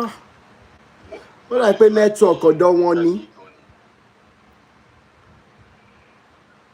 Oh my. Yeah, ó dà pé àtọ̀dọ̀ wọn ni o. Oh my. Okay.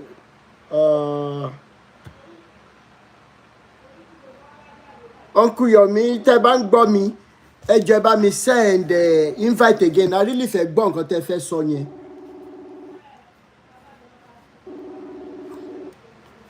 Oh my. Ó yẹ kalẹ̀ sáré bá wa dá sí pápápá ká tó close. Ẹ kálẹ́ o. gbogbo ilé o. À ń gbọ́ yín. Ẹ jọ̀ọ́ kémi tó sọ̀rọ̀. Ẹ rí Yorùbá ní mọ̀ bí agbẹ́gbẹ́ bẹ́ẹ̀ ló máa sọ pé Yorùbá ronú. Yorùbá là jẹ́ ká lè ronú. Àmín. Nǹkan kan ṣẹlẹ̀ recently tó jẹ́ pé ó lè ṣe ìjàmbá fún ẹ̀mí èèyàn nínú mọ́tò tá a wọ̀ tí mọ́tò ò dára mọ́tò yẹn kò yẹ kó máa rìn lọ́nà. Èmi dẹ̀ wọ́n á rí kọ́ọ̀dù pé kí àwọn tó wà ní ètò ààbò mọ́tò kọ́ lè mọ́tò yẹn kó lọ́nà kó má lè ṣiṣẹ́ mọ́. Àwọn Yorùbá ní mọ́tò bẹ́ẹ̀ náà ṣe but èṣù tó ń jẹ́ kó máa gbé yẹn tí kò tí wọ́n kọ́ máa fi sọ̀rọ̀ síta torí regardless of their age ready láti tan glass anybody lọ́jọ́ náà but èṣù yẹn help wọn àmín ọlọ́run ẹ̀jẹ̀ ìpọ̀ ọlọ́run wọn help wọn sọ̀rọ̀ ìyẹn ló bẹ́ẹ̀ number one ṣe rí this liberation movement why liberation movement will not impact some positively ni pé iṣẹ́ ọwọ́ wọn kò mọ́ ẹni tó bá ń lérò ń gbà ibi sí ọmọlàkejì ẹni tó bá jẹ́ pé nígbà tó wà tó ọmọlàkejì ẹ̀ bá níjà sí ẹ ti parí mọ́ra yín ó dẹ̀ dá ìsíbẹ̀ ṣùgbọ́n lẹ́yìn ìwọ ló ń gbèrò ibi àbí o fẹ́ rìnrìn àjò ibi lórí ọmọlàkejì. Bẹ́ẹ̀ni. This liberation movement kò lè impact life ẹni yẹn positively. Wọ́n ní ẹni tó bá gbọ́n lẹ́kọ̀ọ́ kò ní gbọ́n mọ́ ẹni tí liberation movement yóò bá impact positively kò ní gbọ́n mọ́ for life kò ń ṣètò. Nígbà tí ó ní okay ẹ wo the story of Pastor Femi Caleb ọmọ babaláwo. Normal human being a sensible human being tó bá jókòó tó bá wò pé àwọn ilé ìyókù kan story mẹ́ta yẹn ó tálẹ̀ get. Bẹ́ẹ̀ni. Kí olórí olófò kan wá máa wà kó máa sọ pé is not real aláyébàjẹ́ kan nìyẹn o ìyẹn tó bá sọ pé gbogbo nǹkan tó kọ́ lẹ́yìn kò rí ibi ṣé rí Yorùbá Mr. Rotimi àjẹrẹ wa lẹ́sẹ̀ débi pé kọ́kọ́ ṣẹlẹ̀ ní àdúgbò mi lẹ́yìn Mr. Rotimi presently ebi pa wọ́n pẹ́ bí pa wọn ebi ó ti ń destroy àwọn èèyàn completely.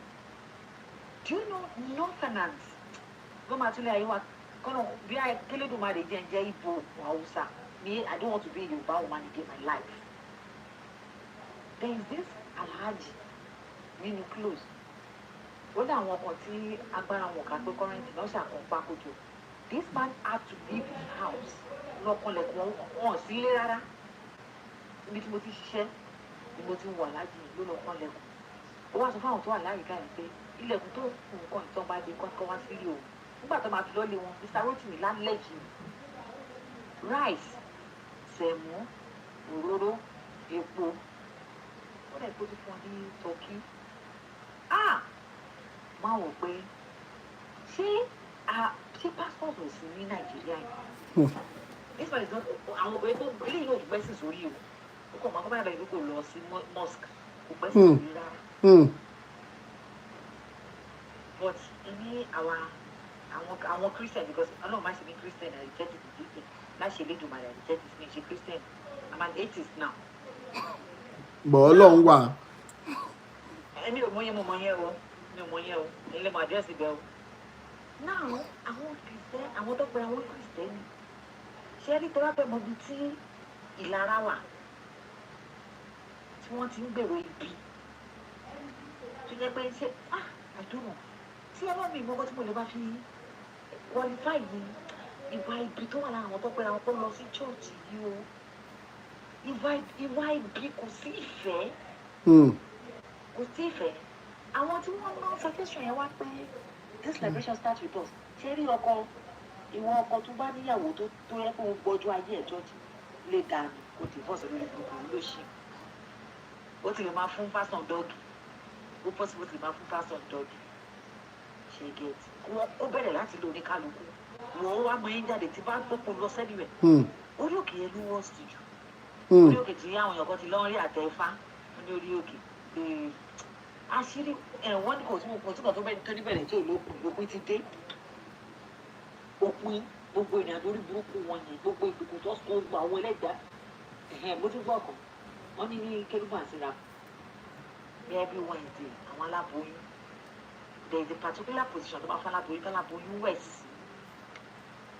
okay nígbà tí ìwọ aláboyún with your right senses o lọ ṣe antenatal o wá lọ sọ́dọ̀ start illiterate wọ́n fi ní particular place máa wẹ̀ sí then tẹ bá wẹ̀wẹ̀ yẹn tẹ̀ wá kúrò omi tẹ́ fi wẹ̀ yẹn lọ́ máa gbàjọ ni wọ́n máa lọ rìnrìn àjò fún ògo àwọn ọmọ tí ò ti wà sílé ayé rárá ẹ ti kọ́kọ́ bá yá àwọn ọmọ ọlọ́mọ jẹ́ ní áńgù yẹn náà ẹni àwọn tó rí west german church ní church ni wọ́n rí church ní orí wọn ní òtẹ́ rí wọn àfẹ́ni pé àwọn yẹn mí rí wọn rárá àwọn yẹn they are like the likes of Christ Embassy Jehovah Witness mo regard wọn as that one kò sí kankan kò sí ẹ̀sìn ìgbèkùnlẹ̀sìn èèyàn tó bá fẹ́ bọ́ sínú ìgbèkùn ayérayé ó bẹ̀rẹ̀ sí máa lọ church èèyàn tó bá máa bọ́ sí ìgbèkùn ayérayé ó kọ̀ jí lọ́tọ̀ ó bẹ̀rẹ̀ sí máa lọ sí church bí a ogun ayé ó dàbí mustard seed but tó wá mú ẹ wọnú church ti báyìí ipò kan step fix omi bá mi ti kéré lẹ́gbẹ̀ẹ́ òun tó máa wọlé ayé ẹni náà ẹjọ́ kò lè ní ẹjọ́ kò lè ní kí ló wá kí lẹ̀ ń wá kiri kí lẹ̀ ń tójú bọ lékiri fún àwọn tó yẹ pé àwọn tè kò sẹ́ni tó ní immunity towards life challenges. Bẹ́ẹ̀ni. Nobody. Not even pastors are far oníṣẹ̀ṣe not even one person bẹ́ẹ̀ni. gbogbo wọn akálá tó kéde lẹ̀ kò sẹ́ni one of them tó ní immunity towards life challenges but can I say it ṣé náà wípé yẹn ogun tí wọ́n fara gbà ó ju ti wà yìí lọ. Bẹ́ẹ̀ni. but torí pé owó wà nílẹ̀ wọ́n sáré fowó manage wọ́n lè sáré lọ sí ìlú òyìnbó. ká rò pé bóyá Ọlọ́run ti gbà fún wọn bẹ́ẹ̀ni. ní sùúrù máa gbọ́sẹ̀ ṣèbí ìyàwó kan ló ti ní cancer láti how many years ago. rírìn wọn lè rìn mọ́ wọ́n kàn ṣe dàgọ́dàgọ́ lọ́ fi ń rìn wọ́n dẹ̀ tẹnumọ́ pọ̀ Ọlọ́run ẹ wo ẹni ó bá máa see liberation is not for everybody ẹ jẹ́ ká gbà pé bóyá ìṣẹ̀lẹ̀ ìwọ tó wà ń ro tí ọmọlàkejì jẹ́ ní rere liberation is not for you ẹ gbàgbé pé we are talking about kí wọ́n máa lọ́sọ̀ọ̀tì ẹ̀ mọ́ if you don't have love and humanity towards everyone around you liberation is not for you. ẹ gbàgbé pé we are talking about liberation yes if you don't have love and empathy but the liberation is not for you. ẹ wo Mr. Rotimi ní ilé ayé ẹ̀mí ibi bá wà lò ẹ̀mí ire bá wà lò there is now left for you as a human eléyìí tó bá fẹ́ kó borí nǹkan. tẹ́mi ibi bá ń darí ẹ̀ jẹ́ kó máa darí ẹ̀ lọ ọjọ́ kan náà wọ́n náà bọ́ sínú ibi náà. Thank you so much. ṣe ní kò sí wọn tó níbẹ̀rẹ̀ kò lópin expiring time wọ́n ti dé ó tẹ̀ ti dé. ó ti dé o. ṣe ni the rate at which the Elédùmarè máa fi rage anger towards the no. ọmọ àrí ìbínú Elédùmarè wọn ní choice ọmọ àrí. àṣẹ Ìdùmarè. ọmọ àrí. Thank you so much ìyá mi thank you so much. ẹnìkan béèrè question kan sìn kí ọkùnrin Yomi Fásilásò tó fi ọba lé káràndọ̀ ẹnìkan béèrè question gbà tí ìyá mi ń sọ̀rọ̀ sí pé she has become an atheist and somebody said yeah it's true and in the comments I said you sure you need evidences. It is a personal thing but because we are like brothers and sisters here it's the reason why I want to talk few minutes on this. It is true that if your foundation is not strong enough about some beliefs about the existence of God, the current dispensations are enough for anyone to jump from what we had into believing that there is no God anywhere. And you will be right because this injustice right in the body of Christ tó ń jẹ́ ká mọ̀ nípa hell and heaven in the first place, the affairs tó jẹ́ ká mọ̀ nípa àjọ́nà àti iná whatever, the injustice tó ń jáde láti bẹ̀. Is it possible for anybody that believes in this hell and heaven story to still be behaving the way they have been doing? The answer is no. However, in my own little understanding, I will explain it this way. Number one, you said you need evidences. I mentioned about mosquitoes before.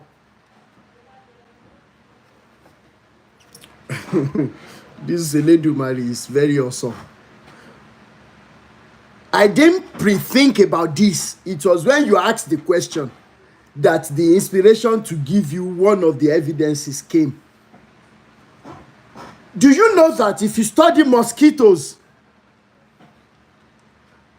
any mosquito will not perch on you in parallel level? A mosquito knows the right angle to land on your skin. The mosquito knows the hole, the pores in your skin to put their proboscis to suck the blood. The mosquito will not stop there.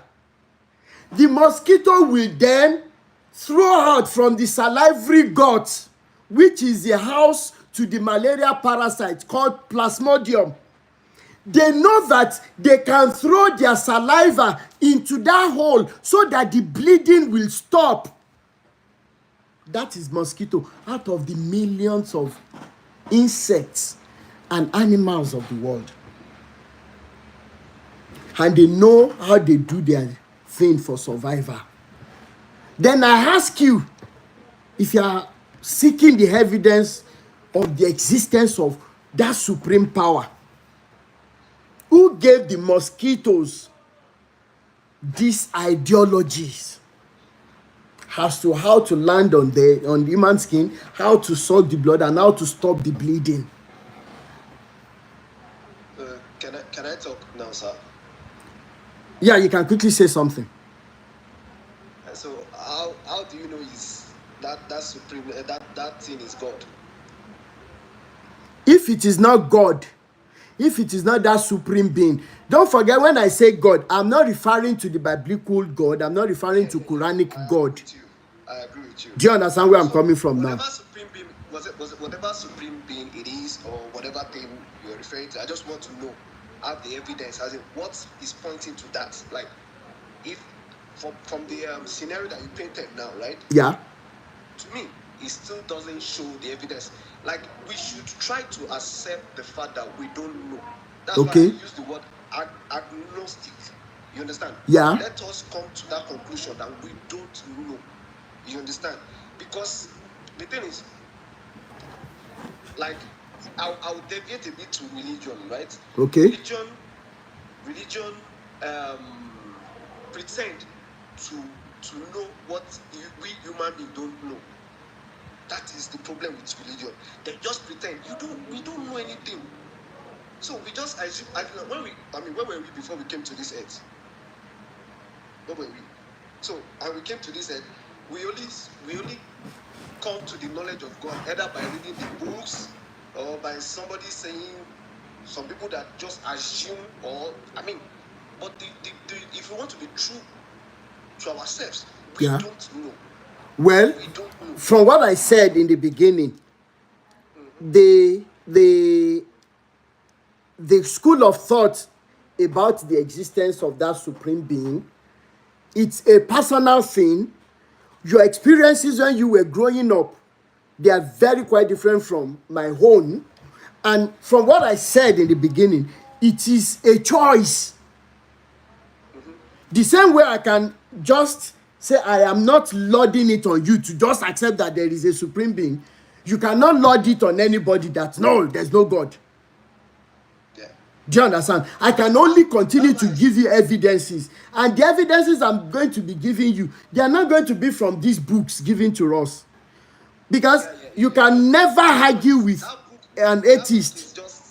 It's just Oh no, forget these books. Yeah.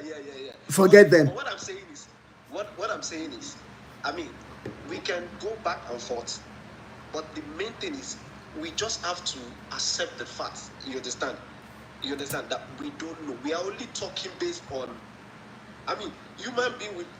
We are. Like, I've been following you, and I understand the depth. You are so intelligent. I understand the depth of your knowledge about so many things. You understand? But I think we human beings, we need to accept the fact that there is a limit. You understand? There are some things that we don't know. Let us just be the humble pie. You understand?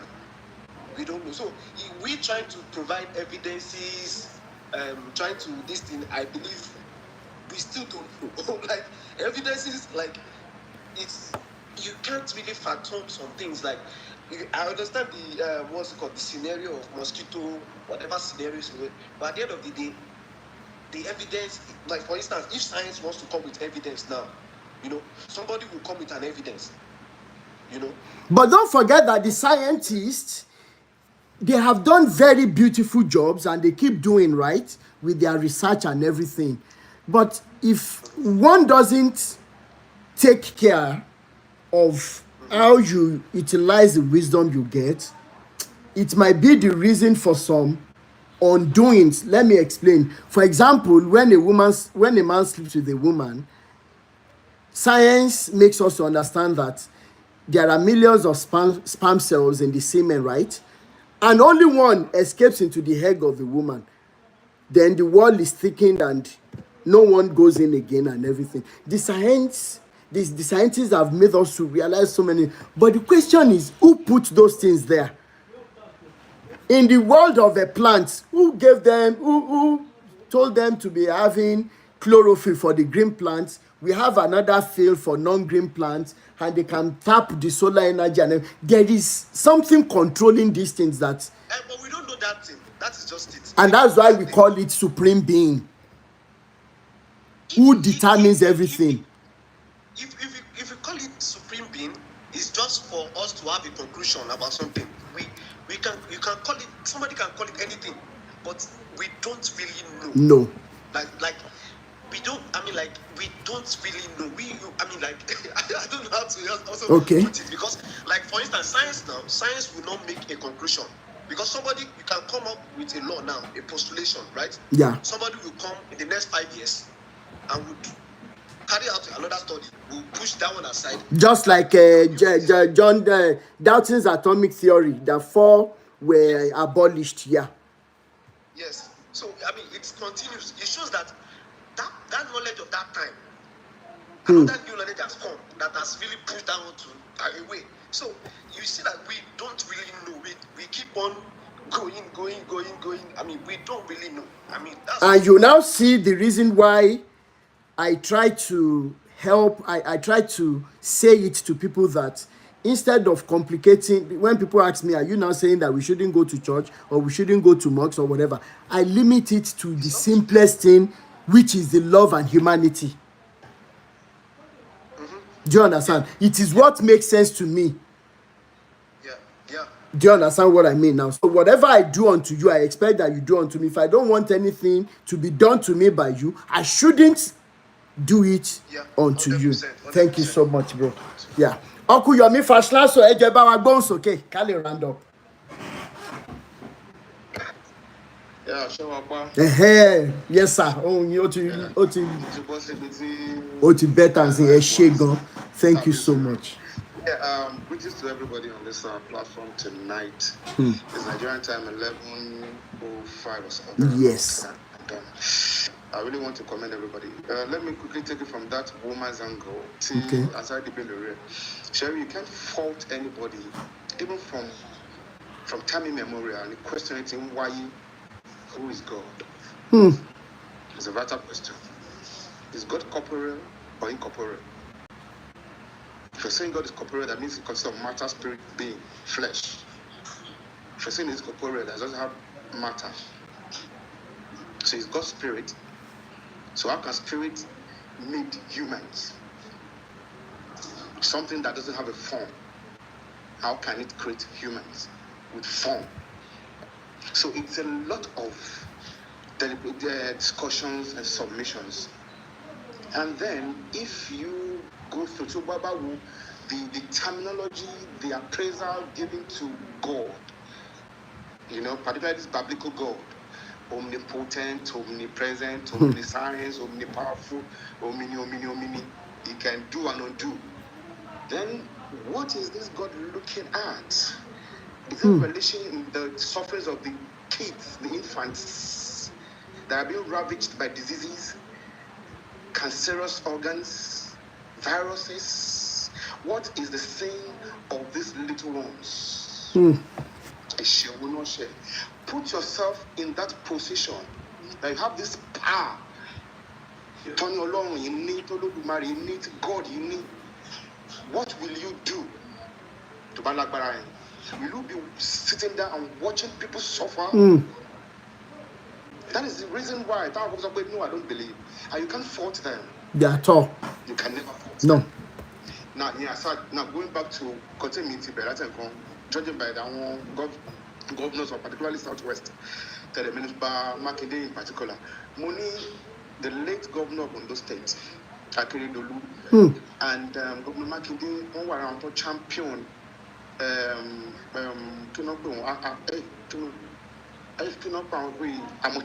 Àmọ̀tẹ́kùn.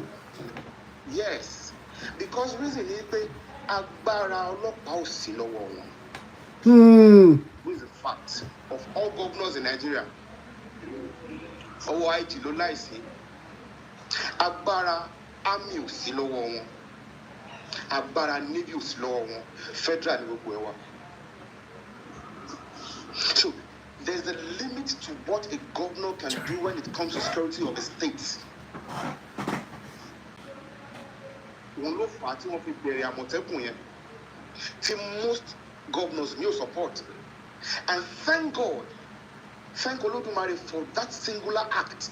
I can say in Southwest they say there's minimal issues of kidnapping and all this situation back some years back. Tó pọ̀ gan gbà yẹn. If you are going now from Lagos to Ibadan, I can tell you for free, as you see the Àmọ̀tẹ́kùns here and there is a military post, not to Wambe.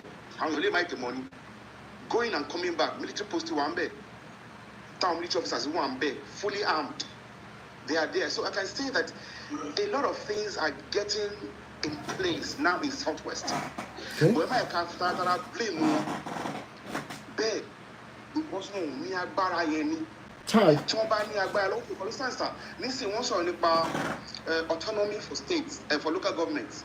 How many states governors will support autonomy for LG, for local governments? Out of the 16 in Nigeria, as I mean, Mobile law now, but as of today, we are 16 which support 16 governors, 16 states. Out of 30 something. So where are we going? So now the thing is this. Àwọn tí wọ́n bá rí tó bá ṣe nǹkan tí ò dáa ká bá wọn wí. Àwọn ni ká máa kọ́ làbọ̀. Àwọn tó bá ṣe díẹ̀ tó bá tẹ̀sí gbìyànjú, ẹ jẹ́ ká lù wọ́n lóògùn ẹnu pé yá ẹ ń gbìyànjú. Olódùmarè máa fún ìṣe ògùn ẹ má dáwọ́ dúró. Ẹ má dáwọ́ dúró. Má dáwọ́ dúró. As we speak, Ogun State ò ní Àmọ̀tẹ́kùn. Ọ̀yọ́, Èkó náà ní Àmọ̀tẹ́kùn. Ọ̀yọ́, Oǹdó, Èkìtì. Bóyá Èkìtì wà ń bẹ̀, bóyá Ọ̀ṣun wà ń bẹ̀, Ọ̀ṣun làkọ́sùn máa wà ń bẹ̀. Àwọn tó ní nìyẹn to safeguard their territory ni. Bó ṣe rí àwọn interior yẹn, capacity àwọn Àmọ̀tẹ́kùn yẹn ò tó. Kò ká. They need this. That's not like the supporting system to Nigerian police. And Nigerian police will to the shaking. Most of our policemen, they are guiding celebrities and individuals at the detriment of other people.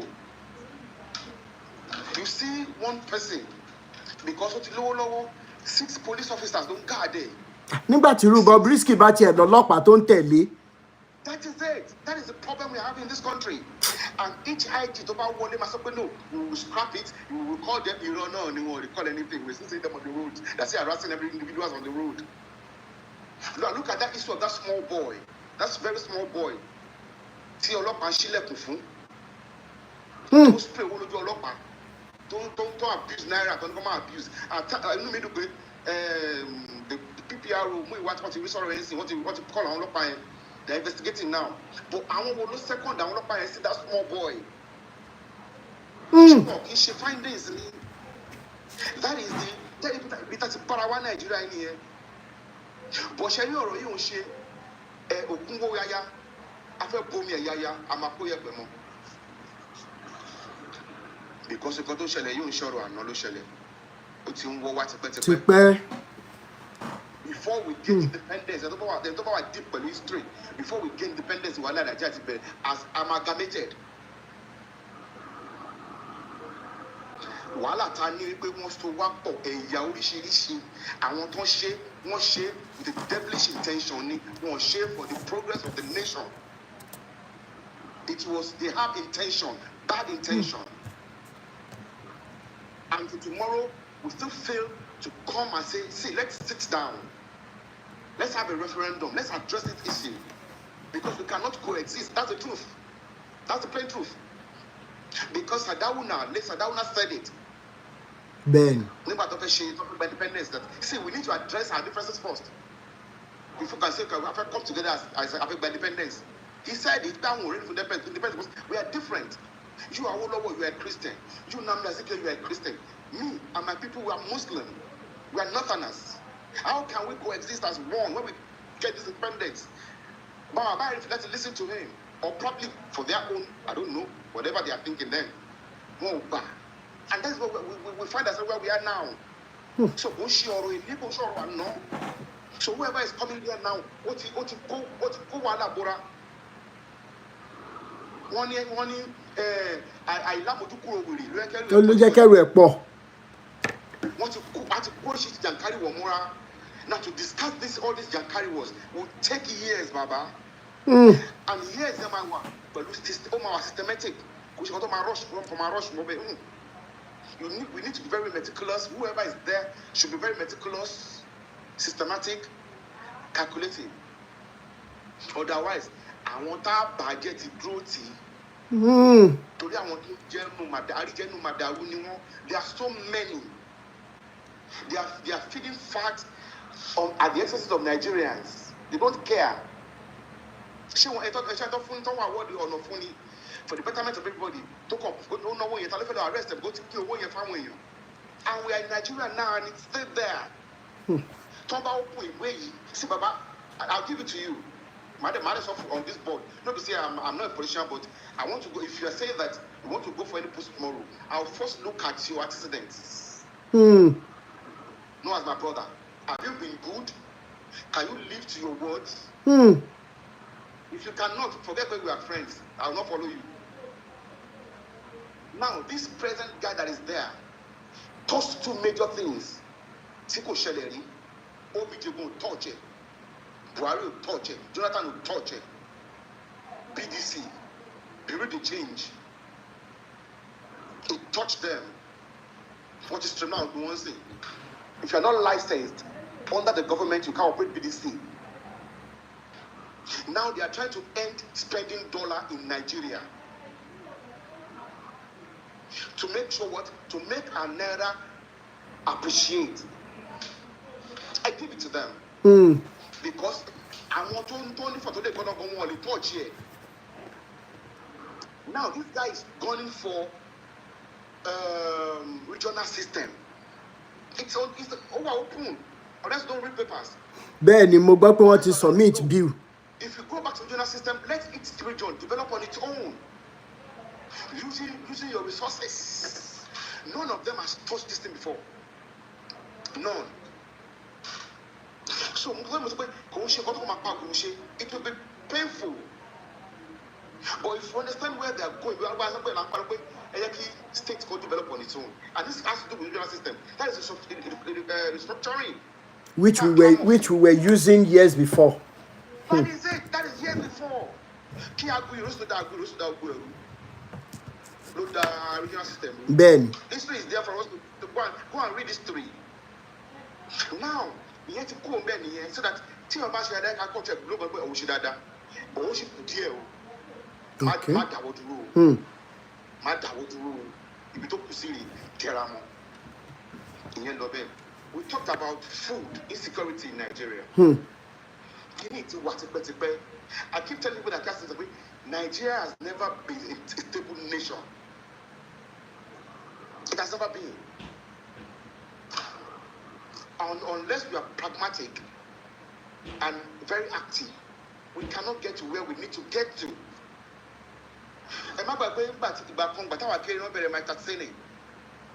From my Tatsene, Apostle Niger Delta boys, kidnapping. She and bad one by any. I be churches to sing by any. I because someone men of God in by any Nigeria. From that point, I've got see bandits, I've got some Boko Haram. So now this terrible organization that they're not splinter groups. Why would they arrest all of them? Because they are seeing money in these things. Nígbà tó ẹ kàn ti pa iná tí àbíkú náà máa ń pè bàbá máa sọ kí ní pọ̀ kàn ti ṣáà the gbẹgbẹ Yorùbá. Kàn ti kékeré pẹ̀ka àrókò. Ẹ ṣé bàbá ọpọlọ ìníjọba. Àṣẹ Èdùmàrè. It's on record that OBJ told Jonathan nígbà tó Boko Haram bẹ̀rẹ̀ that nǹkan tó ń rí yìí tó ń pèlè okùn yìí ètò ní ètò gé lórí. Jonathan refused. He was playing politics with it. Yes, that should be there. They are not an as come up around now. So far, now it's not a national thing. It's a national issue now. Can you want to decimate one by any? They are getting orders then. So many of the captains of this army regiments, they were getting orders, but they couldn't go near these people. They were getting orders to stop, not to move to these people. Back then, 2013, 2014. So what happened now? She had to what they been saying. Don't you remember what splinter wants in? What's in the sleeping cells? Don't you clear them? Come up as my arrest money. How? Iṣẹ́ la ló máa ṣe. Iṣẹ́ ńlá kí ló máa ṣe because everybody ẹ̀ka ìpàdé ẹjọ́ mẹ́ta ànákọ́ ni a young boy, a student, ó fẹ́ kí kidnap ẹ̀. Bẹ́ẹ̀ni. $700,000 lọ́wọ́ abẹ́. Sá. Ẹ̀rí. Bẹ́ẹ̀ni. In this Nigeria. So wọ́n ti rí kíní ẹ̀ bíi pé we're easy money nísìnyí. Ká nígbà tó kọ́ bẹ̀ sí máa rí ahead yẹn náà ti gé lórí. Ló máa ra àtàwọn padà kò pariwo náà. Because ọ̀nà kò fẹ́ stay ìlú ẹ̀ from calamity. As the head of state, as the president, as the CEC, number one, Burkina Faso of play politics. And that has been the problem of this Nigeria. Come after everything, I play politics in it. From the federal to the state to the local level. At the detriment of people's lives. But when we are saying we need to go, no, we don't. I come out waste everyone. That's the truth. Nothing will happen.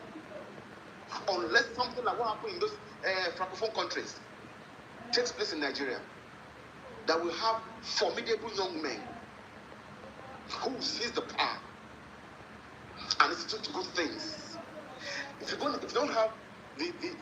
have the political power, the economic power, we are going nowhere. We are going nowhere. And each state, each nation rather, Bẹ́ẹ̀ni. They are still very much present in every nation in Africa because they see Africa as the gold mine, the cash cow. Everything, the materials they need, the raw materials they need to manufacture anything, they get it from Africa. But we are the owners. We're not making anything. It's for a purpose. If Africa should go back to the years that they were Africans, they are nothing. They were nothing before. Because nobody ajá tí wọ́n ṣe lé inú gbólọ̀bọ̀ tí wọ́n wà. No lower. History is there to prove it. Ìgbà táwọn jẹ́ cavemen, àwa ti nílé àti kọ́lé inú cave làwọn ń gbé. But how many people know this? And now when we're talking about religion, some people don't know that the Roman Catholics, no, not the Romans, àwọn gbọ̀ngàn náà bẹ̀rẹ̀ gbòòṣì. Bẹ́ẹ̀ni. Tó bẹ̀rẹ̀ Roman Catholics, àwọn náà kọ́ bẹ̀rẹ̀ Pope. Go and read the history of Titus Flavius. Titus Flavius, Constantine Flavius, Caesar Flavius. Go and read the history. Ibi tọ́rọ̀ Jésù ti jáde nìyẹn. Go and read the history of the Nicaea Conference. 345 Connie. Go and read it. People don't read, don't know. So when they bring something to you, it's to subdue you, to make you subservient to them. Everybody on earth practices spirituality before they came with religion, to put us in bondage, just to rule people. Started by the Romans, and they started the Roman Catholic churches, and through the Romans they started slavery.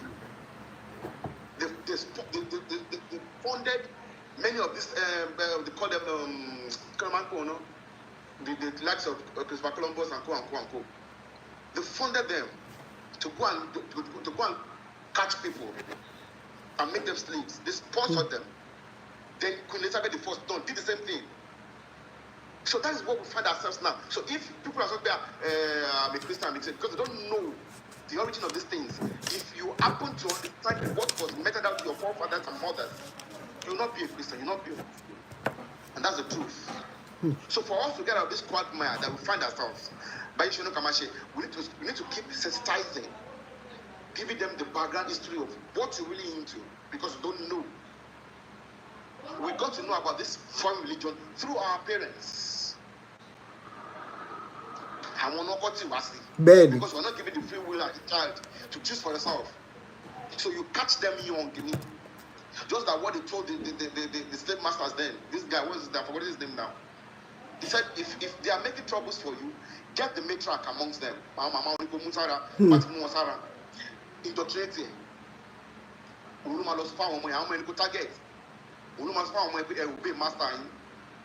The same thing that this stupid guy, this stupid idiot king Leopold did. Benny. Through the letter I wrote to simple. People in 1863, 1864. People should read that letter. Writing out these letters, giving them these things, then let them go and find out themselves. And come back and say, you are this, you are that. Spirituality is knowing your creator yourself. There's no in between. So nobody can die. I can say, am I deaf? Am I deaf? So the Quran that says in chapter 14, verse 4, that unto them I will send somebody that can speak their language. So so in Arabia, they speak Arabic, they speak Arabic. But people don't know this because we'll be swayed. We'll be swayed. So we need to itemize this one by one and click on it, sensitize people, and move forward. So, Baba, do you need to deal with the food insecurity first? Or the insecurity of life and properties? Or how to liberate people from religious psychosis? Biblical and religious psychosis. Because they go Baba, you have so many people worry. More Twitter lady say, Lale say, one your con all she blasphemy. More than Danosun. Benny. It's on Twitter. So why don't you call on Eja? If that your God is so powerful, that's what I'm saying. Why does your God need you to commit atrocities, to kill, to maim, to go on carnage? Why does that your God need you to carry out devilish acts? If that your God is so powerful, why can't that your God do that thing yourself? That's the question. So until we realize that we're just being used to make money, to situate some people in power, that's just it. The day we wake up and say, I am a God, I know my maker. Because Lord one day to speak to future, to speak to existence, and it shall come to pass. That is it. So people need to know this, so that we can cherry our political leaders who are, like you said earlier, they are in tandem with these religious masters. Yes. Because they too are working for their foreign masters too. Because they are being funded, just like the Muslims are being funded by Saudi Arabia, Iraq, Iran, and co. They are being funded, and that's the truth. They are being funded. It's not about money making. It's not. It's all about money making. And the people are impoverished. How many of them will come out and speak? Have you seen come on, Baba, I know you told them that. No, they're running. What I put you, Baba, Muidin Belu. Ben. Only I'm a gbàdúrà kí Ọlọ́run ṣe kíní kan Nàìjíríà. Kí ó ní kí ló ṣe Nàìjíríà? Ṣé òjò rọ̀ mọ́ ni? Àbó òrùn rọ̀ mọ́? Àbó ṣùpá rọ̀ mọ́? Àbá ìràwọ̀ mọ́? Ola wa àwa ni kọ́lọ́hún pa àwọn wa àwa ni kọ́lọ́hún pa bàbá yìí sọ nìyẹn so ó ti ń yé gbogbo wa so until these are so-called babas and mamas who have put us in this quagmire, in this tentacle, in this chain, in this bondage, tó bá bẹ̀rẹ̀ sí máa realize that kìíní yóò yẹ kó lọ báyìí. They don't even know the issue of Pope Leo, the 10th, called Pope Leo the 10th, 1515. I'm sorry, wrong by. Go and read that stupid Pope's atrocities. Pope Leo the 10th, 1515. Go and read this. So people don't know. And you come and tell me you're a Catholic. I laugh. How? Do you even know your history? If they replay that thing back to you when you see your forefathers or foremothers being mauled, being chained like a wild animal, would you still want to be a Christian? If your God is God of love, why do you have to maltreat him like that? You want to say that shall not kill. That shall not kill. That's the 10th commandment, right? Yes. When Moses came down with that 10th commandment, the first thing God told him to do was to kill. When he saw those people with the RPG, that statue. Yes. The first thing God told him to do was to kill those people. And it's there in the same command that shall not kill.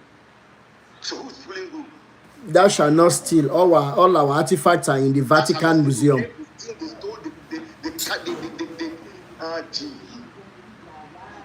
So we need to keep telling these are people that they are going. Ọjọ́ yóò pẹ́ mọ́ kọ́lọ́ àmì èmi kọ́ ni mo ṣe dá yín ọjọ́ yóò pẹ́ mọ́ ẹ má jẹ́ kí ní ìbá yín wọ sàárè gbogbo bá bá yín wọ sàárè ẹ lè bọ́nú ẹ̀ mọ́ nìyẹn.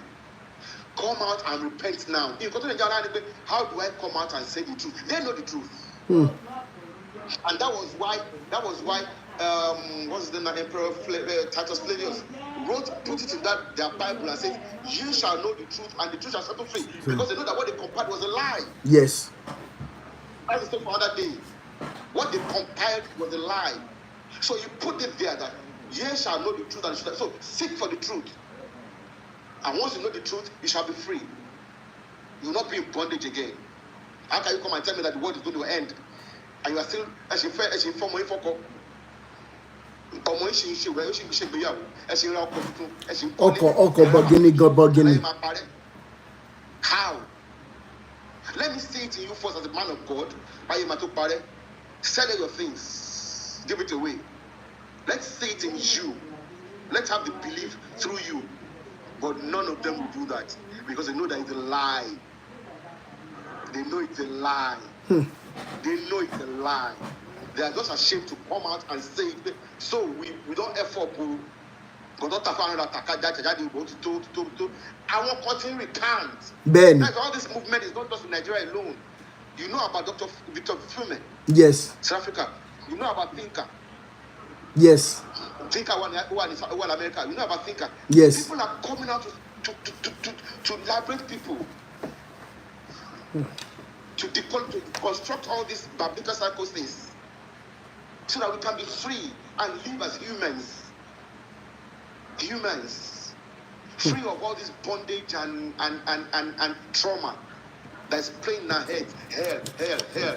Where is hell? People go to because they want to go to hell. That's the truth. Not because of anything. So they are still in bondage because of that.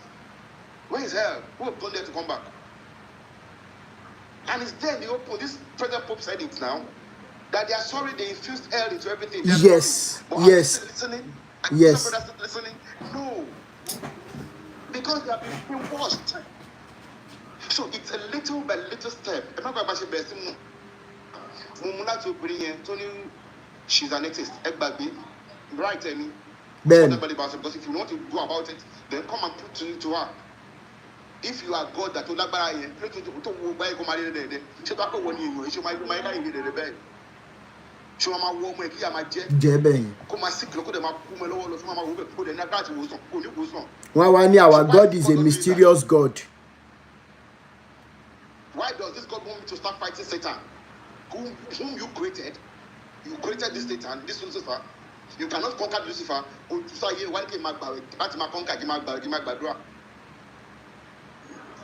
that you have all the power, why don't you just kill that Satan and make me live in peace? If truly you want peace for us, what puts me all through this trauma? Then I say, that's not my story. I have my story of creation. Like every tribe on earth have their story of creation. So don't come and lord your story of creation on me and use that as a yardstick for everybody. No. Tell you that creation started 6,000 years ago. It's a lie. The oldest fossil they discovered in Ethiopia, Lucy, was 3.5 million years ago. So, show I equate around. What discover a boom in your do? What 3.5 million years ago? And it was up I hear 6,000 years ago because of his history to work. And people are saying they're still eating it like cake. Because we don't know anything, we don't want to read. And this is not who we were before. We were learned. We were literate. We wrote books. If you're talking about oral history, yes. Toba fancy. If I talk is no matter South Africa, no matter America, no matter Colonial. Ben.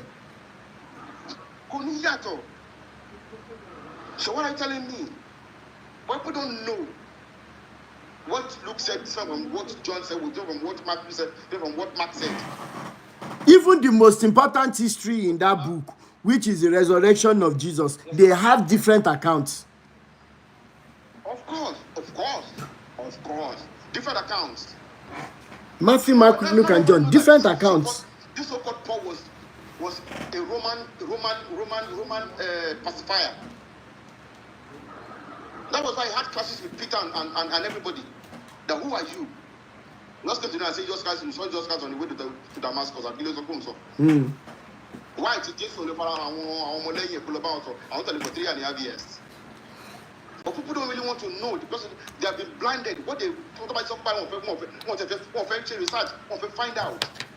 And that's why we African, we just saying that we should pass these things on to the coming generation. Let it end here now. So that this coming generation can be free. Ben. Can be powerful. Can be free. And don't cage them under this religious umbrella. Either you're a Muslim or you're a Christian. No, enough is enough. Let them be free. We are smart, we are intelligent. Very. One man said that even in Israel, of course, that's the truth. That's the truth. But how many people know about this? They don't. And you sit down and you're so comfortable that in your country, your government put down 90 million naira. 90 billion? Could have 90 billion now. I think it's 90 billion. Ben. For some people to go to Hajj in a country that is 90 billion. Does it make sense? The same thing will happen to the Christian people too. Government will sponsor them to go on pilgrimage to Israel. Does it make sense? You are empowering another nation's economy at detriment of your own. Can you see? Government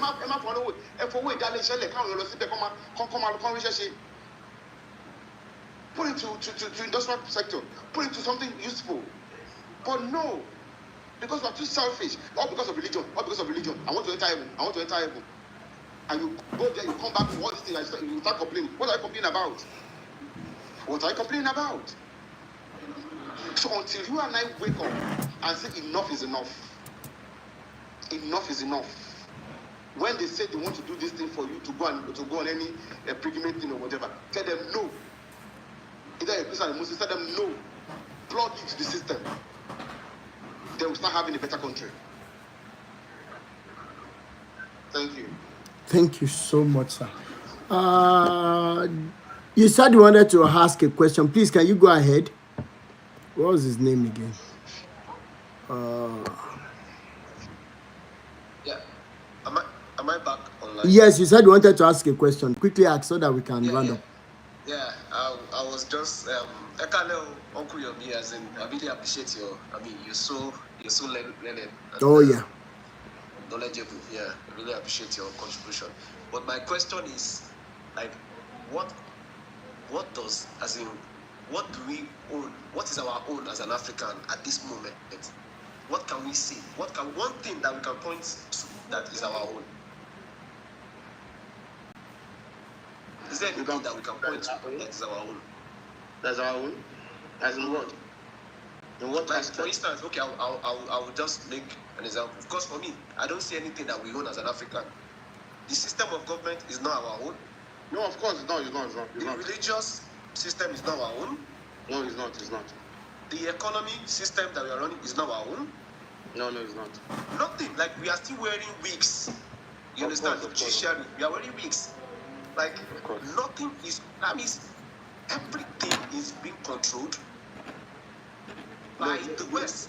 I mean, Ogami, we can't say now that it's all over Africa now, because we've seen some countries now that they're getting out of these things. Yes. You know that they are getting out of these things. So it is for us to join in this movement. But who will join? It takes a bold step. It takes a you see those countries, sir. You see those countries that are pulling out. They are being supported by another country. No African country can stand on their own. They need to partner with the country that is to support them, to make them a political power too, military power, to give them military power. You know that Burkina Faso is going on nuclear power too now. Yes. Very soon they'll have nuclear power. Yes, but the truth because is, they have the raw materials. Yes. But the truth is, at the end of the day, there's a back end to that thing that we don't know. You understand? See, we can say that we want to shift to this side because we want to pull out of this. See, what I say is Africa is like food is ready for these people. Food is ready. That is it. Like, Africa is carrying the world on its shoulder. You understand? Because everywhere. Right now, I'm not in Nigeria. I'm outside Nigeria, and I know that where I am, there is nothing there. Like, if every one of us, like Uncle Rotimi said the other time, if every one of us should go back home, this place is nothing. It's nothing. So they are doing that kind of push factor because Africa can never be good. If Africa can be good, it will not pay. Africa will be good. Africa will be good, Abami. I mean, it is a gradual process, so it's going to be a gradual process. Then when you talk about the joining of forces with another country to be able to get what they deserve, it has always been like that even one clan will call this clan to help him to fight this, even in Yoruba culture, Owambe. So that is a must. Let me just open my friends a little bit to in years back. Our nations, even Nigeria, have we ever at any point in time that we had the support of either USA or Britain for us to be able to have nuclear power, to be nuclear powered savvy, to have all these things, to make us military military-wise powerful? Have we ever? No.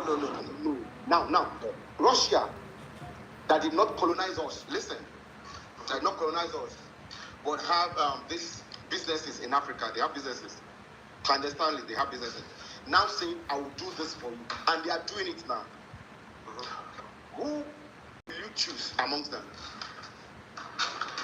So that is what I'm saying. Like, you see, the thing is, it's not about choosing. Because what can I be No, the question. Any solution? No, okay. And I won't choose anyone out of. I won't choose anyone out of the two. I won't choose anyone out of the two. Why? Yeah. Chetidi. Okadabe is still a slave master thing. Like Okadabe Benisi.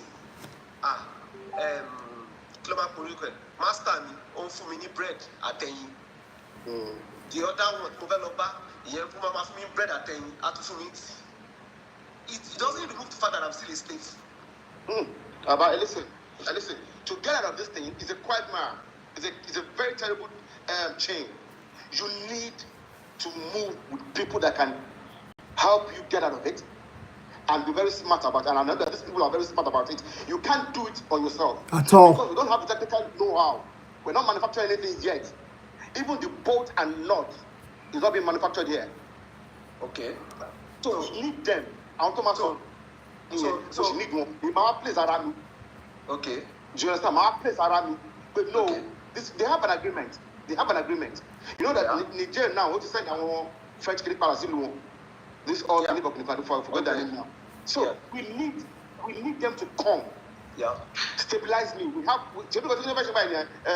what's that? Thomas Sankara. Benny. He did the same thing before he was killed. Before he was spied, before he was spied. So we need them to come first, establish this thing that we want. Then they will go. These are their country. They will go. So, we in Nigeria, we're not even moving anywhere. Sir, we understand the content, so, but in got to try that is like, okay, like, for instance, say we would kill a mash, you are get it's not turning any. We own the resources, the raw materials. Just like the oil. What have we been able to do with the oil? Because they took over our oil rigs, and that's the truth. And that's why Shell and what's the second one? British AP, or what they call it? Profit take over. Chevron and Co. Yeah. Shell So BP. that is Yeah. it. But can it be at we are so divided. That's why they have amalgamation to our wrong. So that's why I said something earlier about the money.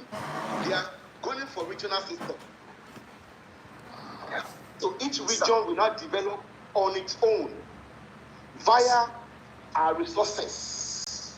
Just like it was before. The federal clinic. Do you understand what I'm saying? Yeah, Mr. Sir. Sir, I need to do, sir. Chetiri, it is, they will never, that's what I'm telling you. It's not like as if I don't want, like, Africa to move forward or to succeed or Nigeria to move forward. But the thing is, what, this chaos, this destabilization, this way, which is dowry, or low payment, and they will never want it to be smooth. And that is the game they will always look at. West Africa, she understand. Kilo come France. France decided to come into it, and that is the end of ECO. You know the ECO, that means that currency, that single currency along that West Africa. You understand? So these people, they know how to turn the whole thing using our gatekeepers, which are our leaders. You understand what I'm trying to say? So they want it. I mean, we've been captured. I'm sorry, because every of our system, because we need to start withdrawing ourselves from these guys first. Like, that is the reason why those guys gone for their enemy. Democracy. They've gone for their enemy. Can never work in Africa. What is democracy? Democracy cannot work for these people. Now they are deterring. Because almost everywhere in Africa they have their station military base. Why having military base in Africa? So that they have military base in Ghana. If Nigeria is supposed to be one will easily. So that's how they have military base. But now with the incursion of Russia now, they are jittery. They are very, very jittery. Because you know that Russia is in support of China, which happens to be the number one military power in the whole world now. Take it or you leave it. China is in tandem with Russia and some other countries too. So they are very, very afraid. So what we need to do, what we should be able to tell our leaders now is come together. Support this movement. Support it. Jettison your greed. Forget your greed. Look towards the future. What are you leaving for the incoming generation? Make a better country for them. Forget about your greed. Leave your greed aside. Leave it. Let's have a formidable country. Let's have a formidable continent. Not that one stupid country will call, for instance, one country, I don't want to mention the X, will say Forum Summit with Africa. And you have all African state leaders there. Just one country. Not exactly. Do you understand what I'm saying? So with these people now, they are not many. They are just like 5, because I'll count Kagame amongst. our can't come amongst. So we need what we need to preach to them, be singing to their ears is let's come together. Them now, those are people out of ECOWAS. They try to say whatever I want to do it, but we're not part of ECOWAS. We form our own coalition, and they did. And because they are sovereign nation too. They are sovereign nation. If we African brothers are not supporting each other, then we're in the mess. And that's where I fought my president. Because of the ECOWAS president, why and so? You should not support your brother. Why? Because I'm afraid of what? You'll be killed, or will you be fired, or what? Yeah, I mean, like, to be honest, a lot of our leaders are not. I'm sorry to say, they are not that intelligent. I'm sorry to say. Hello, good evening. Friend thinker, you said you wanted to ask a question. No, they are very, very intelligent. They are very, very intelligent. No, they are very, very intelligent. They are intelligent, Baba. They are very, very intelligent. They are smart. They are smart. They are very smart. What's smart is the corruption. They are not smart. They are not smart. Now you are talking. They are very smart. They are very intelligent. They are very intelligent when it comes to people who they can't swim to and when you're not taking it. They can't losing you.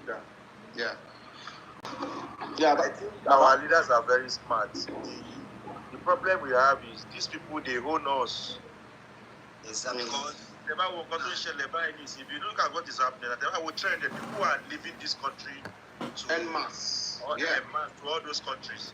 Yeah. So, in as much they gave us the privilege to open a bank account with them over there is no way town leaders will anywhere corrupt. Yeah. Does the United States president has a bank account with Nigeria Central Bank or with our commercial banks here? No, we have what they call foreign reserve. Foreign reserve. Foreign reserve. Foreign reserve. That is foreign reserve. They're not mass countries. Not a personal account. Now, Tinubu, as the president of Nigeria, has a bank account in France. Of course. Has a bank account in the US. Has a bank account in UK. Oh yes, so for me, báwo ni wọ́n ṣe dey compromise interest here? Tó bá fẹ́ serve interest àwọn Nigerians. And he said, as a political office holder, you travel out of this country for medical treatment. Thank you. You see, those people, they encourage all these atrocities going on in Africa. Now, a leader from Africa will bring a huge sum of amount to come and deposit in your bank over there. They flag you for anything. You just encourage them to just keep bringing the money. But if your own citizens want to pay huge sum of cash, just sit bank for deposit. They won't allow such. I don't know if you are getting my point. Yeah. So there is no way all these African leaders won't get caught at one point in time. Because now, most of them now, they've been living in maybe US or UK. There are some atrocities not to carry out because they don't see the future. One, contest for political office. She get me. So at that point in time, post, so one negotiate based on cotton money power. So from there, they have nothing to do to as puppets. Please, I want to make a request. Well, we need to keep breathing down their neck, telling them to do the right thing. Yeah. If they wanted to do the right thing, which means they have to forgo, like Iru Abacha, they sanctioned Abacha during his government.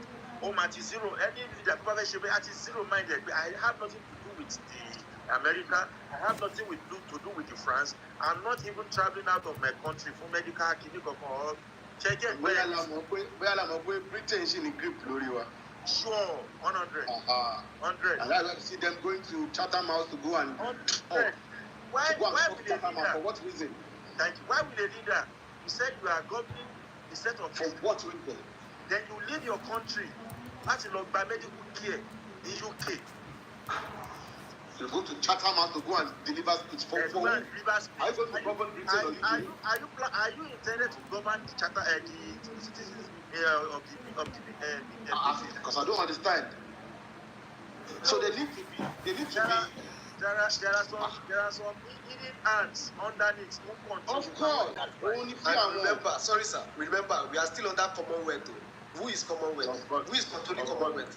So what we are experiencing now is just maybe post-colonialism, the colonizing. This colonizing stuff, one rebrand there. Of course. They are just deceiving us with this democracy. Democracy can never give us It can never work in Africa. Democracy can never work in Nigeria. How can you create a system that in every 4 years we have to change our government? There is nobody that you can't build a nation, you can't build a state within 4 years. Within 4 years, no Even way. 8 years is not enough. Not enough. Not enough. Look at all the Middle Eastern countries, our UAE, our Arab nations here. They practice monarchy system. And each country, they live a leader as dictators. Yes, they are developing.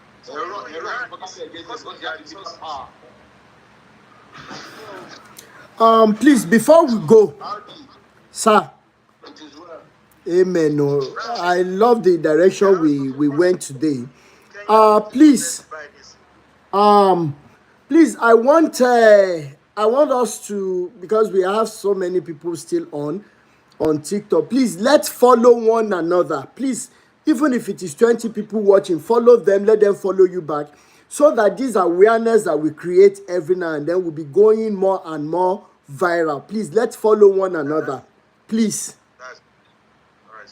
Please follow Uncle Yomi Fashlanso page, follow Free Thinker, follow the other. Please, my brother, you need to change this number to a name. Let's follow one another massively as liberated people, because that is when we can be able to make a more impact with this liberation, because what we discussed today, yes, exactly. You can follow Big Bola. Big Bola is on TikTok. Okay. She's a lady. Okay. A lady rather. A lady. So the movement is large. It is. Within and outside the continent. I'll definitely follow Pretty Cars. Follow. Please, let's follow one another massively. Please. That's a cosmological argument. Yes. I follow him too. Cosmological argument. There is nobody that has come to that platform before to. Invite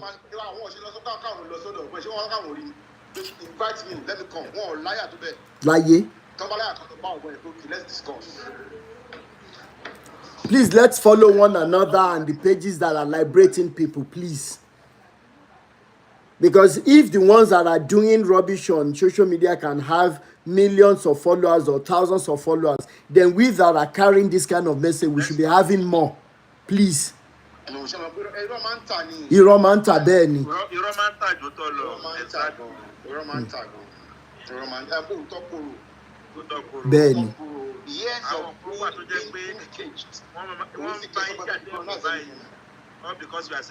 Beni.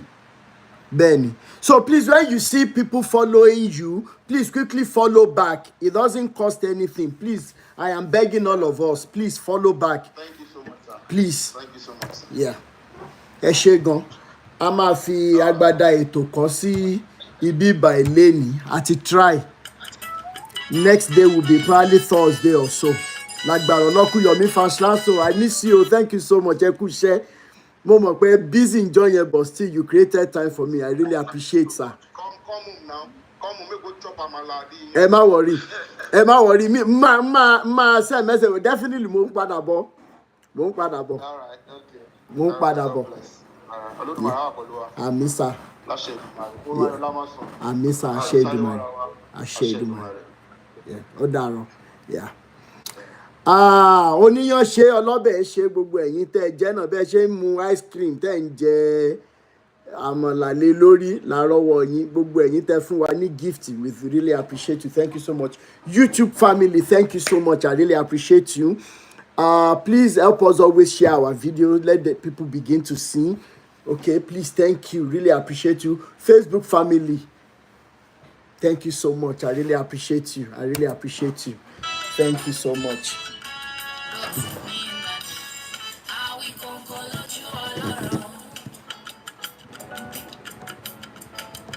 What's that page again? Big Bola. Cosmological.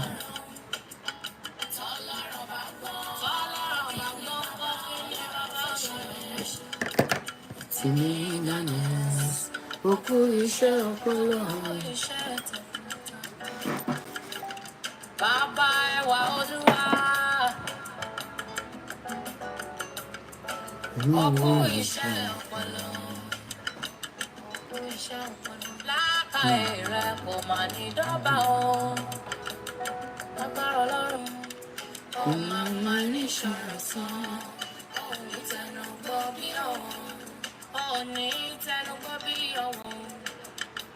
Àṣẹ ìṣàmọ́dún ọdún ayọ̀ ló máa ṣe. Ó ní ṣọdún ìbànújẹ́. Lágbára Ọlọ́run. Rotimi Daniels. Tọ́ba kọrin akọni òun a ó fi dà lálẹ́ gàràgà.